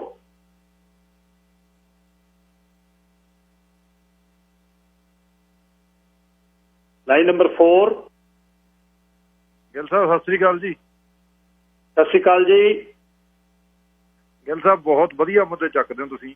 ਵੈਸੇ ਧੰਨਵਾਦ ਜੀ। ਮੈਂ ਪਿਛਲੇ ਸਾਲ ਮੈਂ ਇੱਥੇ BC ਦੇ ਵਿੱਚ ਸੀ, ਹੁਣ ਤਾਂ ਇੱਧਰ ਕੈਲਗਰੀ 'ਚ ਆ। ਅੱਛਾ ਜੀ। ਪਰ ਜਾਣੀ ਜ਼ਬਰਦਸਤ ਤੁਹਾਡੀ ਮੈਂ ਐਪਰੀਸ਼ੀਏਟ ਕਰਨ ਦੀ ਖਾਤਰ ਹੀ ਸਿਰਫ ਕਾਲ ਕੀਤੀ ਆ ਵੀ ਬਹੁਤ ਵਧੀਆ ਤੁਸੀਂ ਕੰਮ ਕਰਦੇ ਹੋ। ਬਾਕੀ ਰਹੀ ਗੱਲ ਜਿਹੜੀ ਆ ਤੁਸੀਂ ਆ ਨਵਾਂ ਮੁੱਦਾ ਹੁਣ ਸਟਾਰਟ ਕੀਤਾ, ਇਹਦੇ ਬਾਰੇ ਬੇਰੀ ਵਾਲਾ, ਠੇਕੇਦਾਰਾਂ ਵਾਲਾ ਜੀ। ਨੋ ਡਾਊਟ ਠੇਕੇਦਾਰਾਂ ਨੂੰ ਔਖਾ ਹੋ ਰਿਹਾ ਜਿਸ ਤਰ੍ਹਾਂ ਤੁਸੀਂ ਕਹਿ ਰਹੇ ਹੋ। ਬਟ ਪਿਛਲੇ ਸਮੇਂ ਦੇ ਵਿੱਚ ਮੈਂ ਪਿਛਲੇ 2 ਸਾਲ ਦੇ ਵਿੱਚ ਮੈਂ ਦੇਖਿਆ ਇੱਥੇ ਵੀ ਜੋ ਵਰਕਰ ਨਾਲ ਹੁੰਦਾ ਉਹ ਸ਼ਾਇਦ ਮੇਰਾ ਖਿਆਲ ਹੈ ਵੀ ਉਹ ਵੀ ਬਰਦਾਸ਼ਤ ਤੋਂ ਬਾਹਰ ਆ। ਉਹ ਵੀ ਦੱਸੋ। ਉਹ ਜਿਵੇਂ ਮੈਂ ਹੁਣ ਸਿੰਪਲ ਜੀ ਗੱਲ ਦੱਸਦਾ ਵੀ ਦੇਣੇ 9 ਕੈਸ਼ ਵਾਲਿਆਂ ਨੂੰ ਜਿਹੜੇ ਬਿਸਤਰ ਆਉਂਦੇ ਆ, ਦੇਣੇ 9 ਤੇ ਲੈਣੇ 15 14 13 85। ਤੇ ਜਿਹਦਾ 400 ਵਰਕਰ ਆ ਤਾਂ ਆਪੇ ਕੈਲਕੂਲੇਟ ਕਰ ਲੈਣ। ਬਾਕੀ ਮੈਂ ਤਾਂ ਹੁਣ ਬਹੁਤ ਡਿਟੇਲ 'ਚ ਨਹੀਂ ਕਹਿਣਾ ਚਾਹੁੰਦਾ। ਜਾਣੀ ਉਹ ਵੀ ਗੱਲਾਂ ਹੈਗੀਆਂ ਵਿੱਚ। ਜੇ ਦੇਣੇ 45 ਸੈਂਟ ਤੇ ਉੱਪਰੋਂ ਕੀ ਆ ਹਨਾ, ਇਹ ਵੀ ਚੀਜ਼ਾਂ ਇਹਨਾਂ ਨੂੰ ਪ੍ਰੋਬਲਮ ਕ੍ਰੀਏਟ ਕਰਦੇ ਆ, ਕਿਉਂਕਿ ਜੇ ਪਹਿਲਾਂ ਤੋਂ ਸਹੀ ਹਿਸਾਬ ਕਿਤਾਬ ਨਾਲ ਵਿੱਚ ਮੁੰਡੇ ਹੈਗੇ ਆ ਇੱਥੇ ਜਿਹੜੇ ਬਹੁਤ ਵਧੀਆ ਕੰਮ ਕਰਦੇ ਆ, ਕੈਸ਼ ਵੀ ਸਭ ਕੁਝ ਸਹੀ ਕੰਮ ਕਰਦੇ ਆ, ਤੇ ਵਰਕਰ ਜ਼ਿਆਦਾ ਤੁਹਾਨੂੰ ਪਤਾ ਵੀ ਵੇਟਰ ਹੀ ਹੁੰਦਾ ਐਸੇ ਜੇ ਕੰਮ ਦੇ ਵਿੱਚ। ਬੇਰੀ ਵਾਲੇ ਕੰਮ 'ਚ ਜ਼ਿਆਦਾ ਵਰਕਰ ਜਿਹੜਾ ਇੰਡੀਆ ਤੋਂ ਆਉਂਦਾ ਉਹ ਵਰਕਰ ਬੇਰੀ ਵਾਲਾ ਹੀ ਆਉਂਦਾ ਜਾਂ ਕੈਸ਼ ਵਾਲਾ ਹੀ ਆਉਂਦਾ, ਤੇ ਕੈਸ਼ ਵਾਲੇ 'ਚ ਧੂਆ ਟਕਾ ਕੇ ਕੁੱਟਦੇ ਆ। ਬਸ ਇੰਨੀ ਕੀ ਗੱਲ ਕਹਿਣੀ ਸੀ। ਥੈਂਕ ਯੂ ਜੀ। ਧੰਨਵਾਦ ਵੀਰ ਜੀ। Sir Surjit Singh line number 5। ਹਾਂਜੀ ਗਿੱਲ ਸਾਹਿਬ ਸਤਿ ਸ਼੍ਰੀ ਅਕਾਲ ਜੀ। ਸਤਿ ਸ਼੍ਰੀ ਅਕਾਲ ਵੀਰ ਜੀ। ਹੈਲੋ। ਹਾਂਜੀ ਹਾਂਜੀ ਵੀਰ ਜੀ ਸਤਿ ਸ਼੍ਰੀ ਅਕਾਲ। ਨਾ ਬੱਸਾਂ ਦੀ ਰਿਸਟ੍ਰਿਕਸ਼ਨ ਆ, ਬੱਸ ਦੇ ਵਿੱਚ 12 ਬੰਦੇ ਬਹਿਣੇ ਆ ਤੇ ਡਰਾਈਵਰ ਨੇ ਤਾਂ ਫੁੱਲ ਪੇ ਲੈਣੀ। ਹਾਂਜੀ, ਤੇ 12 ਬੰਦਿਆਂ ਨੂੰ ਤੁਸੀਂ ਕਿੱਥੋਂ ਅਫੋਰਡ ਕਰੋਗੇ? ਦੂਜੀ ਮੈਂ ਇੱਕ ਹੋਰ ਗੱਲ ਕਰਦਾ ਵੀ ਟੂਡੋ ਸਾਹਿਬ ਨੂੰ ਚਾਹੀਦਾ ਵੀ ਫਾਰਮਰਾਂ ਨੂੰ ਇੱਕ ਤਾਂ ਡਰੱਗ ਵੇਚਣੀ ਲੀਗਲ ਕਰ ਦੇਵੇ, ਇੱਕ ਕੈਸ਼ ਪੈਸੇ ਦੇਣੇ ਲੀਗਲ ਕਰ ਦੇਵੇ, ਕਿਉਂਕਿ ਹੁਣ ਜਿਹੜਾ 2-2000 ਘਰ ਬੈਠੇ ਨੂੰ ਦਿੰਦਾ ਕੋਈ ਬੰਦਾ ਚੈੱਕ ਲੈਣ ਨੂੰ ਤਿਆਰ ਨਹੀਂ ਹੈਗਾ। ਉਹ ਕਹਿੰਦੇ ਜੀ ਕੈਸ਼ ਦੇਣੇ ਤਾਂ ਚੱਲ ਜਾਂਦੇ ਆ, ਸਾਨੂੰ ਤਾਂ 2000 ਆਉਂਦਾ ਘਰ ਬੈਠਿਆਂ ਨੂੰ। ਉਹ ਡਰੱਗ ਵੇਚਾਂਗੇ, ਨਾਲੇ ਕੈਸ਼ ਪੈਸੇ ਲਿਆਵਾਂਗੇ, ਨਾਲੇ ਕੈਸ਼ ਵੰਡੀ ਜਾਂਦੇ, ਨਾਲੇ ਟੂਡੋ ਦੇਈ ਜਾਵੇ, ਸਾਰਿਆਂ ਦਾ ਕੰਮ ਚੱਲੀ ਜਾਊਗਾ। ਹੈਲੋ। ਬਿਲਕੁਲ ਜੀ ਸੁਣ ਰਿਹਾ, ਮੈਂ ਗੱਲ ਸੁਣ ਰਿਹਾ ਤੁਹਾਡੀ। ਇੱਕ ਪੱਖ ਤਾਂ ਹੈ ਨਾ ਦੇਖ ਲਿਆ ਸਰਕਾਰ ਨੇ, ਦੂਜਾ ਪੱਖ ਤਾਂ ਦੇਖਿਆ ਹੀ ਨਹੀਂਗਾ। 27,000 ਏਕੜ ਬੇਰੀ ਦਾ ਟੁੱਟਣਾ ਕਿੱਦਾਂ ਆ? ਜਿੰਨੇ ਬੰਦੇ ਆ ਸਾਡੇ ਆਪਣੇ ਜਿਹੜੇ ਪੱਕੇ ਬੰਦੇ ਆ ਉਹ ਕਹਿੰਦੇ ਵੀ ਕੈਸ਼ ਦੇ ਦਿਓ, ਜਿੰਨਾ ਜਿਹਾ 2000 ਲੈਂਦਾ ਅਸੀਂ ਤਾਂ ਨਹੀਂ ਆਉਣਾ ਕੰਮ ਤੇ।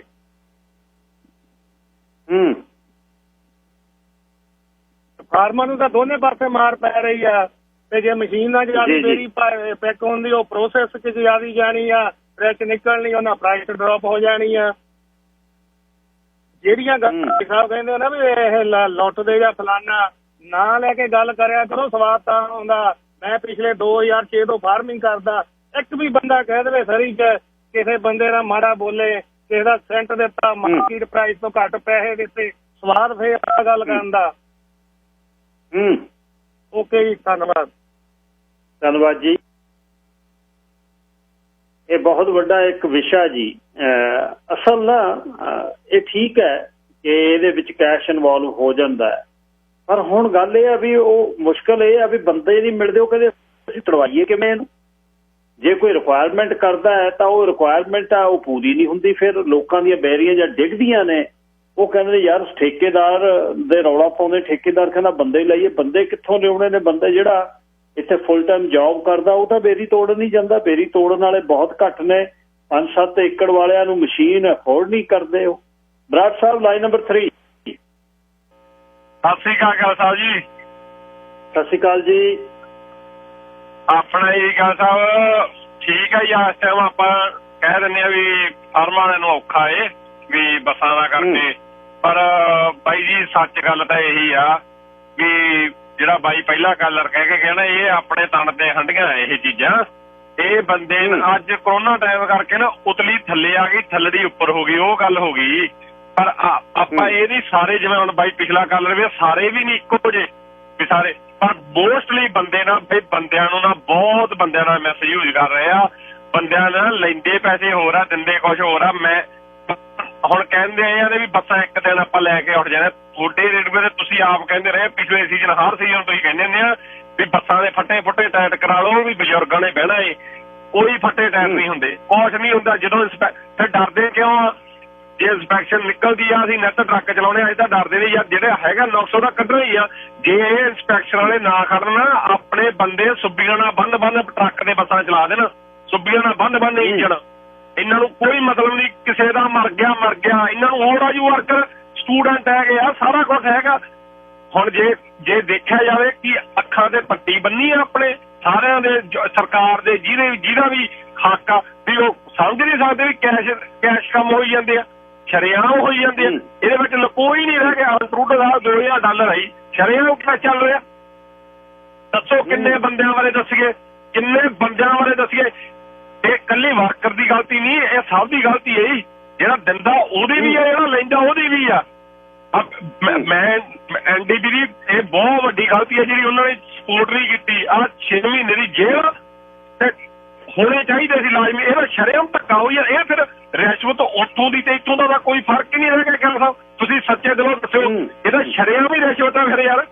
ਇਹ ਤਾਂ ਫਿਰ ਹੁਣ ਜਿਹੜੇ ਬੰਦਾ ਨਹੀਂ 2000 ਲੈਂਦਾ ਉਹ ਪਛਤਾਉਂਦਾ ਯਾਰ ਮੈਂ ਕਾਹਤੋਂ ਨਹੀਂ ਲਿਆ, ਜਦੋਂ ਗਵਰਨਮੈਂਟ ਤਾਂ ਆਪ ਕਹੀ ਜਾਂਦੀ ਕੋਈ ਇਨਕੁਆਇਰੀ ਕਰਨ ਦੀ ਲੋੜ ਨਹੀਂ, ਲਓ 2000 ਦਿੰਨੇ ਆ ਫਾਰਮਾਂ ਵਾਲਿਆਂ ਦੀ। ਬਿਲਕੁਲ ਮੈਂ ਮੰਨਦਾ ਠੀਕ ਆ ਵੀ ਇਹ ਗੱਲ ਉਹ ਵਾਰੀ ਤੰਗ ਕਰਦੇ ਆ, ਪਰ ਕਿਉਂ ਲੈ ਕੇ ਜਾਂਦੇ ਜਿਹੜੇ ਵੈਕਟਰ ਬੰਦੇ ਆਉਂਦੇ ਆ ਵੀ ਉਹਨਾਂ ਨੂੰ ਕੰਮਾਂ ਦੇ, ਉਹ ਵੈਕਟਰ ਆਏ ਆ ਵੈਕਟਰ ਰਹਿਣ। ਉਹ ਫਿਰ ਬੰਦਿਆਂ ਨੂੰ ਇੱਥੇ ਜੋਬਾਂ ਨਹੀਂ ਮਿਲਦੀਆਂ, ਬੰਦੇ ਮੁੜ ਕੇ ਚੋਰੀਆਂ ਕਰਦੇ ਆ, ਮੁੜ ਕੇ ਨਸ਼ਾ ਖਾਂਦਾ ਬੰਦਾ ਜਿਹਦੇ ਚੈਸਟ ਟੁੱਟ ਗਈ ਉਹਨੇ ਨਸ਼ਾ ਖਾ ਕੇ ਉਹ ਆਦਾ ਯਾਰ ਮੈਂ ਤਾਂ ਊਂ ਵੀ ਮਰਿਆ ਨਹੀਂ, ਨਜ਼ਾਰੇ ਲਓ ਠੀਕ ਆ ਦੈਸਤ। ਇਹ ਆਪਣੀਆਂ ਸਤਿ ਸ਼੍ਰੀ ਅਕਾਲ ਵੀਰ ਜੀ। ਦੇਖੋ ਇੱਕ ਤਾਂ ਗੱਲ ਜਿਹੜੀ ਕਮਿਊਨਿਟੀ 'ਚ ਚੱਲ ਰਹੀ ਹੈ ਉਹ ਬਹੁਤ ਵੱਡੀ ਚੱਲ ਰਹੀ ਹੈ ਵੀ ਇਹ ਜਿਹੜਾ ਹੁਣ ਇਸ ਬੈਨੀਫਿਟ ਨੇ ਲੋਕਾਂ ਨੂੰ ਸਿੱਥਲ ਕਰ ਦੇਣਾ। ਉਹ ਕਹਿੰਦੇ ਛੱਡ ਯਾਰ ਜ਼ਰੂਰ ਜਿਹੜੇ ਕੱਢਣੇ ਨੇ। ਪ੍ਰਭਜੋਤਪਾਲ ਸਿੰਘ ਜੀ ਇੱਕ ਮੈਂ ਬ੍ਰੇਕ ਲੈ ਲਵਾਂ ਜੀ, ਅੜੀਕਿਓ ਪਲੀਜ਼ ਮਾੜਾ ਜਿਹਾ। ਬੈਨੀਫਿਟਸ ਵਾਲਿਆਂ ਕਰਕੇ ਵਰਕਰ ਨਹੀਂ ਬਹੁਤਾਂ ਨੂੰ ਮਿਲ ਰਹੇ, ਇਹ ਵੀ ਨਾਲ ਦੱਸ ਰਹੇ ਨੇ। ਉਹ ਕਹਿੰਦੇ ਛੱਡੋ ਇੰਨੇ 2000 ਇਹ ਕਮਾਉਣਾ ਹੈ, ਘਰੇ ਬੈਠੇ ਆਰਾਮ ਨਾਲ ਦੇਖਦੇ ਜਦ ਤੱਕ ਟੂਡੋ ਦਿੰਦਾ। ਪ੍ਰਭਜੋਤਪਾਲ ਸਿੰਘ ਜੀ ਲਾਈਨ ਨੰਬਰ 2।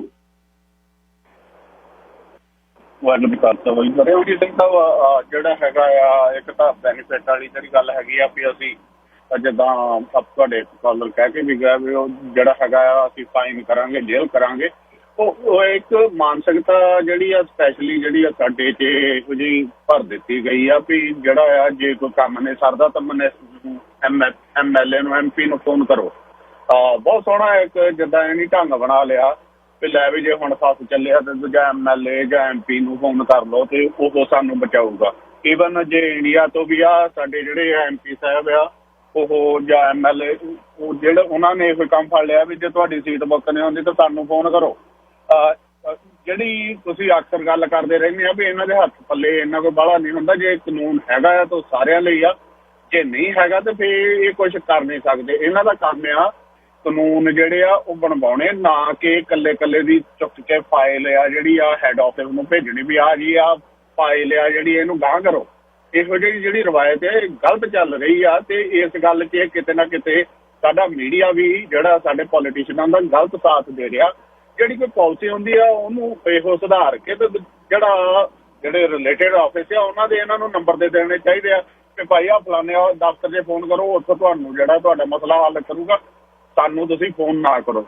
ਇਹ ਗਲਤ ਰਵਾਇਤ ਚੱਲ ਰਹੀ ਹੈਗੀ ਆ। ਸੋ ਇਸ ਗੱਲ 'ਤੇ ਗੱਲ ਹੋਣੀ ਚਾਹੀਦੀ ਹੈ। ਜਿਹੜੀ ਆ ਤੁਸੀਂ ਗੱਲ ਕੀਤੀ ਸੀ ਵੀ ਉਹ ਬੱਸਾਂ ਰੋਕ ਕੇ ਖੜ ਜਾਂਦੇ ਅਸੀਂ ਇੰਸਪੈਕਸ਼ਨ ਕਰਨੀ, ਮੈਨੂੰ ਗੱਲ ਚੇਤੇ ਆ ਗਈ 96 ਦੀ ਹੈਗੀ ਆ। ਤਾਂ ਮੈਂ ਉਦੋਂ ਨਵਾਂ ਟਰੱਕ ਲਿਆ ਸੀ ਤਾਂ ਇੱਥੇ ਅਕਸਰ ਇਹ ਤੀਏ ਚੌਥੇ DOT ਇੱਥੇ ਸਾਡੇ ਅਲਬਰਟੇ 'ਚ ਕਹਿੰਦੇ ਤੁਹਾਡੇ CBS ਵਾਲੇ ਕਹਿੰਦੇ ਆ ਉਹਨਾਂ ਨੇ ਰੋਕ ਲੈਣਾ ਇੰਸਪੈਕਸ਼ਨ। ਅਸੀਂ ਦੇਖਣਾ ਜੀ ਪੇਪਰ ਚੈੱਕ ਕਰਨੇ ਆ, ਇੰਸਪੈਕਸ਼ਨ ਕਰਨੀ ਆ।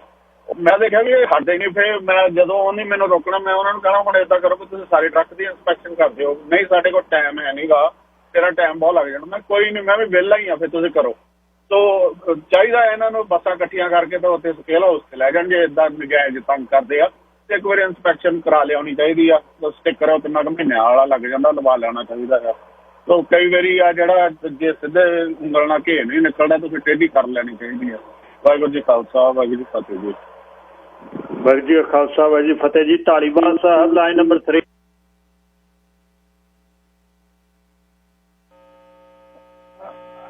ਹੈਲੋ, ਹਾਂਜੀ ਸਤਿ ਸ਼੍ਰੀ ਅਕਾਲ। ਸਤਿ ਸ਼੍ਰੀ ਅਕਾਲ ਜੀ। ਮੈਂ ਜਿਹੜੀ ਇੱਕ ਤਾਂ ਜਿਹੜੀ ਆ ਸਰਬ ਦੀ ਗੱਲ ਸੀਗੀ ਜੀ, ਗਵਰਨਮੈਂਟ ਨੇ ਗੁੱਡ ਇੰਟੈਂਸ਼ਨ ਦੇ ਨਾਲ ਮੇਰੇ ਖਿਆਲ ਕੰਮ ਕੀਤਾ, ਲੋਕਾਂ ਨੂੰ ਇਮਾਨਦਾਰ ਸਮਝ ਕੇ ਵੀ ਜਿਹਨੂੰ ਵੀ ਲੋੜ ਹੈ।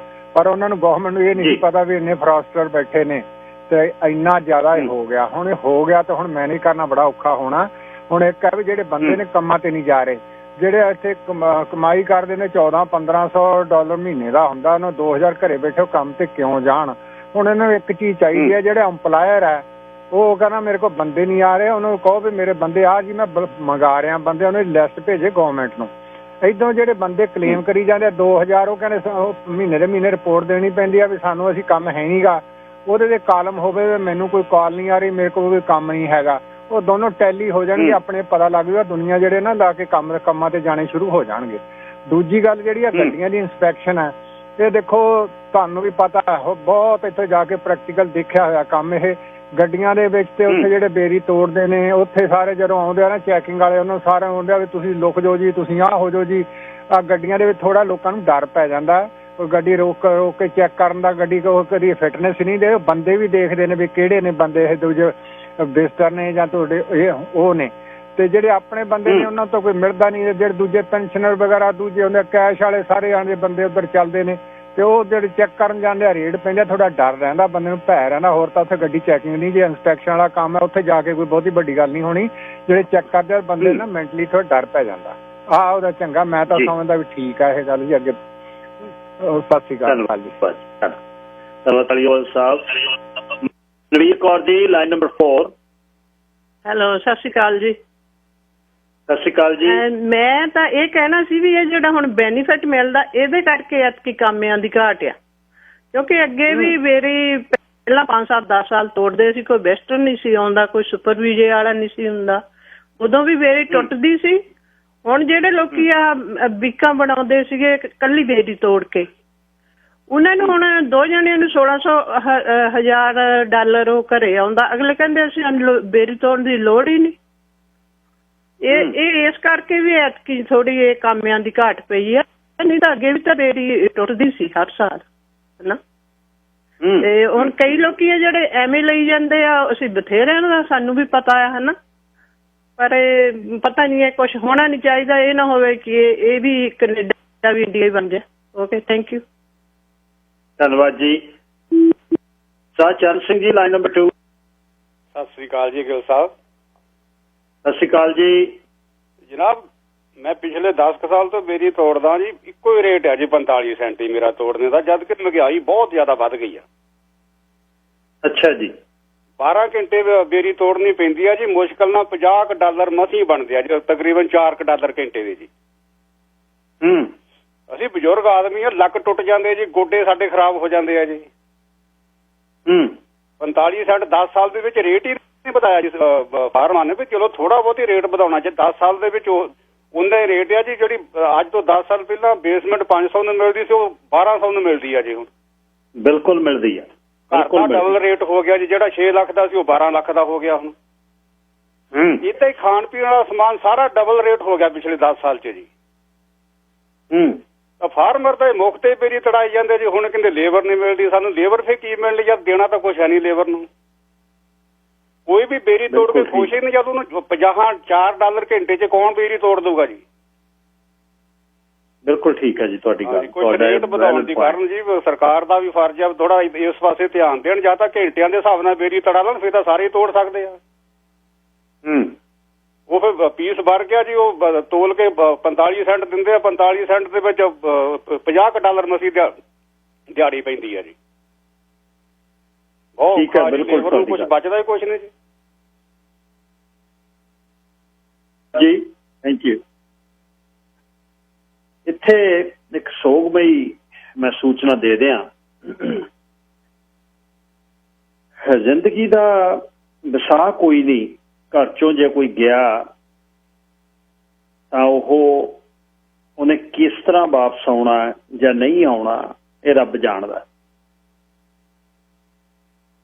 ਆਪਣੀ ਜਿਹੜੀ ਰਿਵਰ ਨਰਸਰੀ ਹੈ ਚੌਹਾਨ ਭਾਈਆਂ ਦੀ, ਨਗਰ ਵਾਲਿਆਂ ਦੀ, ਹਾਈਵੇ 10 ਤੇ 164 ਤੇ, ਉਹ ਤਿੰਨੇ ਭਾਈਆਂ ਚੋਂ ਸਰ ਕੁਲਵੰਤ ਸਿੰਘ ਚੌਹਾਨ ਜਿਹੜੇ BC ਫੈਰੀਜ਼ ਦੀ ਰਿਪੇਅਰ ਵਾਲੀ ਫੈਸਿਲਿਟੀ ਤੇ ਕੰਮ ਕਰਦੇ ਸੀ ਰਿਚਮੰਡ ਦੇ ਵਿੱਚ, ਤੇ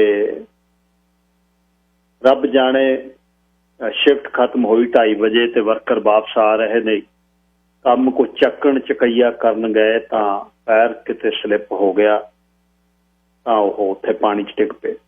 ਵਰਕਰ ਘਰ ਨੂੰ ਆ ਗਏ। ਜਦੋਂ ਘਰੇ ਨਾ ਪਹੁੰਚੇ ਤਾਂ ਉਹਨਾਂ ਦੇ ਬ੍ਰਦਰ ਕੁਲਵੀਰ ਸਿੰਘ ਚੌਹਾਨ, ਉਹਨਾਂ ਨੇ ਫੋਨ ਕਰਨਾ ਸ਼ੁਰੂ ਕੀਤਾ। ਫੋਨ ਨਾ ਚੱਕਿਆ ਤਾਂ ਉੱਥੇ ਉਹ ਫੈਸਿਲਿਟੀ ਤੇ ਚਲੇ ਗਏ। ਉਹ ਕਹਿਣ ਘਰ ਨੂੰ ਚਲੇ ਗਏ, ਲੋਕਰ 'ਚ ਸਮਾਨ ਉੱਤੇ ਹੀ ਪਿਆ। ਤੇ ਦੂਸਰੇ ਦਿਨ ਉਹਨਾਂ ਦੀ ਬੋਡੀ ਡਾਈਵਰਸ ਨੇ ਕੱਢੀ। 56 ਸਾਲ ਦੀ ਉਹਨਾਂ ਦੀ ਉਮਰ ਸੀ। ਬਹੁਤ ਮਿੱਠ ਬੋਲੜੇ ਸਾਊ ਇਨਸਾਨ ਸਨ। ਉਹ ਸਵਰਗਵਾਸ ਹੋ ਗਏ ਨੇ। ਘਰੋਂ ਬੰਦਾ ਜਾਂਦਾ ਤੇ ਸ਼ਿਫਟ ਖਤਮ ਤੇ ਘਰ ਨੂੰ ਆਉਂਦਾ ਤੇ ਮਤਲਬ ਇਸ ਤਰ੍ਹਾਂ ਸਭ ਕੁਝ ਉੱਡ ਜਾਂਦਾ ਹੈ, ਤੁਸੀਂ ਉਸ ਨੂੰ ਮਹਿਸੂਸ ਨਹੀਂ ਕਰ ਸਕਦੇ। ਸੰਸਕਾਰ ਲਈ ਮੈਨੂੰ ਲੱਗਦਾ ਸਮਾਂ ਬਹੁਤ ਜਿਹੜਾ ਵਰਕਰ ਆਪਾਂ ਜਾ ਨਹੀਂ ਸਕਦੇ, ਪਰ ਪਰਿਵਾਰ ਨਾਲ ਦੁੱਖ ਦੁੱਖ ਸਾਂਝਾ ਕਰਨ ਲਈ ਕੁਲਵੀਰ ਸਿੰਘ ਚੌਹਾਨ 604 603 1610 ਤੇ ਤੁਸੀਂ ਗੱਲਬਾਤ ਕਰ ਸਕਦੇ ਹੋ 6046031610 ਤੇ। ਚੌਹਾਨ ਬ੍ਰਦਰਸ ਜਿਹੜੇ ਨਗਰ ਵਾਲੇ ਜਿਨ੍ਹਾਂ ਦੀ ਨਰਸਰੀ ਆ ਹਾਈਵੇ 10 ਤੇ 162 ਤੇ ਉਹਨਾਂ ਦੇ ਕੁਲਵੀਰ ਸਿੰਘ ਹੋਣੀ ਜਿਹੜੇ ਨੇ ਉਹ ਛੋਟੇ ਬ੍ਰਦਰ ਸਨ ਤੇ ਤੁਸੀਂ ਵੇਖਿਆ ਹੋਣਾ ਨਾਲ ਘਰ ਆ ਬਹੁਤ ਵੱਡਾ ਜੁਆਇੰਟ ਫੈਮਿਲੀ ਆ ਕਾਰਾਂ ਖੜੀਆਂ ਹੁੰਦੀਆਂ 12-14 ਤੇ ਪਹਿਲਾ ਘਰ ਹੈ ਹਾਈਵੇ 10 ਤੇ ਬਹੁਤ ਲੋਕ ਕੁਝ ਦਿਨਾਂ ਦੀ ਗੱਲ ਮੈਂ ਮਿਲ ਕੇ ਆਇਆ ਉਹਨਾਂ ਨੂੰ ਨਰਸਰੀ ਤੇ ਜਿਮ ਅਸੀਂ ਇਕੱਠੇ ਹੁੰਦੇ ਸਵੇਰੇ ਤੇ ਬਸ ਇਨਸਾਨ ਇੰਨਾ ਹੀ ਹੈ ਬਸ ਇਸ ਚੀਜ਼ ਨੂੰ ਸਦਾ ਦਿਮਾਗ 'ਚ ਰੱਖਣਾ ਚਾਹੀਦਾ ਕਿ ਅਸੀਂ ਇੱਥੇ ਕੀ ਕਰਨਾ ਹੈ ਤੇ ਅਸੀਂ ਕੀ ਕਰਨਾ ਤੇ ਜ਼ਿੰਦਗੀ ਤੇ ਮੌਤ ਦਾ ਫਰਕ ਕਿੰਨਾ ਤੇ 26 ਸਾਲ ਹੋ ਗਏ ਉਸ ਫੈਸਿਲਿਟੀ 'ਚ ਉਹਨਾਂ ਨੂੰ ਕੰਮ ਕਰਦੇ ਜੇ ਸਮਾਂ ਆ ਗਿਆ ਬਸ ਉਹਨੇ ਇੱਕ ਸਕਿੰਟ ਨਹੀਂ ਟੱਪਣ ਦੇਣਾ 6046031610 ਤੇ ਕੁਲਵੀਰ ਸਿੰਘ ਚੌਹਾਨ ਦੇ ਪਰਿਵਾਰ ਦੇ ਨਾਲ ਤੁਸੀਂ ਦੁੱਖ ਦਾ ਇਜ਼ਹਾਰ ਕਰ ਸਕਦੇ। ਸਾਹਿਬ ਬਲਵਿੰਦਰ ਸਿੰਘ ਜੀ ਸਤਿ ਸ੍ਰੀ ਅਕਾਲ ਜੀ। ਸਤਿ ਸ਼੍ਰੀ ਅਕਾਲ ਜੀ। ਹਾਂਜੀ ਸਤਿ ਸ਼੍ਰੀ ਅਕਾਲ। ਸਾਹਿਬ ਬੇਰੀ ਦੀ ਗੱਲ ਚੱਲਦੀ ਆ ਬੇਰੀ ਵਰਕਰਾਂ ਦੀ। ਹੈਲੋ ਹਾਂਜੀ ਹਾਂਜੀ ਹਾਂਜੀ ਹਾਂਜੀ ਹਾਂਜੀ ਮੈਂ ਤੁਹਾਨੂੰ ਦੱਸਦਾ ਵੀ ਪਿਛਲੇ ਸਾਲ ਦਾ ਅਜੇ ਬੇਰੀ ਦੇ $10,000 ਰਹਿੰਦਾ ਟੁੱਟਣ ਵਾਲਿਆਂ ਦਾ ਬੇਰੀ ਵਾਲੇ ਦਿੱਤਾ ਕਹਿੰਦੇ ਦੀ ਵਾਲੇ ਤੁਸੀਂ ਆ ਜਾਓ ਸਾਲ ਦੇ ਦੂਗਾ ਆਪਾਂ 30 ਸਾਲ ਹੋ ਗਏ ਕਰਦੇ ਨੂੰ। ਹਾਂਜੀ ਬਾਕੀ ਜੇ ਤੁਸੀਂ ਕਹੋ ਮੈਂ ਤੁਹਾਡੇ ਨਾਲ ਕੈਨੇਡੀ ਚ ਮੇਰੇ ਨਾਲ ਟਾਈਮ ਹੋਇਆ ਮੈਂ ਤੁਹਾਨੂੰ ਫੋਨ ਕਰਕੇ ਸੱਦ ਲੂੰ ਬੇਰੀ ਆਪਾਂ ਲੈ ਚੱਲੇ। ਲੋਕ ਤਾਂ ਕਹਿੰਦੇ ਸਿੱਟ ਕੇ ਆਉਂਗੇ ਬੇਰੀ ਦੇ ਕੇ ਦਿੱਤੇਗਾ ਬੇਰੀ ਸਿੱਟ ਕੇ ਕੋਈ ਪ੍ਰਾਈਸ ਨਹੀਂ ਬੇਰੀ ਦੀ। ਤੁਸੀਂ ਜਦੋਂ ਮੇਰੇ ਕੋਲ ਟਾਈਮ ਮੇਰੇ ਨਾਲ ਕੰਟੈਕਟ ਕਰ ਲੂ ਮੈਂ ਤੁਹਾਡੇ ਨਾਲ ਆਪਾਂ ਬੇਰੀ ਦਾ ਟਰੱਕ ਲੈ ਗਏ ਉੱਥੇ ਟਰੱਕ ਤੁਹਾਨੂੰ ਤਾਂ ਕਢਾ ਲੈ ਮੇਰਾ ਟਰੱਕ ਨੂੰ ਬੇਰੀ ਚੋਂ ਕੱਢ ਦੇਣਾ ਕੈਨੇਡੀ ਵਾਲਿਆਂ ਨੇ ਕੋਈ ਪ੍ਰਾਈਸ ਨਹੀਂ ਜੀ।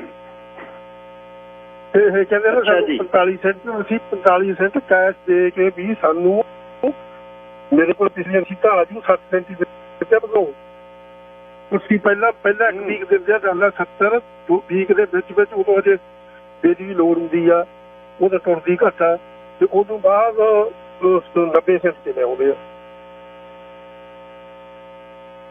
ਜੇ ਤੁਸੀਂ ਤੁਹਾਨੂੰ ਡਾਊਟ ਹੈ ਨਾ ਕਿਸੇ ਕਿਸਮ ਦਾ ਮੈਂ ਆ ਜਾਓ ਤੁਸੀਂ ਬੇਟੀ ਤੋਂ ਡਾਊਟ ਨਹੀਂ ਜੀ ਹੈ ਸਰਦਾਰ ਜੀ ਡਾਊਟ ਨਹੀਂ ਮੇਰੀ ਅੱਛਾ ਸੁਣੋ ਮੇਰੀ ਗੱਲ ਸੁਣਿਓ ਮੇਰੀ ਗੱਲ ਅੱਛਾ ਜਿਹੜਾ ਬੇਰੀ ਦਾ ਰੇਟ ਹੈ ਉਹ ਜਦ ਕੈਨਰੀਆਂ ਦੇ ਸਿੱਟਣ ਜਾਂਦੇ ਹੋ ਉਹ ਫਿਕਸ ਵੀ ਨਹੀਂ ਕਰਦੇ ਰੇਟ। ਹੁਣ ਆਹ ਸਾਲ ਦਾ ਰੇਟ ਜਿਹੜਾ ਫਿਕਸ ਹੋ ਜੂ ਕਿ ਨਹੀਂ ਹੋ ਕਦੇ ਵੀ ਨਹੀਂ ਹੋਇਆ ਜੀ। ਅੱਛਾ ਜੀ ਇਹ ਜਦੋਂ ਤੁਸੀਂ ਜਾਂਦੇ ਹੋ ਉਦੋਂ ਕੁਛ ਹੋਰ ਆ ਜਦੋਂ ਉੱਥੋਂ ਕੋਈ ਕਾਫੀ ਚਲਾ ਜਾਂਦੇ ਨੇ ਗਰੇਡ ਕਰਦੇ ਮਤਲਬ ਤੁਹਾਡੀ ਨਿਕਲੇ ਚੱਕ ਕੇ ਲਿਆ ਕੇ ਡਾਲੇ ਵਾਲੀ ਤੁਹਾਡੀ 80 ਸੈਂਟ ਚਲਾ ਦਿੰਦੀ 70 ਵਾਲੇ ਨੂਨ ਪਾ ਕੇ ਦਿਖਾਉਂਦੇ ਤੁਹਾਡੇ ਤੇ ਲੱਗਿਆ ਕੋਈ ਆਪਣਾ ਬਹੁਤ ਕੁਛ ਹੁੰਦਾ ਇੱਥੇ।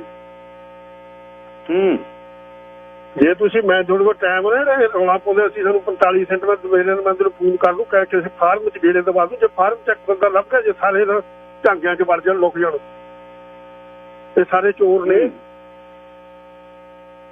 ਜੇ ਤੁਹਾਨੂੰ ਫੋਨ ਕਰਕੇ ਸੱਦ ਲਿਆ ਮੈਂ ਸਾਰੇ ਫਾਰਮ ਨੂੰ ਜਾਣਦੇ ਹੁਣ ਇਹਦੇ ਐਕਸਪੋਰਟ ਸਾਨੂੰ 40 ਸਾਲ ਹੋ ਗਏ ਜੇ ਇੱਕ ਬੰਦਾ ਲੱਭ ਗਿਆ ਗੰਦ ਪੂਰਿਆ ਜੀ ਇੱਕ ਬੰਦਾ ਹੀ ਲੱਭਿਆ ਸਾਰੇ ਕੈਸ਼ ਵਾਲੇ ਆ ਜਿਹੜੇ ਵਿਚਾਰੇ ਵੇਚਦੇ ਆ ਇਹਨਾਂ ਨੇ ਟਾਈਮ ਪਾਸ ਕਰਨਾ ਮੈਂ ਬੇਸਮੈਂਟ ਰੈਂਟ ਦੇਣਾ ਇਹਨੂੰ ਦਿੰਦੇ $7 $8 ਜੇ ਦੂਜੇ ਨੂੰ $10 ਮਿਲਦੇ ਘਰੇ ਚੱਲੇ ਘਰੇ ਰਹੋ। ਟਾਂਡੀ ਵਾਲੇ ਕਰਕੇ ਕਹਿੰਦੇ $25 ਚਾਹੀਦੇ ਆ ਫਾਰਮ 'ਚ ਫਾਰਮ $25 ਦੇ ਕੇ ਤੇ 60 ਸੈਂਟ ਮੇਰੀ ਆ ਕੇ ਤਾਂ ਦੇਖੇ ਨਾ ਕੋਈ ਮੈਨੂੰ ਦਿਖਾਵੇ ਮੇਰੇ ਨਾਲ ਕੋਈ ਜਾਂ ਮੇਰੇ ਸਪਰੇ ਵਾਲਾ ਟੈਂਕ ਫੜਾ ਦੇ ਕੇ ਦੇਖਾਂਗੇ ਮਗਰੋਂ ਕੀ ਹਿਸਾਬ ਕਿਤਾਬ ਨਿਕਲਦਾ।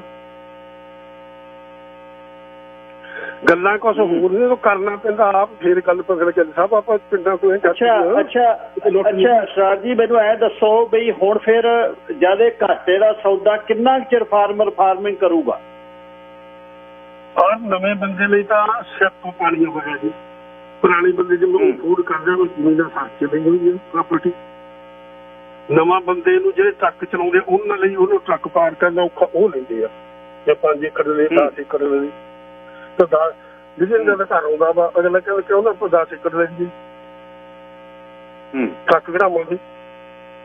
ਤੁਹਾਨੂੰ ਵੀ ਪਤਾ ਹੀ ਆ ਤੁਸੀਂ ਕਿਹੜੇ ਨਿਆਣੇ ਸਿਆਣੇ ਪੜ੍ਹੇ ਲਿਖੇ ਹੋ ਨਹੀਂ ਮੈਂ ਇਹ ਗੱਲ ਕਰਦਾ ਵੀ ਜਦ ਘਾਟਾ ਇਹ ਚ ਪੈ ਰਿਹਾ ਵੀ ਕਿੰਨਾ ਚਿਰ ਚੱਲੂ, ਜਿਹੜੀ ਬੇਰੀ ਹੁਣ 45 ਸੈਂਟ ਇਹਦੇ ਚ ਘਾਟਾ ਤਾਂ ਇਹ ਜਿਹੜਾ ਮਸ਼ੀਨਾਂ ਤੋੜੀ ਉਹਨੂੰ ਫਾਇਦਾ, ਜਿਵੇਂ ਹੁਣ ਤੁਸੀਂ ਇੱਕ ਬੰਦਾ ਨਹੀਂ ਆਪਾਂ ਹੁਣ ਤੱਕ ਤਕਰੀਬਨ ਪਹਿਲਾਂ ਵੀ ਰਸਬੇਰੀ ਵਾਲੀ ਸੀ ਉਹ ਮਸ਼ੀਨ ਉਹਨੂੰ ਤਾਂ ਚੱਲਦੀ ਨਹੀਂ, ਉਹ ਮਸ਼ੀਨ ਕੰਡਮ ਖੜੀ ਆ, ਕੋਈ ਲੈਂਦਾ ਨਹੀਂ ਉਹਨੂੰ। ਨਵੀਂ ਮਸ਼ੀਨ ਹੋ ਗਈ 1.5 ਲੱਖ 2 ਲੱਖ ਦੀ, 10 ਏਕੜ ਬੋੜ ਕਰੂ। ਇੱਕ ਹੋਰ ਸਰਦਾਰ ਸਾਹਿਬ ਜਿਹੜੀ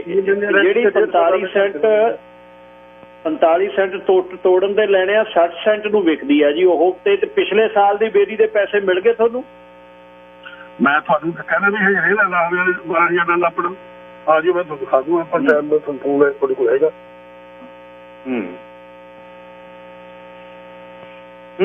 ਤੇ ਗੱਲਾਂ ਕੋ ਸੂਰ ਕਰਦੇ ਲੋਕਾਂ ਦੀ ਇਹ ਠੀਕ ਆ ਵੀ ਕੈਸ਼ ਵਾਲਿਆ ਗੌਰਮੈਂਟ ਨੇ $2,000 ਕਰਤਾ, ਹੁਣ ਤਾਂ ਬੰਦਾ ਇੱਕ ਵੀ ਨਹੀਂ ਮਿਲਣਾ ਕਿਸੇ ਫਾਰਮ ਨੂੰ ਵੀ, ਬਿਲਕੁਲ ਨਹੀਂ ਮਿਲਣਾ, ਇੱਕ ਬੰਦੇ ਨੂੰ ਮਿਲਣਾ ਆਪਣੇ ਬੰਦੇ।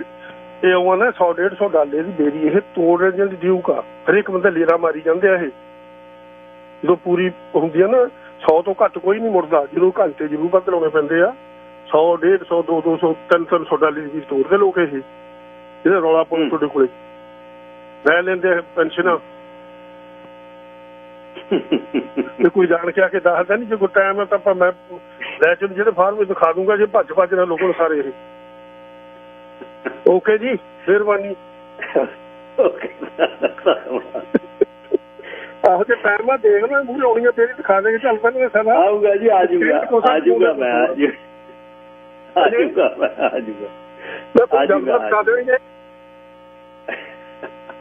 ਭੱਜੇ ਜੋ ਦੇਖ ਲਓ ਕਿ ਰੋਹਾਂ ਦੇ ਵਿੱਚ ਦੇਖ ਲਿਓ। ਥੈਂਕ ਯੂ ਬਾਈ ਜੀ, ਥੈਂਕ ਯੂ, ਧੰਨਵਾਦ, ਥੈਂਕ ਯੂ।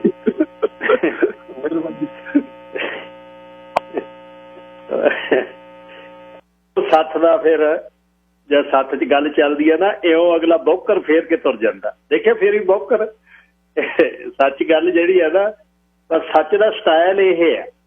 ਇਹਨੂੰ ਹੁਣ ਤੁਸੀਂ ਦੇਸੀਆਂ 'ਚ ਕਹਿ ਦਿਓ, ਅੰਗਰੇਜ਼ੀਆਂ 'ਚ ਕਹਿ ਦਿਓ, ਲਾਈ ਚੱਲਿਓ ਲੱਖਣ ਕਈ ਲਾਈ ਜਾਂਦੇ ਨੇ ਇਹਦੇ ਆਹ ਲਾ ਦਈਏ ਸ਼ਬਦ, ਵਧੀਆ ਬਣਾ ਲਈਏ ਸ਼ਬਦ।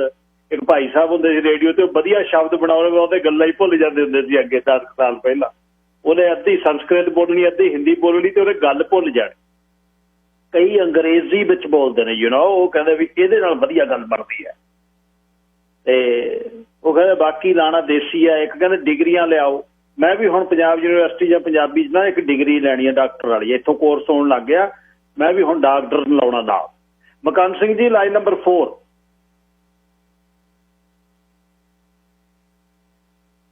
ਸਾਹਿਬ ਮਕਾਨ ਸਿੰਘ ਜੀ, ਸਤਿ ਸ੍ਰੀ ਅਕਾਲ ਜੀ। ਗਿੱਲ ਸਾਹਿਬ ਸਤਿ ਸ਼੍ਰੀ ਅਕਾਲ ਜੀ। ਗਿੱਲ ਸਾਹਿਬ, ਵੈਸੇ ਤਾਂ ਮੈਂ ਤੁਹਾਨੂੰ ਦੱਸਦਾ ਕਿ ਜਿੰਨੇ ਵੀ ਕੱਲ ਨਾ ਡੇਅਰੀ ਤੋੜਨ ਵਾਲਿਆਂ ਦੀ ਪ੍ਰੋਬਲਮ ਵੀ ਜਾਇਜ਼ ਹੈ ਤੇ ਫਾਰਮਰਜ਼ ਦੀ ਵੀ ਜਾਇਜ਼ ਹੈ। ਜਿਸ ਬੰਦੇ ਨੇ ਡੇਅਰੀ ਤੜਾਈ ਆ ਤੇ ਜਿਹਨੇ ਫਾਰਮ ਰੱਖਿਆ ਉਹ ਬੰਦਾ ਰਿਐਲਿਟੀ ਦੱਸ ਸਕਦਾ। ਕਈ ਪਾਸੇ ਸੁਣੇ ਸਾਈ ਦਾ ਗੱਲ ਜੋ ਮਰਜ਼ੀ ਕਹਿ ਦੇਵੇ ਕੋਈ। ਦੇਖੋ ਮੈਂ ਆਪ 13 ਸਾਲ ਰੱਖਿਆ, ਪ੍ਰੋਬਲਮ ਆਉਂਦੀ ਵੱਡੇ ਫਾਰਮਾਂ ਨੂੰ ਨਹੀਂ ਆਉਂਦੀ, ਜਿਹੜੇ 5-7 ਕਿੱਲੇ ਵਾਲੇ ਆ ਉਹ ਵੱਡੇ ਫਾਰਮ ਵਾਲੇ ਮਸ਼ੀਨਾਂ ਤੋੜ ਲੈਂਦੇ, ਸਸਤੀ ਪੈਂਦੀ ਹੈ। ਤੇ ਲੇਬਰ ਵਾਲੇ ਵੀ ਠੀਕ ਹੈ, ਇਹਨਾਂ ਦੇ ਪੱਲੇ ਨਹੀਂ ਪੈਂਦਾ ਕੁਛ ਤੇ ਨਾ ਪੈਂਦਾ। ਜਦੋਂ ਬੇਰੀ ਦੇ ਸਾਡੇ ਜਿੰਨੇ ਵੀ ਬੇਰੀ ਦੇ ਕੇਂਦਰੀ ਵਾਲੇ ਆ, ਪਹਿਲਾਂ ਇੱਕ 10 ਦੇ ਕੇ ਤੇ ਮਗਰੋਂ ਤੀਜੇ ਦਿਨ 90 ਸੈਂਟ ਤੇ ਮਗਰੋਂ 75 ਤੇ। ਔਰ ਜਿਹੜਾ ਮਗਰਲੇ ਪਾਸੇ ਬੇਰੀ ਜਿਵੇਂ ਹੁਣ ਮੀਂਹ ਪਈ ਜਾਂਦੇ ਆ, ਜੇ 10 ਮੀਂਹ ਪਈ ਜਾਏ ਉਹ ਖਰਾਬ ਉੱਲੀ ਜੀ ਲੱਗ ਜਾਂਦੀ ਹੈ, ਉਹਨੂੰ 40 ਸੈਂਟ ਲੈਂਦੇ ਆ ਤੇ ਬੇਰੀ ਤੋੜਨਾ ਉਹਨੂੰ 45 ਦਿੰਦੇ ਆ। ਫਿਰ ਚੱਕਰਾਂ ਦਾ ਖਰਚਾ ਪੈਂਦਾ, ਇਕੱਲੇ 45 ਦੀ ਨਹੀਂ ਪੈਂਦੀ, 55 'ਚ ਪੈਂਦੀ ਘੱਟੋ ਘੱਟ। ਜਿਹੜੇ ਠੇਕੇਦਾਰ ਆ ਉਹ 55-60 ਤੋਂ ਘੱਟ ਲੈਂਦੇ। ਸੋ ਇਹ ਪ੍ਰੋਬਲਮ ਆ ਤਾਂ ਹਰ ਇੱਕ ਦੀਆਂ। ਇੱਕ ਤੁਹਾਡਾ ਕੁਐਸਚਨ ਸੀ ਬਈ ਇਹ ਘਾਟਾ ਕਿੰਨਾ ਕੁ ਚਿਰ, ਦੇਖੋ ਉਹਦਾ ਪਤਾ ਕੀ ਹੈ ਜੀ। ਉਹਦੇ 'ਚ ਮੈਂ ਜਿਹੜੇ ਫਾਰਮਰਾਂ ਦੇ ਵਿੱਚ ਘਰ ਹੈ, ਅਸੀਂ ਇਹੀ ਸੋਚਦੇ ਸੀ ਬਈ ਘਰ ਵੱਡਾ 2000 ਜੇ ਅਸੀਂ ਕਿਰਾਇਆ ਲੈ ਕੇ ਕਿਰਾਏ ਤੇ ਬੈਠ ਕੇ ਚੱਲ ਉਹ ਸਾਡੀ ਕਿਸ਼ਤ ਚੱਕੀ ਜਾਂਦਾ ਸੀ, ਤੇ ਸਾਨੂੰ ਜਿਹੜੇ 15 ਸੈਂਟ ਵੀ ਬਚਦੇ ਚੱਲ ਉਹਦੇ ਨਾਲ ਜਿਹੜੇ ਬਚੇ ਠੀਕ ਹੈ। ਇੱਕ ਇਹ ਹੁੰਦਾ ਸੀ ਹਰੇਕ ਬੰਦਾ ਆਸਰਾਈ ਰੱਖੀ ਹੈ ਬਈ ਚਲੋ ਵਧਣਗੇ ਜਿਵੇਂ ਆਪਾਂ ਘਰਾਂ ਦੇ। ਤੇ ਉਹ ਜਦੋਂ 13 ਸਾਲ ਰੱਖਿਆ, ਜੋ 18 'ਚ ਭਾਅ ਵੱਧ ਗਏ, ਲੋਕੀ ਘਰਾਂ ਦੀ ਕੀਮਤ ਵੱਧ ਗਈ, ਨਾਲ ਹੀ ਕੋਈ ਘਰ ਚੰਗਾ ਸੀ ਉਦੋਂ ਅਸੀਂ ਵੇਚਤਾ ਉਹਨੂੰ। ਸੋ ਇਹ ਮੇਰਾ ਤਾਂ ਹੋਵੇ ਜਿੰਨੇ ਵੀ ਨਾ ਆਪਣੇ ਮਸਲੇ ਆ ਜਾਂ ਕਸੂਰ ਤਾਂ ਕਿਸੇ ਦਾ ਨਹੀਂ, ਸਰਕਾਰਾਂ ਦੇ ਕਸੂਰ ਹੈ ਇਹਦੇ 'ਚ। ਜਿਹੜੀ ਤੁਹਾਡੇ ਪਹਿਲਾਂ ਗੱਲ ਚਲਾਈ ਸੀ ਤੁਸੀਂ, ਦੇਖੋ ਪਤਾ ਕੀ ਹੈ ਜੀ, ਅਨਪਲਾਇਮੈਂਟ ਰੂਲ ਜਿਹੜੇ ਵੀ ਬੰਦੇ ਨੂੰ ਪਤਾ ਜਾਂ ਪੜ੍ਹਿਆ, ਜਿਹਨੇ ਐਮਪਲਾਇਮੈਂਟ ਐਕਟ ਮੈਂ ਸਾਰਾ ਪੜ੍ਹਿਆ, ਲੋਕਾਂ ਨੇ ਐਜ ਇੰਟਰਪ੍ਰੇਟਰ ਵੀ ਜਾਣਾ ਹੈ, ਫ੍ਰੀ ਜਾਣਾ ਹੈ, ਪਰ ਚੱਕਰ ਪਤਾ ਕੀ ਹੈ, ਉਹਦੇ ਚ ਬਿਲਕੁਲ ਲਿਖਿਆ ਹੈ ਕਿ ਅਨਪਲਾਇਮੈਂਟ ਉਹਨੂੰ ਮਿਲਣਾ ਹੈ ਜਿਹਨੂੰ ਕੰਮ ਵਾਸਤੇ ਕਿਤੋਂ ਨਹੀਂ ਮਿਲਦਾ। ਜੀ ਜੀ। ਇਦੋਂ 4 ਸਾਲ 5 ਸਾਲ ਪਹਿਲਾਂ ਕੀ ਚੱਲਦਾ ਸੀ, ਜਦੋਂ ਬੰਦਾ ਅਨਪਲਾਇਮੈਂਟ ਲਈ ਅਪਲਾਈ ਕਰਦਾ ਸੀ ਉਹ ਪੂਰਾ ਲਿਸਟ ਰੱਖ ਹੁੰਦੇ ਸੀ ਵੀ ਆ ਫਲਾਣੇ ਕੰਮ ਪੈ ਜਾਵੜੋ ਉੱਥੇ। ਉਹ ਜੇ ਹੱਲ ਕਰਨਾ ਹੋਵੇ ਨਾ ਤਾਂ ਬੜੇ ਤਰੀਕੇ ਆ, ਜੇ ਕੋਈ ਬੇਰੀ ਵਾਲੇ ਇਹ ਕਹਿੰਦੇ ਸਾਨੂੰ ਲੇਬਰ ਨਹੀਂ ਮਿਲਦੀ, ਉਹ ਸਰਵਿਸ ਕੈਨੇਡਾ ਨੂੰ ਲਿਖ ਕੇ ਦੇਣ, ਲੋਕਲ ਆਪਦੇ ਜਿਹੜੇ ਐਪਸੋਡ ਭੇਜਣ, ਸਰੀ ਵਾਲੇ ਸਰੀ, ਉਹ ਲਿਸਟ ਕੱਢ ਕੇ ਰੱਖਦੇ ਆ। ਹੁਣ ਆ ਚੱਕਰ ਜਿਹੜਾ ਤੁਸੀਂ, ਮੈਂ ਤੁਹਾਡੇ ਨਾਲ ਸਹਿਮਤ ਹੈ ਕਿ ਜਿਹੜਾ ਇਹ ਪਾਤਾ ਵੀ ਇਕੱਠੇ ਚੁੱਪ ਕਰਕੇ 2000 ਦਿਓ ਤੇ ਅਗਲਾ ਸੋਚਦਾ ਹੈ ਵੀ ਮੇਰੇ ਕੋਲ ਤਾਂ ਕੰਮ ਹੈ ਨਹੀਂ ਜੀ, ਉਹ ਅਨਪਲਾਇਮੈਂਟ ਐਕਟ ਤਾਂ ਵੈਰੀਫਾਈ ਹੋ ਜਾਂਦਾ ਸੀ, ਕਿਉਂਕਿ ਉਹਨੇ ਜਿਹੜਾ ਲੇਬਰ ਵਾਲੇ ਸੀ, ਜਿਹੜੇ ਸਾਡੇ ਜਾਂ ਓਨਰ ਸੀ ਫਾਰਮ ਦੇ, ਉਹ ਲਿਖ ਕੇ ਦਿੰਦੇ ਸੀ ਕਿ ਸਾਡੇ ਕੋਲ ਕੰਮ ਹੈ ਨਹੀਂ ਕੋਈ, ਉਹ ਟੋਟਲ ਘੰਟੇ ਲਿਖ ਕੇ ਦੇ, ਉਹ ਤਰੀਕੇ 'ਚ ਗਲਤ ਕੰਮ ਨਹੀਂ ਸੀ ਹੁੰਦਾ, ਬਹੁਤ ਘੱਟ ਹੁੰਦੇ ਚਾਂਸ ਹੁੰਦੇ ਸੀ। ਸੋ ਇਹ ਵੀ ਹੈ ਤਾਂ ਪ੍ਰੋਬਲਮ ਆ, ਲੇਕਿਨ ਗੌਰਮੈਂਟ ਹੱਲ ਕਰਕੇ ਰਾਜੀ ਨਹੀਂ। ਜੇ ਬੇਰੀ ਦੇ ਭਾਅ ਠੀਕ ਮਿਲੇ ਤੇ ਇਹਨਾਂ ਨੂੰ ਵੀ 70% ਵੀ ਦਿੱਤਾ ਜਾਣ ਤਾਂ ਇਹਨਾਂ ਦੇ ਪੱਲੇ ਵੀ ਪੈ ਸਕਦਾ ਹੈ, ਪਰ 70% ਤਾਂ ਦੇਵੇ ਫਾਰਮਰ ਜੇ ਫਾਰਮਰ ਨੂੰ ਘੱਟੋ ਘੱਟ $1.5 ਮਿਲੇ ਤਾਂ। ਸੋ ਬੇਰੀ ਦੇ ਭਾਅ ਦਾ ਕੇਂਦਰੀ ਵਾਲੇ ਕਰ ਲੈਂਦੇ ਆ, ਮਗਰੋਂ ਕਈ ਵਾਰਾਂ ਦਾ ਪੇਮੈਂਟ 4-4 ਮਹੀਨੇ ਨਹੀਂ ਕਰਦੇ, ਕਿਤੇ ਸਾਲ ਹੀ ਲੰਘ ਜਾਂਦਾ ਹੈ। ਸੋ ਇਹ ਪ੍ਰੋਬਲਮ ਆ ਫਾਰਮਰਾਂ ਨੇ, ਉਹ ਫਾਰਮ ਓਨਰ ਵਾਲੇ ਵੀ ਹੈਗੀਆਂ ਤੇ ਲੇਬਰ ਦੀ ਵੀ ਹੈ। ਸੋ ਬਸ ਤੁਹਾਡਾ ਧੰਨਵਾਦ, ਇਹਨੇ ਕਹਿਣਾ, ਬਹੁਤ ਮਿਹਰਬਾਨੀ। ਧੰਨਵਾਦ ਜੀ ਸਾਮਕਾਨ ਸਿੰਘ ਜੀ। ਹਰਨਿੰਦਰ ਸਿੰਘ ਦਿਓਲ ਜੀ, line number 5। Hello, Sat Sri ਅਕਾਲ ਗਿੱਲ ਸਾਹਿਬ। ਸਤਿ ਸ੍ਰੀ ਅਕਾਲ ਜੀ ਸਾਰਿਆਂ ਨੂੰ। ਮੈਂ ਇੱਕ ਸਵਾਲ ਆ ਮੇਰਾ ਜੀ, ਇੰਨਾ ਝੂਠ ਨਹੀਂ ਬੋਲਣਾ ਚਾਹੀਦਾ। ਇੱਕ ਮਿੰਟ ਮੇਰੀ ਪੂਰੀ ਗੱਲ ਸੁਣਿਓ ਭਾਜੀ। ਜੇ 60 ਸੈਂਟ ਨੂੰ ਬੇਰੀ ਇਹਨਾਂ ਦੀ ਵਿਕਦੀ ਹੈ, ਇੱਕ ਮਿੰਟ ਮੇਰੀ ਧਿਆਨ ਨਾਲ ਗੱਲ ਸੁਣਿਓ ਹਨਾ, 45 ਸੈਂਟ ਦਿੰਦੇ ਆ ਤੋੜਨ ਵਾਲੇ ਨੂੰ ਹਨਾ। ਇਹ ਕਹਿੰਦੇ ਵੀ ਸਾਨੂੰ 15 ਸੈਂਟ ਬਚਦੇ ਆ। ਮੈਨੂੰ ਇਹ ਧਿਆਨ ਕੇ ਦੱਸਣ ਕਿਹੜੇ ਹਿਸਾਬ ਬਚਦੇ ਆ। ਜਿਹੜੇ ਠੇਕੇਦਾਰ ਵਿੱਚੋਂ ਪੈਸੇ ਲੈ ਕੇ ਜਾਂਦੇ ਆ ਉਹ ਕਿੰਨੇ ਲੈ ਕੇ ਜਾਂਦੇ ਆ, ਪਲੱਸ ਉਹ ਜਿਹੜੀਆਂ ਪਾਰਟੀਆਂ ਉਹਨਾਂ ਦੀਆਂ, ਤੁਹਾਨੂੰ ਮੈਂ ਦਿਖਾ ਲੂੰ ਐਤਕੀ ਤਾਂ ਸ਼ਾਇਦ ਨਹੀਂ ਹੋਣਗੀਆਂ, ਸ਼ਰਾਬਾਂ ਉੜਦੀਆਂ, ਇੰਨਾ ਖਰਚਾ ਕਰਦੇ ਪਾਰਟੀਆਂ ਤੋਂ, ਉਹ ਪੈਸੇ ਕਿੱਥੋਂ ਆਉਂਦੇ ਪਹਿਲਾਂ ਇਹ ਦੱਸਣ ਆਣ ਕੇ, ਫੇਰ ਦੱਸਣ ਆਣ ਕੇ ਵੀ 15 ਸੈਂਟ ਸਾਨੂੰ ਬਚਦੇ ਆ। ਇੰਨਾ ਯਾਰ ਝੂਠ ਤੇ ਤੂਫਾਨ ਹੀ ਬੋਲੀ ਜਾਂਦੇ ਉਹ ਪੈਸੇ ਕਿੱਥੋਂ ਆਉਂਦੇ ਜਿਹੜੇ ਠੇਕੇਦਾਰ ਲੈਂਦੇ ਆ। 45 ਤਾਂ ਤੋੜਨ ਵਾਲੇ ਨੂੰ ਮਿਲ ਗਏ ਆ। ਥੈਂਕ ਯੂ ਜੀ। ਧੰਨਵਾਦ ਜੀ, ਤੁਹਾਡੀ ਗੱਲ ਜਾਇਜ਼ ਆ। Sir Davinder Singh ji, line number 2। Hello Gill ਸਾਹਿਬ, ਸਤਿ ਸ਼੍ਰੀ ਅਕਾਲ। ਸਤਿ ਸ਼੍ਰੀ ਅਕਾਲ ਵੀਰ ਜੀ। ਗਿੱਲ ਸਾਹਿਬ, ਵਾਇਰ ਤੇ ਹੈਗੇ ਨੇ ਡੈਲ ਮੌਂਟੀ ਔਰ ਡੋਲ ਵਾਲੇ ਮੇਨ ਜਿਹੜੇ ਹੈਗੇ ਨੇ, ਤੇ ਮੈਂ ਦੇਖਿਆ ਤੇ ਜਿਹੜੇ ਆ ਕੈਨੇਜ ਵਾਲੇ ਇਹਦੇ ਪੈਕਿੰਗ ਕਰਦੇ ਨੇ, ਪੈਕਿੰਗ ਵਿੱਚ ਹੀ ਇਹ ਜਿਹੜੀ ਕਟਿੰਗ ਲਾਉਂਦੇ ਆ ਫਾਰਮਰ ਨੂੰ, ਇਹ ਪੈਕ ਕਰਕੇ ਕੈਨੇਜ ਵਾਲੇ ਲਾਉਂਦੇ ਹੈਗੇ ਨੇ। ਔਰ ਇਹ ਰੇਟ ਕੌਣ ਸੈੱਟ ਕਰਦਾ ਇਹਨਾਂ ਦਾ? ਉਹਨਾਂ ਨਾਲ, ਡੋਲ ਨਾਲ, ਡੈਲ ਮੌਂਟੀ ਨਾਲ। ਔਰ ਦੇਖ ਲਓ ਤੁਸੀਂ ਜਿੱਥੇ ਮਰਜ਼ੀ ਚੱਲ ਜਾਓ, ਸਾਰੀ ਪੈਕਿੰਗ ਉਹਨਾਂ ਵਾਸਤੇ ਆ। ਔਰ ਮੈਂ 2 ਸਾਲ ਮੈਂ ਲੋਡ ਚੁੱਕਣ ਗਿਆ ਜੀ, ਤਾਂ ਫਲੀਟਾ ਤੋਂ ਉਹਨਾਂ ਦੇ ਆਦਮੀ ਮੈਨੂੰ ਉਹ ਦੱਸਦੇ, ਮੈਂ ਉਹਨਾਂ ਨੂੰ ਪੁੱਛਿਆ ਸੀ ਤੁਸੀਂ ਕਿੱਦਾਂ ਹੈ, ਕੀ ਕਰਦੇ? ਕਹਿੰਦੇ ਉਹ ਇਹਨਾਂ ਦਾ ਕੰਮ ਹੈ, ਜੋ ਵੀ ਕਟਿੰਗ ਫਟਿੰਗ ਲਾਉਂਦੇ ਆ। ਕਿਉਂਕਿ ਮੇਰਾ ਵੀ ਕਿਸੇ ਦਾ ਫਾਰਮੇਸੀ ਤੋਂ ਦੱਸਦਾ ਵੀ ਇੱਦਾਂ ਕਰਦੇ, ਕਹਿੰਦੇ ਸਾਡਾ ਕੋਈ ਕੰਮ ਨਹੀਂ, ਇਹ ਜਿੰਨਾ ਵੀ ਹੇਰਾਫੇਰੀ ਕਰਦੇ ਨੇ, ਜੋ ਵੀ ਕੁਝ ਕਰਦੇ ਹੋਣਗੇ ਇਹ ਕੈਨਰੀਜ਼ ਵਾਲੇ ਕਰਦੇ ਨੇ, ਇਹਨਾਂ ਨੂੰ ਕੱਟ ਕੁੱਟ ਜੋ ਵੀ ਲਾਉਂਦਾ। ਥੈਂਕ ਯੂ ਜੀ। ਧੰਨਵਾਦ ਜੀ। ਟਾਂਡੀ ਹੋਣੀ ਆ ਗਏ। ਟਾਂਡੀ ਉਹਨਾਂ ਤੇ ਆਊ ਤੇ ਸਭ ਪਤਾ ਹੈ ਇਸ ਇੰਡਸਟਰੀ ਦਾ। ਟਾਂਡੀ ਜੀ ਕੀ ਕਹਿੰਦੇ ਹੋ ਹੁਣ? ਹਾਂਜੀ, ਸਤਿ ਸ੍ਰੀ ਅਕਾਲ ਜੀ। ਸਤਿ ਸ੍ਰੀ ਅਕਾਲ ਜੀ। ਦੇਖੋ, ਹੈਲੋ ਗਿੱਲ ਸਾਹਿਬ। ਹਾਂਜੀ ਹੈਲੋ। ਹਾਂਜੀ ਸੁਣ ਰਿਹਾ ਮੈਂ ਗੱਲ। ਜਿੱਦਾਂ ਹਾਂਜੀ ਦੇਖੋ ਜੀ, ਇਹ ਜਿੱਦਾਂ ਬਈ ਇਹ ਫਾਰਮਰ ਜਿਹੜੇ ਆ ਨਾ, ਜਿੱਦਾਂ ਵੀ ਮੇਰੇ ਤੋਂ ਬਹੁਤ ਚੱਲਦੇ ਹੁੰਦੇ, ਮੇਰੇ ਸਾਹਮਣੇ ਜਦੋਂ ਚੈੱਕ ਕਰਨ ਵਾਲੇ ਆਏ ਹੁੰਦੇ ਨਾ ਉੱਥੇ, ਉਹ ਫਿਰ ਪਰਾਂ ਹੀ ਰਹਿੰਦੇ ਆ ਵੀ ਮੈਂ ਵੀ ਇਹਨਾਂ ਦਾ ਮੀਡੀਆ ਮੇਰੇ ਤੋਂ ਜਿੱਦਾਂ ਪਰਾਂ ਹੀ ਗੱਲ ਕਰਦੇ ਆ ਵੀ ਉਦਾਂ ਦੀ ਜੇ ਗੱਲ ਹੋਵੇ। ਇਹ ਜਿੱਦਾਂ ਹੁਣ ਇਹਨਾਂ ਨੂੰ ਜੇ ਕਹਿੰਦੇ ਆ ਵੀ ਸਾਨੂੰ ਘੱਟ ਆਇਆ, ਇੰਨੇ 25 ਬੈਡਰੂਮ ਦਾ ਘਰ ਉੱਥੇ ਐਕਸਪੋਰਟ ਜਿੰਨੇ ਦੇਖੋ ਉੱਥੇ ਜਿੱਦਾਂ ਬੜੇ ਬੜੇ ਘਰ ਪਾਉਂਦੇ ਆ, ਜਿੱਦਾਂ ਉਹ ਇੱਕ ਤਾਂ ਉਹ ਗੱਲ ਆ। ਤੇ ਇਹ ਜਿੱਦਾਂ ਕਹਿ ਲਓ ਵੀ ਇਹ ਨਹੀਂ ਗੱਲ ਕਹੀ ਸੀ ਵੀ ਪੈਨਸ਼ਨ ਵਾਲੇ ਇੱਕ ਨਹੀਂ ਲੱਭਣਾ, ਪੈਨਸ਼ਨ ਵਾਲਾ 3500 ਦਾ ਕੰਮ ਕਰ ਸਕਦਾ ਜੇ ਹਸਬੈਂਡ ਵਾਈਫ ਆ, 7000 ਉਹਦਾ ਬਣ ਜਾਂਦਾ। ਜਿੱਦਾਂ ਕਹਿ ਲਓ ਬਈ ਉਹਦੇ ਵਿੱਚ ਤਾਂ ਉਹ ਚੋਰ ਹੈ ਨਹੀਂ ਕਿਸੇ ਵੀ ਗੱਲੋਂ, ਉਹਨਾਂ ਨੂੰ ਉਦਾਂ ਹੀ ਡਰਾਇਆ ਜਾਂਦਾ। ਜਿੱਦਾਂ ਕਹਿ ਲਓ ਬਈ ਇਹ ਜਿਹੜੇ ਆ ਇਹ ਆਪਣੇ ਦੱਸਣ ਜਿੱਦਾਂ ਇਹ ਇੰਡੀਆ ਵਾਲਾ ਕਿਸਾਨ ਤਾਂ ਹੈ ਨਹੀਂ, ਉਹ ਬਈ ਉਹਨਾਂ ਨੂੰ ਸਬਸਿਡੀਆਂ ਨਹੀਂ ਮਿਲਦੀਆਂ, ਇਹਨਾਂ ਨੂੰ ਸਬਸਿਡੀਆਂ ਮਿਲਦੀਆਂ। ਉਹ ਤੁਸੀਂ ਮੀਡੀਆ ਵਾਲੇ ਇਹਨਾਂ ਨਾਲ ਫੋਲਾ ਫੋਲੀ ਕਰੋ ਵੀ ਜਿਹੜੀਆਂ ਸਬਸਿਡੀਆਂ ਇਹਨਾਂ ਨੂੰ ਮਿਲਦੀਆਂ ਆ ਉਹ ਕਾਗਜ਼ਾਂ ਦੇ ਆਧਾਰ ਦੇ ਉੱਤੇ ਲਿਆਵੋ ਇਹਨਾਂ ਨੂੰ, ਬਈ ਆਹ ਕਿਹੜੀਆਂ ਅੰਦਰ ਗਤੀ ਬਹੁਤ ਕੁਛ ਇਹਨਾਂ ਨੂੰ ਮਿਲਦਾ, ਬਹੁਤ ਸੁੱਖ ਸਹੂਲਤਾਂ ਸਰਕਾਰਾਂ ਵੱਲੋਂ, ਉਹ ਇਹਨਾਂ ਨੂੰ ਫਾਇਦੇਮੰਦ ਹੁੰਦਾ। ਤੇ ਬਾਕੀ ਬੇਰੀ ਦਾ ਜਿਹੜਾ ਰੇਟ ਆ ਉਹ $3 ਵੀ ਇਹਨਾਂ ਨੂੰ ਮਿਲ ਜਾਂਦਾ। ਜਿੱਦਾਂ ਪਹਿਲੇ ਕਲਰ ਆਏ ਸੀ ਉਹ ਕਹਿੰਦੇ ਵੀ ਇਹ ਇਹਨਾਂ ਨੂੰ ਬਚਦਾ ਕੀ ਆ, ਇਹ ਫਿਰ ਉੱਦਾਂ ਕਹਿ ਦਿੰਦੇ ਵੀ ਸਾਨੂੰ ਕੁਛ ਨਹੀਂ ਬਚਦਾ, ਅਸੀਂ ਇਸ ਕਿੱਤੇ ਤੋਂ ਤਾਂ ਬਈ ਖਤਮ ਆ ਸੀ ਵੀ ਛੱਡ ਦੇਣ। ਫੇਰ ਫਾਰਮਰ ਫੇਰ ਕਾਹਦੇ ਫੜਿਓ ਆ ਫਾਰਮਰ, ਫੇਰ ਕਾਹਦੇ ਉਹ ਵੇਚ ਦੇਣ ਜਾਂ ਹੋਰ ਕੋਈ ਚਲਾ ਲਵੇ ਖੇਤੀ। ਨਾ ਠੇਕੇਦਾਰੀ ਕਰਦੇ ਆ, ਨਾਲ ਇਹ ਫਾਰਮਰੀ ਕਰਦੇ ਆ। ਉਹਦੇ ਜੇ ਫੋਲਿਆ ਜਾਵੇ ਤਾਂ ਬਹੁਤ ਕੁਛ ਨਿਕਲਣਾ ਵਿੱਚੋਂ। ਜਿੱਦਾਂ ਕਹਿ ਲਓ ਬਈ ਉਹ ਆਪਾਂ ਜਿੱਦਾਂ ਬਈ ਸਭ ਜਿੱਦਾਂ ਵੀ ਤਿੰਨੇ ਪਾਸੇ ਹੀ ਆਪਾਂ ਚੋਰ ਆ ਜਿੱਦਾਂ ਕਹਿ ਲਓ। ਤੇ ਇਹ ਜਿੱਦਾਂ ਚੰਨ ਪਰ ਗਿੱਲ ਵੀ ਨਹੀਂ ਕਰ ਸਕਿਆ ਇਹਨੂੰ ਸੂਤ, ਜਿੱਦਾਂ ਕਹਿ ਲਓ ਫਾਰਮਾਂ ਦਾ ਜੋ ਕੁਛ ਉੱਥੇ ਧੰਦਾ ਚੱਲਦਾ ਆ। ਹੁਣ ਆ ਜਿੰਨੇ ਵਿਜ਼ਟਰ ਆਇਆ ਇਹਨਾਂ ਨੂੰ ਇਹ ਕੈਸ਼ ਮਨੀ ਦਿੰਦੇ ਆ ਸਾਰਿਆਂ ਨੂੰ, ਜਿੱਦਾਂ ਕਹਿ ਲਓ ਵੀ ਉਹ ਕੈਸ਼ ਮਨੀ ਚੱਲਦਾ ਉੱਥੇ ਅਕਾਊਂਟ ਪੂਰਾ, ਜਿੱਦਾਂ ਵੀ ਬੈਨਾਂ ਭਰੀਆਂ ਹੁੰਦੀਆਂ ਕੈਸ਼ ਮਨੀ ਦੇ ਵਿੱਚ। ਤੇ ਉਹ ਕਿੱਥੋਂ ਇਹਨਾਂ ਦੇ ਕੋਲੋਂ ਆਉਂਦੇ ਆ ਫਿਰ ਪੈਸੇ, ਜੇ ਇਹਨਾਂ ਨੂੰ ਬਚਦਾ ਹੀ ਨਾ ਕੁਛ ਹੋਵੇ। ਇੱਕ ਸਭ ਹੁਣ ਇਹ ਨਹੀਂ 75% ਲੈਣਾ ਆ, ਜਿਹੜਾ 75% ਲੈਣਾ ਆ ਉਹ ਕਿਸ਼ਤ ਢੰਗ ਦੇ ਨਾਲ ਇਹਨਾਂ ਨੂੰ ਤਾਂ ਜ਼ਿਆਦਾ ਮਿਲਣਾ ਆ। ਇਹ ਨਹੀਂ ਪਤਾ ਨਹੀਂ ਕਿੰਨੇ ਦੇ ਨਾਲ ਜ਼ਮੀਨ ਲਵਾ ਦੇਣੀ ਆ, ਕੀ ਹਿਸਾਬ ਕਰਨਾ ਇਹਨਾਂ ਦਾ। ਆਪਣਾ ਇਹਨਾਂ ਦੀਆਂ ਕੰਪਨੀਆਂ ਖੁੱਲੀਆਂ ਕਈ ਤਰ੍ਹਾਂ ਦੀਆਂ, ਉਹ ਵਿੱਚੋਂ ਤਾਂ ਬਹੁਤ ਕੁਛ ਆ ਇਹਨਾਂ ਦੇ। ਤੇ ਪਰ ਇਹ ਕਹਿੰਦੇ ਆ ਵੀ ਹੁਣ ਪਿੱਕਰ ਨੱਠ ਜਾਣੇ ਆ, ਪਿੱਕਰ ਚਲ ਜਾਣੇ ਆ। ਵਿਜ਼ਟਰ ਜ਼ਰੂਰ ਚੋਰ ਆ, ਉਹ ਨੱਠ ਸਕਦੇ ਆ। ਜੇ ਕਹੋ ਵੀ ਇੱਥੇ ਦਾ ਜਿਹੜਾ ਵਸਨੀਕ ਆ ਜਾਂ ਸਿਟੀਜ਼ਨ ਆ ਜਾਂ ਕਹਿ ਲਓ ਇਮੀਗ੍ਰੈਂਟ ਆ, ਉਹ ਨੱਠਣ ਦਾ ਕੋਈ ਫਾਇਦਾ ਹੀ ਨਹੀਂ ਉਹਦਾ। ਉਹ ਆਪਣਾ ਜਿਹੜੇ ਪੈਨਸ਼ਨੀਆਂ ਤੋੜਦੇ ਵੀ ਆ ਬੱਸਾਂ ਦੇ ਵਿੱਚ, ਹੁਣ ਤਾਂ ਚਲੋ ਘੱਟ ਜਾਂਦੇ ਆ। ਤੇ ਉਹ ਮੈਂ ਕਹਿੰਦਾ ਵੀ ਉਹ ਕੋਈ ਚੋਰ ਨਹੀਂ, ਉਹ ਆਰਾਮ ਦੇ ਨਾਲ ਬੇਰੀ ਇਹ ਵੀ ਚੈੱਕ ਕੱਟਦੇ ਆ ਉਹਨਾਂ ਦੀ, ਜਾਣ ਬੁੱਝ ਕੇ ਚੈੱਕ ਕੱਟਦੇ ਆ ਇਹ ਵੀ ਹਾਂ ਵੀ ਤੂੰ ਇੰਨੇ ਦਾ ਕੰਮ ਕਰ ਸਕਦਾ। ਤਾਂ ਇਸ ਕਰਕੇ ਫਾਰਮਰ ਦਾ ਜ਼ਿਆਦਾ ਕਸੂਰ ਆ। ਉਹ ਤੋਂ ਵੱਡੇ ਚੋਰ ਜਿਹੜੇ ਆ ਉਹ ਕੈਨਰੀਆਂ ਵਾਲੇ ਆ।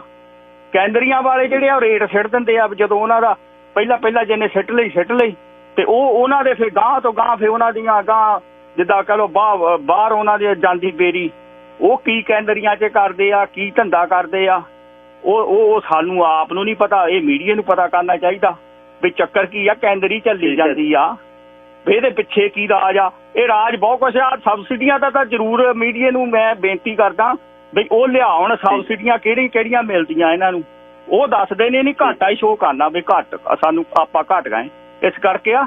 ਤੇ ਆ ਬਾਕੀ ਬੱਸਾਂ ਇਹਨਾਂ ਨੂੰ ਸਹੀ ਚਲਾਉਣੀਆਂ ਚਾਹੀਦੀਆਂ, ਉੱਦਾਂ ਦੀਆਂ ਨੇ ਬੱਸਾਂ ਹੋਣ ਤੇ ਐਤਕੀ ਚਲੋ ਵਧੀਆ ਹੋਵੇ। ਤੇ ਪੁਲਿਸ ਨੂੰ ਚੈੱਕ ਕਰਨੀਆਂ ਚਾਹੀਦੀਆਂ, ਪੁਲਿਸ ਨੂੰ ਹਰ ਇੱਕ ਬੱਸਾਂ ਚੈਕਿੰਗ ਜ਼ਿਆਦਾ ਹੋਣੀ ਚਾਹੀਦੀ ਆ ਬੱਸਾਂ ਦੀ। ਫੇਰ ਦੇਖਿਓ ਬੇਰੀ ਕੰਮ ਚੱਲਦਾ ਕਿ ਨਹੀਂ ਚੱਲਦਾ। ਦੇਖ ਤਾਂ ਬੇਸਟਰ ਰਾਹ 'ਚ ਨੱਠ ਜਾਂਦੀ ਆ, ਬੱਸ ਖਾਲੀ ਹੋ ਜਾਂਦੀ, ਡਰਾਈਵਰ ਇਕੱਲਾ ਹੀ ਰਹਿ ਜਾਂਦਾ ਜੀ। ਸਤਿ ਸ੍ਰੀ ਅਕਾਲ ਜੀ। ਧੰਨਵਾਦ ਜੀ। ਸਾਰੇ ਆਪਾਂ ਇੱਕ ਦੂਜੇ ਦੀ ਜਿਹੜੀ ਆਪਾਂ ਇਹ ਗੱਲ ਕੀਤੀ ਹੈ ਇਹ ਕਿਸੇ ਨੂੰ ਝਠਲਾਉਣ ਲਈ ਨਹੀਂ ਕਰ ਰਹੇ ਵੀ ਫਾਰਮਰਸ ਵਰਕਰ ਜਾਂ ਕਿ ਜਿਹੜੇ ਠੇਕੇਦਾਰ ਨੇ, ਕੰਟਰੈਕਟਰ ਨੇ ਤੇ ਕੈਨਰੀ, ਆਪਾਂ ਸ਼ਬਦ ਠੀਕ ਰੱਖੀਏ, ਚੋਰ ਨਾ ਕਹੀਏ ਕਿਸੇ ਨੂੰ ਆਪਾਂ ਆਪਸ ਵਿੱਚ, ਕਿਉਂਕਿ ਇੱਕ ਦੂਜੇ ਦੇ ਆਪਾਂ ਕਨੈਕਟਡ ਹੈ।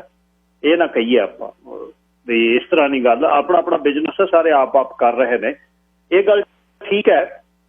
ਵੱਡੀ ਮੁਸ਼ਕਿਲ ਜਿਹੜੀ ਹੈ ਉਹ ਹੈ ਜਿਹੜੀ ਇੰਪੋਰਟ ਹੁੰਦੀ ਹੈ ਬੇਰੀ, ਰੈਸਬੇਰੀ ਦੀ ਇੰਡਸਟਰੀ ਇੰਪੋਰਟ ਜਿਹੜੀ ਬੇਰੀ ਰੈਸਬੇਰੀ ਹੁੰਦੀ ਉਹਨੇ ਖਾ ਲਈ। ਇਸ ਤਰ੍ਹਾਂ ਹੀ ਬੇਰੀ ਆ ਜਿਹੜੀ ਆਪਣੇ ਬਲੂਬੇਰੀ ਇਹ ਲੈ ਕੇ ਸਿੱਟ ਦਿੰਦੇ ਆ ਇੱਥੇ। ਹੁਣ ਇਹ ਚੀਜ਼ ਜਿਹੜੀ 60 ਸੈਂਟ ਦੀ ਤੋੜਨ ਨੂੰ ਮਿਲਦੀ ਹੈ ਹੁਣ ਉਹ 80 ਸੈਂਟ ਦੀ ਵਿਕੂਗੀ, ਗਾਹਾਂ ਜ਼ਿਆਦਾ ਆਉਣੀ ਹੈ ਕੱਢ ਕੇ। ਹੁਣ ਕੈਨਰੀਆਂ ਚੋਂ ਜਾਣੀ ਹੈ ਤਾਂ $3.5 ਦੀ ਪਾਉਂਡ ਉਹ ਵਿਕਦੀ ਹੈ। ਸਾਹਿਬ ਬਲਵਿੰਦਰ ਸਿੰਘ, ਲਾਈਨ ਨੰਬਰ 4। ਸਤਿ ਸ੍ਰੀ ਅਕਾਲ ਬਾਈ ਜੀ। ਸਤਿ ਸ੍ਰੀ ਅਕਾਲ ਜੀ। ਵੀ ਜੇ ਸਾਰਾ ਇਹਨਾਂ ਕੰਮ ਨਾਲ ਘੜ ਕੇ ਚੱਲਦਾ ਗਾ, ਜਿਵੇਂ ਫਾਰਮ ਵਾਲੇ ਪਹਿਲਾਂ ਬੋਲ ਕੇ ਉਹ ਵੀ ਕਾਫੀ ਝੂਠ ਸੀਗਾ। ਤੇ ਹੁਣ ਜੇ ਉਹ ਆਪ ਦੇ ਸਾਥ ਠੀਕ ਹੈ 40 ਸੈਂਟ 45 ਸੈਂਟ ਕਹਿੰਦਾ ਮਿਲਦੇ ਹੈਗੇ, ਮੈਂ ਵੀ ਬਹੁਤ ਹੈਗਾ ਹੈ ਨਾ ਜੀ। ਤੇ ਉਹਦੇ ਵਿੱਚ ਪਹਿਲੀ ਗੱਲ ਇਹ ਉਹ ਕੈਸ਼ ਦਿੰਦੇ ਹੀ ਕਾਹ ਹੋਵਾਂਗੇ, ਪਹਿਲੀ ਗੱਲ ਦੇਣਾ ਪਹਿਲਾਂ ਤਾਂ। ਤੇ ਜਿਵੇਂ ਤੂੰ ਹੱਥ ਵਾਲੀ ਗੱਲ ਆ ਕੇ ਚਲਾ ਬੈ ਗਈ ਠੇਕੇਦਾਰ ਦੀ ਬੱਸ, ਉਹ ਗੋਰੇ ਨੂੰ ਕੱਢਣ ਆਏ 4-5 ਜਣੇ ਸੀ, ਕਾਰ ਆਏ 2 ਘਰ ਖੜ ਗਏ ਉੱਥੇ 50 ਬੰਦੇ ਜੋ ਬੰਦੇ ਹੀ ਉੱਥੇ 20 ਰਹਿ ਗਏ, ਬਾਕੀ ਅੱਤਾਂ ਜੀ ਬਣ ਗਏ। ਤੇ ਜਿਹੜੀ ਇਨਸਪੈਕਸ਼ਨ ਇਹ ਹੋਣੀ ਚਾਹੀਦੀ ਹੈ ਜੀ, ਨਹੀਂ ਤਾਂ ਇਹ ਬੈਲਟ ਹੈ ਨਾ ਪੱਤਾ ਬੰਨ ਕੇ ਬੈਲਟਾਂ ਬਣਾ ਲੈਂਦੇ ਆ। ਤੇ ਮੈਂ ਤਾਂ ਕਹਿੰਦਾ ਜਦੋਂ ਇਨਸਪੈਕਸ਼ਨ ਕਰਦੇ ਆ ਨਾਲ ਹੀ ਉਹ ਦੂਜਾ ਪਾਸਪੋਰਟ ਵਗੈਰਾ ਵੀ ਦੇਖ ਲਿਆ ਕਰਨ, ਆਈਡੀ ਸਾਰਿਆਂ ਦੀ। ਥੈਂਕ ਯੂ ਜੀ। Thank you. ਦੇਖੋ ਜਿੰਨੇ ਵਿਜ਼ਟਰ ਆਉਂਦੇ ਆ, ਸਟੂਡੈਂਟਸ ਦੇ ਜਾਂ ਕੋਈ, ਉਹ ਕੰਮ ਕਰਦੇ ਆ, ਇਹਦੇ ਵਿੱਚ ਕੋਈ ਸ਼ੱਕ ਨਹੀਂ, ਦੂਜੀ ਰਾਏ ਨਹੀਂ, ਸਭ ਨੂੰ ਪਤਾ ਹੈ ਉਹ ਕਿੱਥੇ ਕਰਦੇ ਆ, ਬੇਰੀ ਤੇ ਕਰਦੇ ਆ, ਲੋਕਲ ਕਰਦੇ ਆ। ਪਰ ਹੁਣ ਉਹ ਵਰਕ ਫੋਰਸ ਆਉਣੀ ਕਿੱਥੋਂ ਆ? ਜਿੱਥੇ ਉਹ ਕੰਮ ਕਰਦਾ ਕਿਸੇ ਨੂੰ ਹਟਾ ਕੇ ਤਾਂ ਕਰਦੇ ਨਹੀਂ, ਹਟਾ ਕੇ ਕਰਦੇ ਆ। ਇਹਨਾਂ ਕੰਮਾਂ ਲਈ ਹਰ ਕੋਈ ਜਾਂਦਾ ਨਹੀਂ, ਨਾ ਕੋਈ ਬੇਰੀ ਤੋੜਨ ਜਾਂਦਾ ਬਾਹਰ, ਮੀਂਹ ਦੇ ਕੰਮ ਨੇ ਉੱਥੇ ਹਰ ਇੱਕ ਜਾ ਵੀ ਨਹੀਂ ਰਿਹਾ ਨਾ। ਜਿਹਨੂੰ ਅੰਦਰ ਕੰਮ ਮਿਲਦਾ ਉਹ ਕਿੱਥੇ ਬੇਰੀ ਤੋੜੂ ਜਾ ਕੇ, ਇਹ ਵੀ ਗੱਲ ਨਾਲ ਹੈ। Surjit Singh line number 5। ਸਤਿ ਸ਼੍ਰੀ ਅਕਾਲ ਜੀ। ਸਤਿ ਸ਼੍ਰੀ ਅਕਾਲ ਵੀਰ ਜੀ। ਬਾਈ ਜੀ ਜਿੱਦਾਂ ਜਿਹੜੀ ਮਰਜ਼ੀ ਰਗ ਤੇ ਹੱਥ ਰੱਖ ਲਓ ਤੁਸੀਂ, LMIO ਆਪਣੇ ਸੀਨੀਅਰਸ ਦੀ ਦਾ ਵਿਊਜ਼, ਫਾਰਮ ਵਰਕਰਸ ਦਾ ਵਿਊਜ਼, ਸਰਵ, ਇਹ ਜਿਹੜੀ ਮਰਜ਼ੀ ਰਗ ਤੇ ਹੱਥ ਰੱਖ ਲਓ, ਅਸੀਂ ਸਾਰੇ ਪਾਸੇ ਕਰਪਟ ਹਾਂ ਅਸੀਂ। ਜਿੱਥੇ ਮਰਜ਼ੀ ਦੇ ਲਓ, ਠੇਕੇਦਾਰ, ਸਾਡੇ ਫਾਰਮ ਵਰਕਰ, ਸਾਡੇ ਬਜ਼ੁਰਗ, ਉਹ ਪੈਰਾਂ ਹੱਥਾਂ ਤੇ ਪਿਆਈਆਂ ਪਈਆਂ, ਉਹਨਾਂ ਦੇ ਮੂੰਹ ਤੇ ਝੁਰੜੀਆਂ ਪਈਆਂ, ਉਹਨਾਂ ਨੂੰ ਲੁੱਟੀ ਜਾਂਦੇ ਹੋ ਤੁਸੀਂ। ਤੁਸੀਂ ਯਾਰ ਕਿੱਥੇ ਖੜੋਗੇ ਜਾ ਕੇ? ਯਾਰ ਲੋੜਾ ਸਾਈਂ ਦਾ ਘੱਟੋ ਘੱਟ ਕਿਸੇ ਨੂੰ ਤਾਂ ਬਖਸ਼ ਦਿਓ। ਆ ਜਿਹੜੇ ਸਰਵ ਵਾਲੀ ਗੱਲ ਆ ਨਾ ਜੀ, ਇਹ ਆਪਣੇ ਜਵਾਕਾਂ ਦੇ ਅੱਜ ਦੇਖਿਓ ਉਹਨਾਂ ਦੇ ਜਵਾਕਾਂ ਦੇ ਮੂੰਹ ਵੱਲ ਜਾ ਕੇ, ਜਿਹੜੇ 12th ਗ੍ਰੇਡ ਤੁਹਾਡੇ ਬੱਚੀਆਂ ਨਿਕਲੇ ਨੇ, ਇਹਨਾਂ ਨੇ ਘੱਟੋ ਘੱਟ 15 ਸਾਲ ਇਹਨਾਂ ਨੇ ਟੈਕਸ ਦੇਣਾ। ਇਹ ਜਿਹੜੇ ਲੋਕੀ ਠੱਗੀਆਂ ਮਾਰ ਕੇ ਤੁਸੀਂ ਜੇਬਾਂ 'ਚ ਪਾਈ ਜਾਂਦੇ ਹੋ ਜੀ, ਯਾਰ come on. That's all. Thank you ਵੀਰ ਜੀ। ਥੈਂਕ ਯੂ ਵੀਰ ਜੀ। ਸਾਹਿਬ ਬਾਗਾ ਸਿੰਘ ਜੀ ਲਾਈਨ ਨੰਬਰ 2 ਤੁਸੀਂ। हाँ जी गिल साहब सत श्री अकाल जी। सत श्री अकाल जी। अच्छा जी, मैं ਤੁਹਾਨੂੰ ਕੁਝ ਰਿਐਲਿਟੀ ਦੱਸਦਾ। ਮੈਨੂੰ 40 ਸਾਲ ਹੋ ਗਏ ਕਰਦੇ ਨੂੰ। ਅੱਛਾ ਜੀ। ਇੱਕ ਤਾਂ ਜਿਹੜੀ ਚੀਜ਼ ਹੈ ਕਿ ਤੁਸੀਂ ਜਨਰਲਾਈਜ਼ ਨਹੀਂ ਕਰ ਸਕਦੇ ਕਿ ਹਰ ਇੱਕ ਨੂੰ ਹਰ ਫੀਲਡ ਦੇ ਵਿੱਚ ਹੈਗਾ ਕਿ ਬੈਡ ਹੈ ਵੀ ਹੁੰਦੇ ਨੇ, ਤੇ ਉਹਨਾਂ ਨੂੰ ਤੁਸੀਂ ਲਾਈਮਲਾਈਟ ਕਰੀ ਜਾਓ। ਕਿਹੜੇ ਹਰ ਇੱਕ ਫੀਲਡ ਦੇ ਵਿੱਚ, ਚਾਹੇ ਕੰਸਟਰਕਸ਼ਨ ਹੈ, ਚਾਹੇ ਫਾਰਮਿੰਗ ਹੈ, ਚਾਹੇ ਹੋਰ ਕੋਈ ਫੀਲਡ ਹੈ, ਉਹਦੇ 'ਚ ਬੈਡ ਐਪਲ ਹੁੰਦੇ ਨੇ। ਪਰ ਮੈਨੂੰ ਇਹ ਦੱਸੋ ਵੀ ਜਿਹੜੇ ਬੰਦੇ ਕੰਪਲੇਂਟ ਕਰਦੇ ਨੇ ਤੁਹਾਡੇ ਕੋਲੇ ਵੀ ਜੀ ਉਹ 40 ਸੈਂਟ ਦਿੰਦੇ ਆ, 20 ਸੈਂਟ ਦਿੰਦੇ ਆ, 30 ਸੈਂਟ, ਭਾਈ ਸਾਹਿਬ ਉਹਨਾਂ 'ਚੋਂ 90% ਜਿਹੜੇ ਵਰਕਰ ਹੈਗੇ ਨੇ ਉਹ ਸਭ ਚੋਰ ਹੈ। ਡਬਲ ਪੈਨਸ਼ਨ ਲੈਂਦੇ ਆ, ਤੁਹਾਨੂੰ ਫੋਰਸ ਕਰਦੇ ਆ ਕਿ ਸਾਨੂੰ ਕੈਸ਼ ਦਿਓ। ਇਹ ਕੋਈ ਕਹਿੰਦਾ ਕਿ ਮੈਨੂੰ ਜੀ ਮੈਂ ਕੰਮ ਕੋਈ ਹੋਰ ਕਰੂਗਾ, ਮੈਨੂੰ ਅਨਪਲੋਇਮੈਂਟ ਦੇ ਵੀ ਕਹੋ ਮੈਨੂੰ ਦੇ ਦਿਓ। ਇਹ ਕਿੱਥੇ ਤੁਸੀਂ ਸਾਡੀ ਕਮਿਊਨਿਟੀ ਨੂੰ ਜਨਾਬ ਠੀਕ ਕਰ ਲਓਗੇ।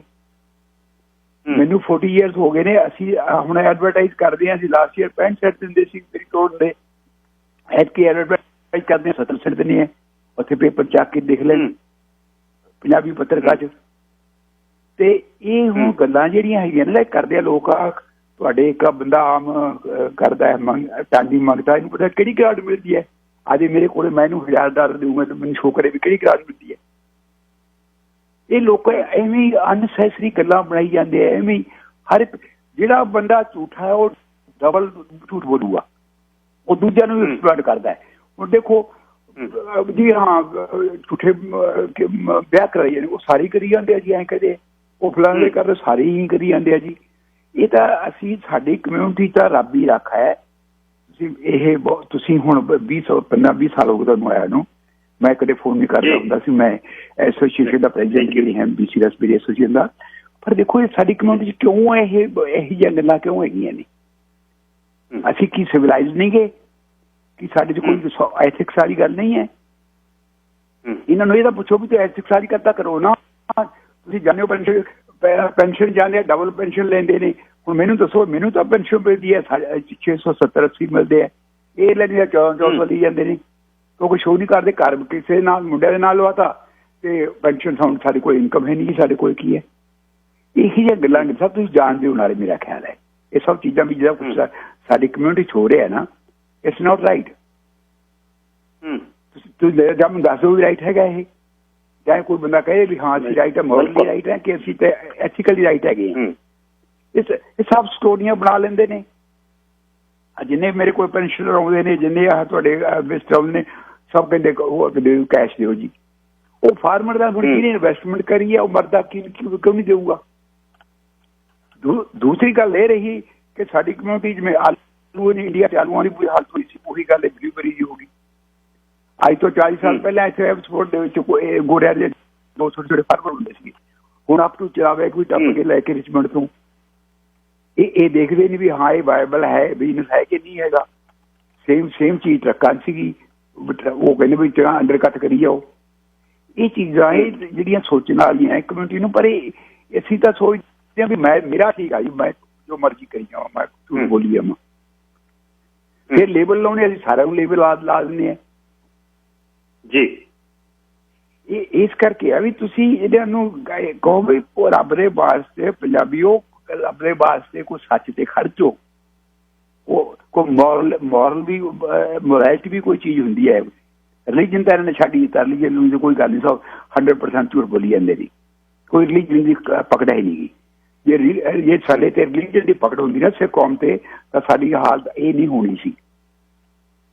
ਇਹ ਲੋਕ ਇਲਿਟਰੇਟ ਹੈਗੇ ਨੇ, ਝੂਠ ਬੋਲੀ ਜਾਂਦੇ ਹੈ, ਗਲਤ ਵਿਆਹ ਕਰੀ ਜਾਂਦੇ ਆ, ਗਲਤ ਸਾਰਾ ਕੁਝ ਕਰੀ ਜਾਂਦੇ, ਸਭ ਕੁਝ ਗਲਤ ਕਰੀ ਜਾਂਦੇ ਨੇ।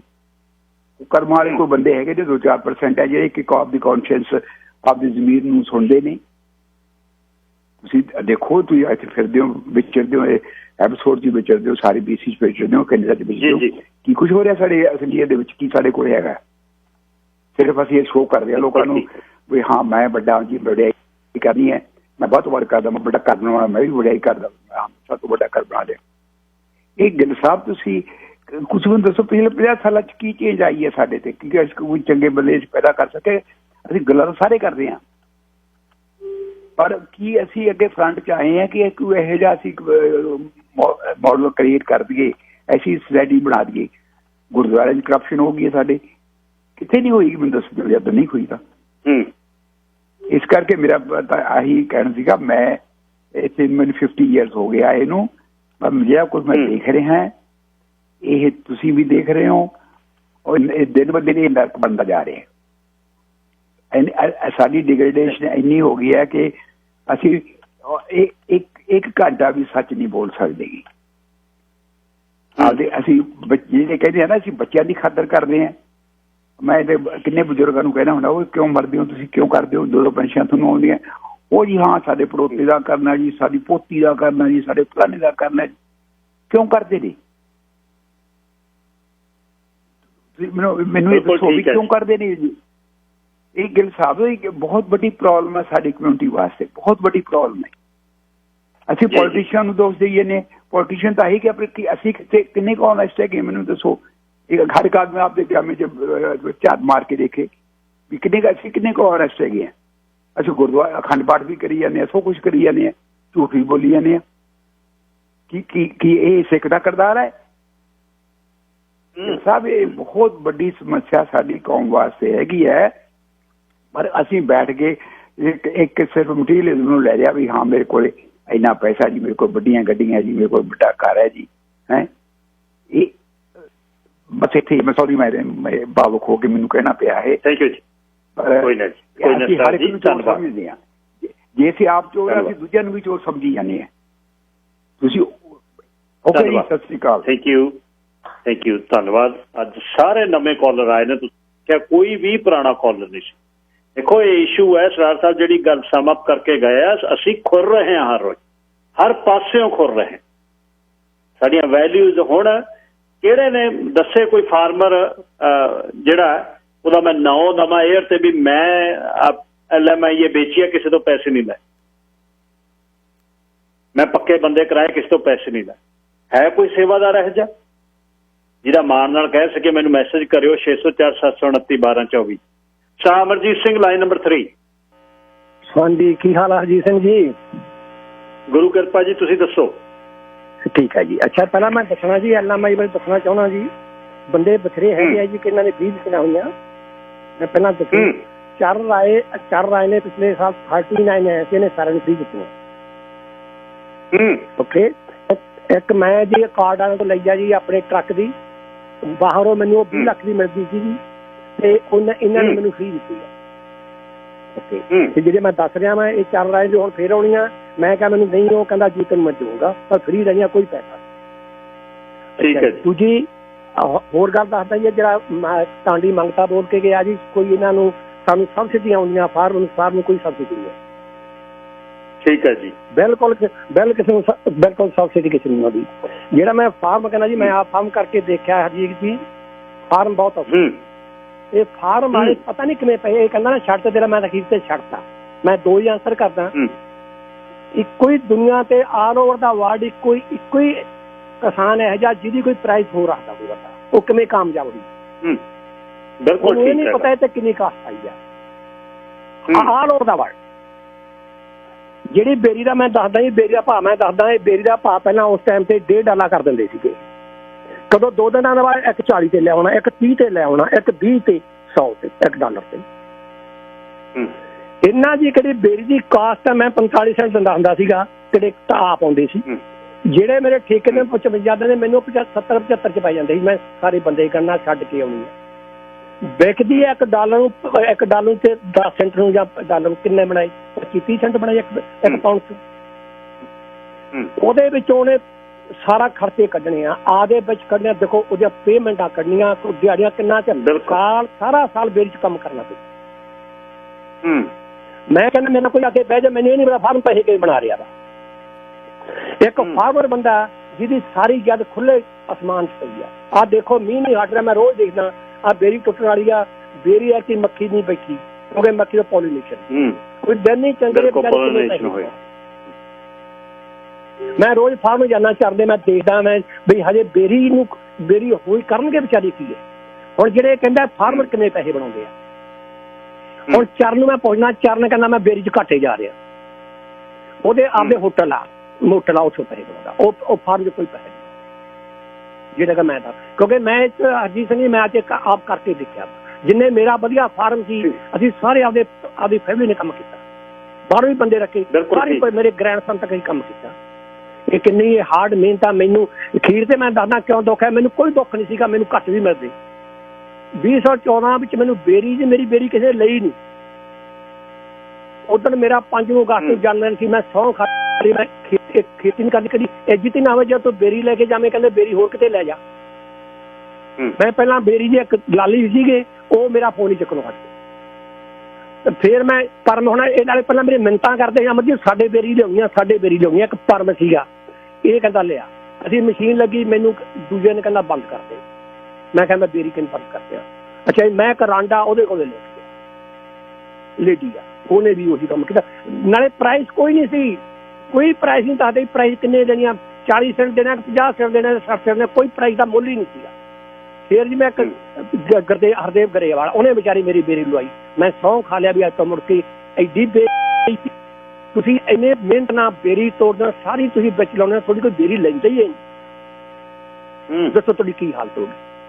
ਇਹ ਜਿਹੜੇ ਬੰਦੇ ਬੈਠੇ ਆ ਨਾ ਟਾਂਡੀ ਮੰਗ ਕੇ, ਮੇਰੇ ਨਾਲ ਇਹਨਾਂ ਬਿਠਾ ਕੇ ਮੈਨੂੰ ਦੱਸੇ ਵੀ ਮੇਰੇ ਕੋਲ ਸਾਰੇ ਬਿੱਲ ਪਏ, ਮੈਨੂੰ ਦੱਸੇ ਵੀ ਕਿੰਨੀ ਨੂੰ ਮੈਂ ਬੇਰੀ ਵੇਚੀ ਆ, ਕੀ ਮੈਨੂੰ ਗੌਰਮੈਂਟ ਦਿੱਤਾ, ਕੀ ਗੌਰਮੈਂਟ ਦਾ। ਅੱਗੇ ਜੇ ਬੋਰਡ ਹੁੰਦਾ ਸੀ ਪਹਿਲੀਆਂ ਦੇ ਵਿੱਚ, ਸਾਡੇ ਬੰਦੇ ਬੋਰਡ ਤੋੜਤੇ, ਉਦੋਂ ਬੇਰੀ ਦਾ ਭਾਅ ਰੱਖਿਆ ਜਾਂਦੇ, ਤੂੰ ਘੱਟ ਵੇਚਣੀ ਨਹੀਂ ਕਿਸੇ ਨੂੰ। ਹੁਣ ਇਹ ਬੇਰੀ ਦੇ ਭਾਅ ਤੋੜਤੇ ਕੋਈ ਬੋਲੀ, ਭਾਵੇਂ 50 ਸੈਂਟ ਇਹ ਉੱਥੇ ਮੁੱਲ ਰੱਖ ਦਿੰਦਾ ਜੀ, ਅਸੀਂ ਤਾਂ ਇੰਨੇ ਨੂੰ ਲੈਣੀਆਂ, ਵੇਚਣੀਆਂ ਤਾਂ ਵੇਚੋ, ਨਹੀਂ ਵੇਚਣਾ ਵੇਚੂ। ਤੁਹਾਨੂੰ ਪਤਾ ਕਿਹੜਾ ਫਾਰਮਰ ਆ, ਇੱਕ ਬੇਰੀ 24 ਘੰਟੇ ਨਹੀਂ ਰੱਖ ਸਕਦਾ, 24 ਘੰਟੇ ਬੇਰੀ ਖਰਾਬ ਹੋ ਜਾਏ। ਇਹ ਕੀ ਕਰੂ ਵਿਚਾਰਾ, ਇਹ ਫਸੇ ਹੋਇਆ ਫਾਰਮਰ। ਮੈਂ ਛੱਡਤੀ, ਇਹਨੂੰ ਕਹਿਣਾ ਤੂੰ ਨਹੀਂ ਛੱਡਦਾ, ਮੈਂ ਤਾਂ ਕਹਿੰਦਾ ਫਾਰਮਰ ਛੱਡ ਦਿਓ, ਮੈਂ ਉਦੋਂ ਵਧੀਆ ਐਚ ਲੈਣਾ ਨਾ। ਮੇਰੇ ਰੋਟੀ ਦਾ ਟਾਈਮ ਹੁੰਦਾ, ਮੈਂ ਰੋਟੀ ਦਾ ਟਾਈਮ ਫਿਰ ਖਾਧੀ ਨਹੀਂ ਸੀ। ਹਾਲਾਂਕਿ ਜਿਹੜੇ ਬੇਰੀ ਤੋੜਨ ਵਾਲੇ ਸੀਗੇ ਉਹ ਟਾਈਮ ਫਿਰ ਰੋਟੀ ਖਾਂਦੇ ਸੀ। ਅਸੀਂ ਜ਼ਹਿਰਾਂ ਚ ਖੇਡਦੇ ਸੀ, ਜ਼ਹਿਰ ਚ ਖੇਡਦੇ ਸੀ, ਕਿਹੜੇ ਸਾਡੇ ਸਪਰੇਆਂ ਉੱਤੇ ਪੈ ਜਾਣੀਆਂ। ਮੈਂ ਰਾਤ ਨੂੰ ਸਪਰੇਅ ਕਰਦਾ ਰਿਹਾ, ਕਿ ਦਿਨੇ ਹਵਾ ਚੱਲਦੀ ਹੁੰਦੀ, ਮੈਂ ਨਾਲ ਗੱਲ ਰੱਖਣੀ, ਮੈਂ ਕਿਉਂ ਨਾ ਸੋਚਣਾ ਇਹ ਦੂਸਰਾ ਬੰਦਾ ਮੈਨੂੰ ਮਾਰ ਹੀ ਜਾਵੇ। ਕਿੰਨੀ ਮੈਂ ਕਹਿੰਦਾ ਫਾਰਮ ਵਿੱਚ ਔਖੀ। ਮੈਂ ਹੁਣ ਇੰਨਾ ਸੌਖਾ, ਤੁਸੀਂ ਦੇਖਦਾ ਮੈਂ ਜਿੰਮ ਚ ਆਉਣਾ, ਮੇਰੀ ਜਿੰਮ ਇੱਕ ਪਾਸੇ ਰਹੀ, ਮੈਂ ਕਿਤੇ ਬਾਹਰ ਨਹੀਂ ਜਾ ਸਕਦਾ। ਮੈਂ ਕਹਿੰਦਾ ਮੈਂ ਹੁਣ ਇੰਨੀ ਐਸ਼ ਕਰ ਰਿਹਾ, ਮੈਂ ਦੱਸ ਨਹੀਂ ਸਕਦਾ। ਫਾਰਮ ਦਾ ਵਿਚਾਰਾ ਪਤਾ ਨਹੀਂ ਕਿਵੇਂ ਕਰਦਾ। ਮੈਂ ਤੇ ਦੱਸਦਾ ਵੀ ਫਾਰਮ ਦੀ ਕੋਈ ਲਾਈਫ ਨਹੀਂ। ਮੈਂ ਤੇ ਇੰਨੀ ਤੁਹਾਨੂੰ ਹਰ ਚੀਜ਼ ਗੱਲ ਕਹਿੰਦੇ ਆ ਨਾ, ਇਹ ਬਹੁਤ ਗਲਤ ਗੱਲਾਂ ਕਰ ਰਹੇ ਆ। ਫਾਰਮ ਦਾ ਵਿਚਾਰਾ ਸਰਵਾਈਵ ਕਰ, ਉਹ ਫਸਿਆ ਹੋਇਆ, ਉਹਨੂੰ ਛੱਡਣ ਜੋਗਾ ਨਹੀਂ। ਥੈਂਕ ਯੂ, ਤੁਸੀਂ ਮੈਨੂੰ ਟਾਈਮ ਦਿੱਤਾ, thank you very much. Thank you. ਆਖਰੀ ਕਾਲਰ ਸੈਮ ਜੀ, ਲਾਈਨ ਨੰਬਰ। ਗੱਲ ਸਰ, ਸਾਰੀ ਗੱਲ ਸੁਣ ਕੇ ਮੈਨੂੰ ਪਹਿਲਾਂ ਤਾਂ ਵਰਕਰ ਵਿਕਟਮ ਲੱਗਦੇ ਸੀ ਤੇ ਫਾਰਮਰ ਵਿਕਟਮ ਲੱਗਣ ਲੱਗ ਪਿਆ। ਹੁਣ ਮੈਨੂੰ ਲੱਗਦਾ ਗੱਲ ਸਰ, ਤੁਹਾਨੂੰ ਦੱਸਦਾ ਵੀ ਕੱਚਾ ਰਸਤਾ ਸੀ ਤੇ ਅਸੀਂ ਪੱਟ ਕੇ ਪਾਣੀ ਨਾ ਇੱਧਰਲੀ ਜ਼ਮੀਨ ਤੋਂ ਦੂਜੀ ਸਾਈਡ ਤੇ ਕੱਢਿਆ ਸੀ, ਤੇ ਮੈਂ ਤੇ ਮੇਰੇ ਬ੍ਰਦਰ ਨੇ ਦੇਖਦੇ ਰਹਿਣਾ, ਚੀਕਣੀ ਮਿੱਟੀ ਸੀ ਵੀ ਕਿਹੜਾ ਆਣ ਕੇ ਉੱਥੇ ਡਿੱਗੇ ਤਿਲਕ ਕੇ ਤੇ ਅਸੀਂ ਹੱਸੀਏ। ਬਸ ਸਾਡਾ ਵੀ ਇਹੀ ਕੰਮ ਹੈ ਵੀ ਦਾੜ ਥੱਲੇ ਆਇਆ ਨਹੀਂ ਤੇ ਕੋਈ ਨਹੀਂ ਦੱਬਤਾ, ਵਰਕਰ ਆਏ ਤੇ ਉਹਨਾਂ ਨੇ ਫਾਰਮਰ ਆਏ ਤੇ ਵਰਕਰ ਦੱਬਤੇ ਆ। ਇਸ਼ੂ ਹੈਗਾ। ਦੇਖੋ ਇੱਕ ਗੱਲ ਹੋਰ ਵੀ ਦੱਸਿਆ ਗਿਆ ਸਰ, ਜਿਹੜੇ ਤਾਂ 30 ਸਾਲ ਪਹਿਲਾਂ ਫਾਰਮਰ ਬਣੇ ਆ ਉਹ ਤਾਂ ਕਹਿੰਦੇ ਵੀ ਬਹੁਤ ਮਹਾਨ ਆ ਕਿਉਂਕਿ ਉਹਨਾਂ ਦੇ ਤਕਰੀਬਨ ਸਸਤੇ ਬਣੇ ਸੀ, ਪੈਸੇ ਵੀ ਹੈ। ਜਿਹਨਾਂ ਨੇ ਹੁਣ ਜਿਹਾ ਲਾਇਆ ਵਿਚਾਰੇ ਕਿੱਲਤ ਚ ਆਏ ਆ, ਤੰਗ ਬਹੁਤ ਆ, ਪੈਸਾ ਬਣਦਾ ਨਹੀਂ, ਉਹ ਤੰਗੀ ਟੋਸ਼ੀ ਦੇ ਵਿੱਚ ਦੀ ਲੰਘ ਰਿਹਾ, ਚ ਕੋਈ ਸ਼ੱਕ ਨਹੀਂ ਹੈਗੀ। ਦੇਖੋ ਦੁੱਧ ਜਿਹੜਾ ਅਗਰ ਉਹ ਕੋਟੇ ਦੇ ਅਧੀਨ ਹੋ ਸਕਦਾ, ਗ੍ਰੀਨ ਹਾਊਸ ਚ ਲੱਗਿਆ ਸਮਾਨ ਕੋਟੇ ਦੇ ਅਧੀਨ ਹੋ ਸਕਦਾ, ਜਾਂ ਤਾਂ ਗਵਰਨਮੈਂਟ ਨੂੰ ਕੁਛ ਸੋਚਣਾ ਪੈਣਾ। ਅਸੀਂ ਫਾਰਮਰ ਬਚਾਉਣੇ ਆ, ਇਹਨਾਂ ਨੂੰ ਕੋਟੇ ਦੇ ਅਧੀਨ ਲੈ ਕੇ ਆਉਣਾ ਜਿੰਨਾ ਵੀ ਇਹ ਬੇਰੀ ਦਾ ਏਰੀਆ ਆ, ਨਹੀਂ ਤਾਂ ਇਹ ਫਾਰਮਰ ਨਹੀਂ ਬਚਣੇ ਹੈਗੇ। ਜੇ 50 ਸੈਂਟ ਨੂੰ ਬੇਰੀ ਬਾਹਰੋਂ ਡਿਲੀਵਰ ਹੋ ਰਹੀ ਆ, ਇੱਥੇ ਤਾਂ ਕਿਸੇ ਹਿਸਾਬ ਨਾਲ ਵੀ ਇੰਨੀ ਬਣ ਨਹੀਂ ਸਕਦੀ।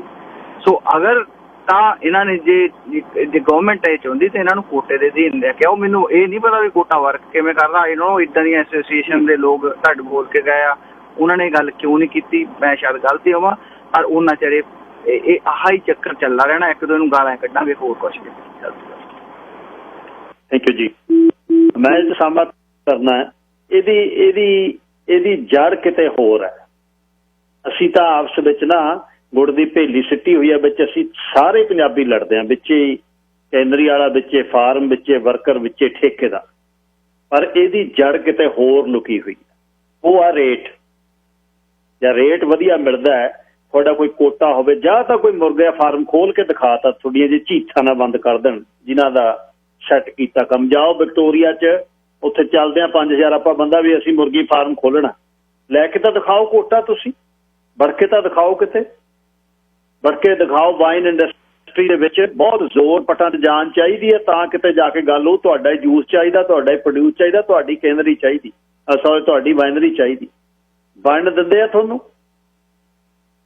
750 ml ਜੂਸ ਆ ਜਿਹੜਾ ਅੰਗੂਰਾਂ ਦਾ $30 ਦਾ ਵਿਕਦਾ, ਤੇ ਤੁਸੀਂ ਉਹਨਾਂ ਹੀ 750 ml ਲੈ ਕੇ ਆਉਂਦੇ ਹੋ। ਜਿਨ੍ਹਾਂ ਨੇ ਨਾਂ ਰੱਖੇ ਹੋਏ ਨੇ, ਜਿਨ੍ਹਾਂ ਦਾ ਸੈੱਟ ਕੀਤਾ ਹੋਇਆ, ਜਿਨ੍ਹਾਂ ਦੇ ਨਾਂ ਦੇ ਨਾਲ ਵਿਸ਼ੇਸ਼ਣ ਲੱਗਦੇ, ਜਿਹੜੇ ਮੇਲੇ ਜਿੱਤਦੇ ਆ, ਜਿਨ੍ਹਾਂ ਦਾ ਸੌਦਾ ਵਿਕਣਾ, ਤੁਸੀਂ ਕਰ ਸਕਦੇ ਹੋ। ਭਾਈਚਾਰਾ ਲੱਗ ਸਕਦਾ ਜ਼ੋਰ ਦੇ ਨਾਲ ਥੋੜਾ ਬਹੁਤਾ ਕਰਕੇ, ਪਰ ਉਹ ਗੱਲ ਨਹੀਂ ਕਰ ਸਕਦੇ। ਹੁਣ ਜਿਹੜੇ ਇੰਪੋਰਟ ਕਰ ਰਹੇ ਨੇ ਬੇਰੀ, ਉਹ ਕੌਣ ਕਰ ਰਹੇ ਨੇ? ਸਰਕਾਰਾਂ ਕਰ ਰਹੀਆਂ ਨੇ, ਲੌਬੀਇਸਟ ਕਰ ਰਹੇ ਨੇ। ਕਿੱਥੋਂ ਆ ਰਹੀ ਹੈ ਬੇਰੀ? ਕੌਣ ਲੈ ਕੇ ਆ ਰਿਹਾ? ਕਿਉਂ ਨਹੀਂ ਸਾਡਾ ਇਹ ਚੀਜ਼ ਇਹਦੇ ਘੱਟੋ ਘੱਟ ਅੱਜ ਬੇਰੀ ਸਿੱਟ ਰਿਹਾ? ਤੁਹਾਡਾ ਕੇਂਦਰੀ ਵਾਲਾ ਭਾਅ ਨਹੀਂ ਤੁਹਾਨੂੰ ਦੱਸ ਰਿਹਾ, ਉਹ ਕਹਿੰਦਾ ਭਾਅ ਜਦ ਦੱਸੂ, ਜਦ ਅਗਲੇ ਸਾਲ ਇਹਨੂੰ ਕੱਢ ਕੇ ਵੇਚਾਂਗੇ ਫਿਰ ਤੇਰਾ ਭਾਅ ਦੱਸਾਂਗੇ। ਕਿੱਥੋਂ ਠੇਕੇਦਾਰ ਸਰਵਾਈਵ ਕਰੂ? ਕਿੱਥੋਂ ਫਾਰਮਰ ਸਰਵਾਈਵ ਕਰੂ? 20,000 ਦਾ ਏਕੜ, ਹੁਣ ਲੱਖ ਦਾ ਏਕੜ ਲੈ ਕੇ ਉਹ ਚੋਂ ਕੱਢੋਗੇ ਕੀ ਤੁਸੀਂ? ਯੈਸ, 5 ਮੈਂਬਰ ਘਰ ਦੇ ਉੱਤੇ ਕੰਮ ਕਰ ਰਹੇ ਨੇ, 5 ਮੈਂਬਰ ਕਿਤੇ ਬਾਹਰ ਨਾ ਕਰਨ, ਉਹ ਇਸ ਗੱਲੋਂ ਖੁਸ਼ ਨੇ। ਨੰਬਰ 2, ਅੱਧਾ ਏਕੜ ਜ਼ਮੀਨ ਸ਼ਹਿਰ 'ਚ ਲੈਣੀ ਹੈ, ਉਹ $2 ਮਿਲੀਅਨ ਦੀ ਆ। 2 ਮਿਲੀਅਨ ਦੇ ਨਾਲ ਅਗਲਾ ਕਹਿੰਦਾ ਇੱਥੋਂ 10 ਏਕੜ ਦਾ ਫਾਰਮ ਲੈ, ਉਹ ਖੁੱਲਾ ਘਰ ਬਣਾ ਲਿਓ। ਨੰਬਰ 2, ਮੁਰਗੇ ਰੱਖ ਲਾਂਗੇ, ਕਬੂਤਰ ਰੱਖ ਲਾਂਗੇ, ਕੁੱਤੇ ਰੱਖ ਲਾਂਗੇ, ਗਾਂ ਰੱਖ ਲਾਂਗੇ, ਮੱਝ ਰੱਖ ਲਾਂਗੇ। ਇਹ ਇੱਕ ਸਾਡਾ ਸ਼ੌਕ ਆ, ਫਾਰਮ ਨੂੰ ਪਿਆਰ ਕਰਦੇ ਆ। ਨੰਬਰ 2, ਅਦਰਵਾਈਜ਼ ਕੱਢਣ ਪਾਉਣ ਨੂੰ ਕੱਖ ਨਹੀਂ ਹੈ। ਆਹ ਸਾਲ ਦੇ ਵਿੱਚ ਕਿਹੜਾ ਔਰਚਰਡ, ਕਿਹੜੀ ਬੇੜੀ, ਕਿਹੜਾ ਬੇਰੀ ਫਾਰਮਰ ਕਿਸ ਤਰ੍ਹਾਂ? ਪਿਛਲੇ ਦਿਨੀ ਜਿੱਦਣ ਮੈਂ ਗੱਲ ਕਰ ਰਿਹਾ ਸੀ ਨਾ ਫਾਰਮ ਬਾਰੇ, ਫੋਨ ਆਇਆ ਸੀ ਮਹਿੰਦਰ ਸਿੰਘ ਉਹਨਾਂ ਦਾ, ਧਾਲੀਵਾਲ ਵਾਲਿਆਂ ਦਾ ਆਪਣਾ ਉੱਥੋਂ ਕਾਸਟਨ ਤੋਂ। ਉਹ ਕਹਿੰਦੇ ਵੀ ਜੇ ਸਾਡਾ 2-2 ਲੱਖ ਸਪਰੇਆਂ ਤੇ ਲੱਗਣਾ, ਜੇ ਹੁਣ ਸਰਕਾਰ ਦੱਸੇ ਸਾਨੂੰ ਵਰਕਰ ਆਉਣਗੇ, ਤੋੜਾਂਗੇ, ਅਸੀਂ ਸਪਰੇਅ ਕਰੀਏ, ਨਹੀਂ ਝੜ ਜਾਣ, ਅਸੀਂ 2 ਲੱਖ ਕਿਉਂ ਖਰਚਣਾ? ਅਨਸਰਟਨਟੀ ਇਸ ਖੇਤਾਂ ਦੇ ਜਾਏ ਦੀ ਪੰਜਾਬ 'ਚ ਵੀ ਉਹੀ ਹੈ, ਇੱਥੇ ਵੀ ਉਹੀ। ਇਹ ਇੱਕ ਬਹੁਤ ਵੱਡਾ ਵਿਸ਼ਾ ਜਿਹਦੇ ਤੇ ਕਮਿਊਨਿਟੀ ਖੱਪੀਆਂ ਕਰੇਲੇ ਹੋਈ ਹੋਈ ਹੈ। ਇੱਕ ਦੂਜੇ ਨੂੰ ਅਸੀਂ ਦੋਸ਼ ਦਿੰਦੇ ਆ, ਪਰ ਇਹਦੀ ਮੁਸ਼ਕਿਲ ਕਿੱਥੇ? ਮੁਸ਼ਕਿਲ ਕਿਹਨੇ ਦੂਰ ਕਰਨੀ ਹੈ? ਰਾਜਵੇਰੀ ਵਾਲਿਆਂ ਦੀਆਂ 5, 6, 7 ਦੇ ਕਰੀਬ ਮੈਂ ਮੀਟਿੰਗਾਂ ਕੀਤੀਆਂ, ਤੇ ਉੱਪਰ MLA MPਆਂ ਨੂੰ ਕਿਹਾ ਜਾ ਤਾਂ ਕੋਈ ਗੱਲ ਕਰ ਜਾਵੇ। ਹੁਣ ਵੀ ਆ ਸੁਣਦੇ ਹੀ ਨੇ, ਸਭ ਘੋਗੜ ਕੰਨੇ ਹੋਏ ਨੇ, ਚੇਲੇ ਵਾਲ ਕੇ ਸੁਣਦੇ ਨੇ। ਹੁਣ ਕੰਨ 'ਚ ਫੂਕਾ ਮਾਰਨਗੇ 2 ਵਜੇ ਤੋਂ ਬਾਅਦ, ਅੱਜ ਆਹ ਕਹਿਤਾ, ਅੱਜ ਆਹ ਕਹਿਤਾ, ਤੁਰੇ ਫਿਰਦੇ ਨੇ। ਕਿਹੜੀ ਚੀਜ਼ ਦੇ ਉੱਪਰ ਧਰੋ ਨਹੀਂ ਕੀਤਾ?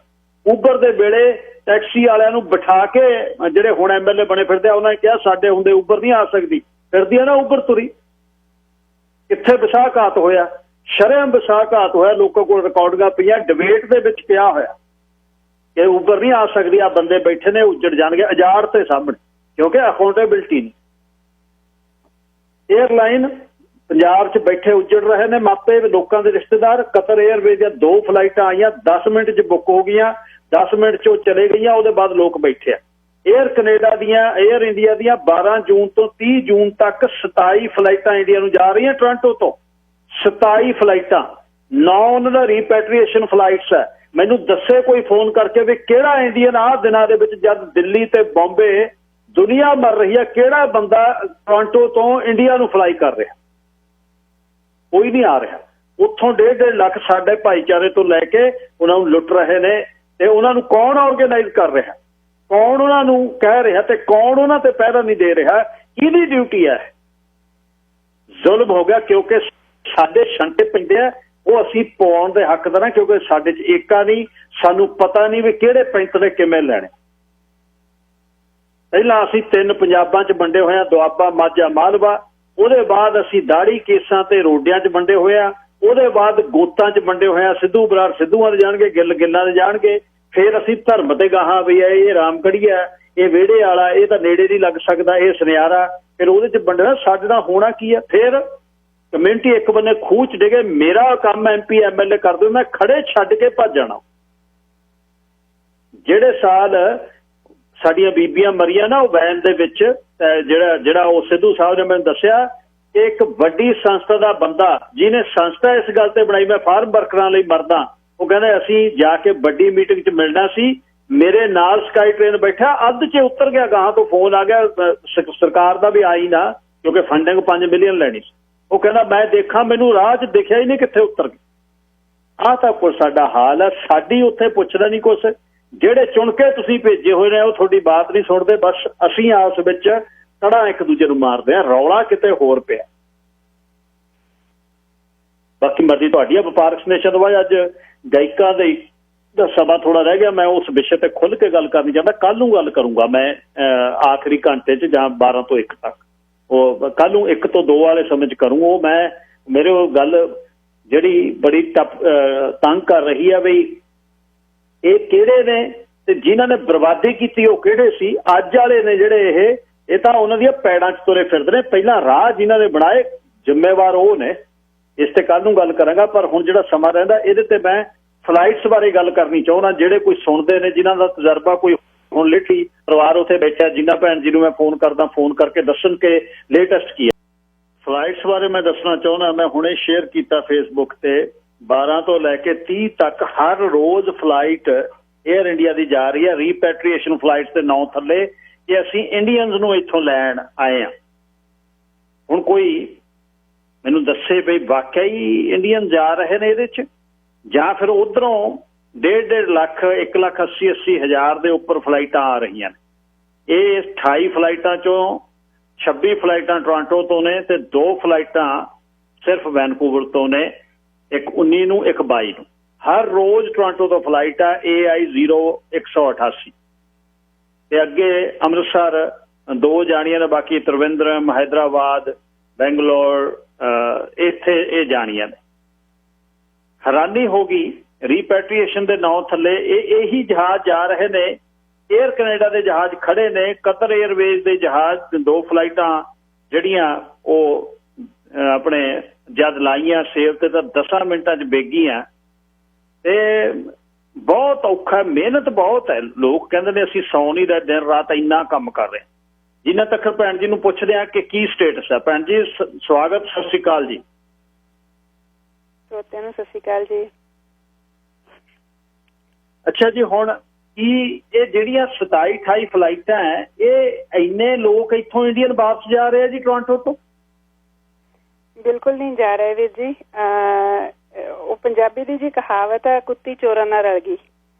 ਉਹ ਗੱਲ ਹੋਈ ਹੈ ਜੀ ਕਿ ਦੋਨੇ ਸਾਈਡ ਦੀਆਂ ਗਵਰਨਮੈਂਟਸ ਨੇ ਬਹੁਤ ਵਧੀਆ ਇਹ ਇੱਕ ਆਪਣੀ ਇਕੋਨਮੀ ਠੀਕ ਕਰਨ ਲਈ, ਆਪਣੀਆਂ ਦੋਨੇ 에ਅਰਲਾਈਨਸ ਨੂੰ ਠੀਕ ਕਰਨ ਲਈ ਇਹ ਇੱਕ ਪਲੇਟਫਾਰਮ ਬਣਾ ਲਿਆ। ਇੰਡੀਆ ਨੇ 에ਅਰ ਇੰਡੀਆ ਨੂੰ ਚੱਕ ਲੈਣਾ ਜੀ ਇਹਦੇ 'ਚ, ਕਿਉਂਕਿ ਲੇਟਲੀ ਜਿਹੜਾ ਉਹਨਾਂ ਦੀਆਂ ਟਿਕਟਾਂ ਨੇ ਜੀ ਉਹ ਬਲੈਕ ਦੇ ਵਿੱਚ 1,40,000 ਤੋਂ ਲੈ ਕੇ 96 ਤੱਕ ਦੀ ਟਿਕਟ ਵਿਕੀ ਹੈ ਜੀ, ਜਿਹੜੀਆਂ ਮੈਜੋਰਟੀ ਪੰਜਾਬੀ ਔਰ ਪੰਜਾਬ ਦੇ ਵਿੱਚ ਵਿਕ ਰਹੀਆਂ ਨੇ। ਔਰ ਇਧਰੋਂ ਜੀ ਇਹ ਟੋਰਾਂਟੋ ਸਿਰਫ ਇਸ ਲਈ ਫਲਾਈਟਾਂ ਲੈ ਕੇ ਆ ਰਹੇ ਨੇ ਕਿਉਂਕਿ ਟੋਰਾਂਟੋ ਤੋਂ ਜਿਹੜੀ ਕਨੈਕਟਿੰਗ ਫਲਾਈਟ ਆ ਉਹ 에ਅਰ ਕੈਨੇਡਾ ਦੀ ਫਲਾਈਟ ਆ। ਸੋ ਜਿੱਥੇ ਨੂੰ ਵੀ ਜਾ ਰਹੀ ਆ ਫਲਾਈਟ ਉਹ ਮੋਸਟਲੀ 에ਅਰ ਕੈਨੇਡਾ ਦੀ ਕਨੈਕਟਿੰਗ ਫਲਾਈਟ ਆ, ਜਿਹਦੀ ਟਿਕਟ ਜੇ ਤੁਸੀਂ 2 ਹਫ਼ਤੇ 3 ਹਫ਼ਤੇ ਪਹਿਲਾਂ ਬੁੱਕ ਕਰਦੇ ਹੋ ਤਾਂ $450 ਆ। ਜੇ ਟਾਈਮ ਤੇ ਆ ਕੇ ਬੁੱਕ ਕਰਦੇ ਹੋ ਤੇ $1100 ਤੱਕ ਉਹ ਤੁਹਾਨੂੰ ਪੈ ਜਾਂਦੀ ਆ ਵਨ ਵੇ। ਹੁਣ ਫਿਰ ਇਹ ਕੀ ਇਹਦਾ ਸਬਸਟੀਟਿਊਟ ਜਿਹੜਾ ਟਿਊਟ ਕੀ ਹੈ ਜੀ? ਉਹ ਜਿਹੜੀ ਕਤਰ 에ਅਰਵੇਜ਼ ਦੀਆਂ 2 ਫਲਾਈਟਾਂ ਜਿਹਦੇ ਬਹੁਤ ਮਿਹਨਤ ਕੀਤੀ ਹੈ ਸਰਕਾਰ ਨੇ, ਉਹਦੇ 'ਚ ਕਿੰਨੇ ਕੁ ਜਣੇ ਆ ਗਏ ਜੀ ਤੇ ਕਿੰਨਾ ਸਮਾਂ ਬੁਕਿੰਗ ਓਪਨ ਰਹੀ? ਉਹਨਾਂ ਦੀ ਤਾਂ ਜੀ 10 ਮਿੰਟ ਦੇ ਵਿੱਚ, ਜੋ ਮੈਨੂੰ ਪਤਾ ਲੱਗਿਆ 10 ਮਿੰਟ ਦੇ ਵਿੱਚ ਦੋਨਾਂ ਫਲਾਈਟ ਦੀ ਬੁਕਿੰਗ ਹੋ ਗਈ ਸੀ।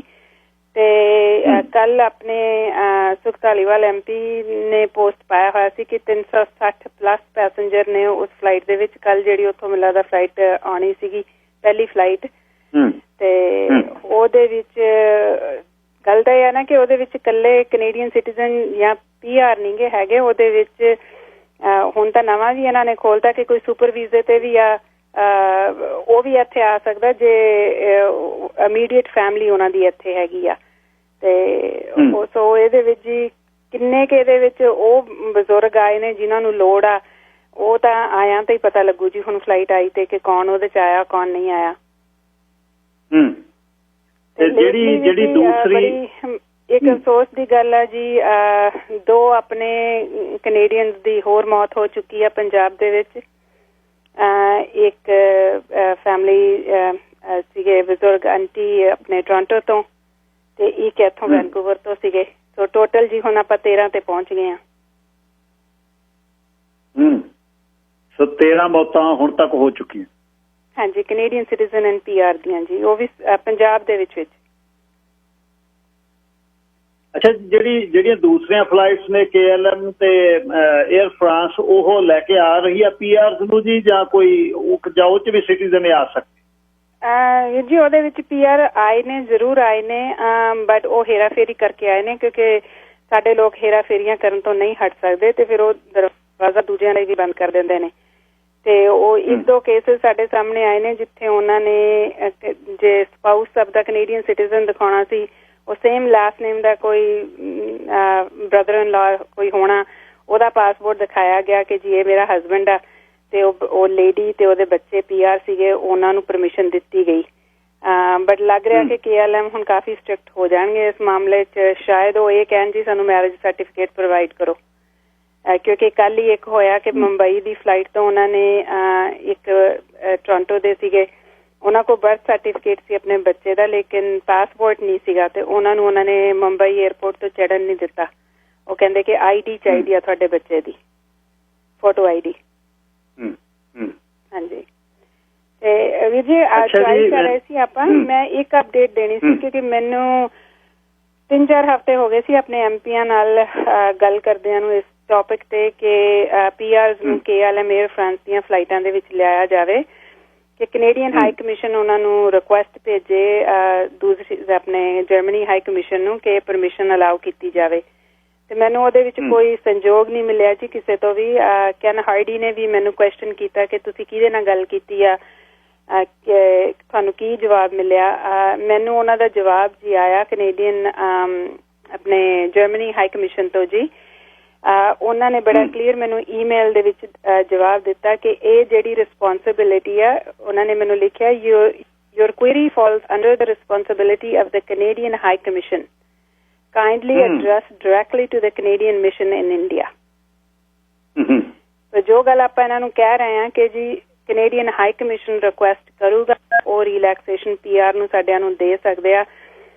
ते देखो उन्हां ने फिर भी मेरी ईमेल आंसर की ते साडी कैनेडियन हाई कमिशन या साडे इलैक्टेड ऑफिशियल्स साडे Canadian high commission Nadar Patel नूं इन्ना प्रेशर नहीं पा सकदे या प्रोमिनेंट लीडर साडी कम्यूनिटी च मैं तां इह कहूँगी कि वो भी कोई आवाज़ नहीं उठा रहा या तां उन्हां दे अपना कोई फसिया नहीं होया।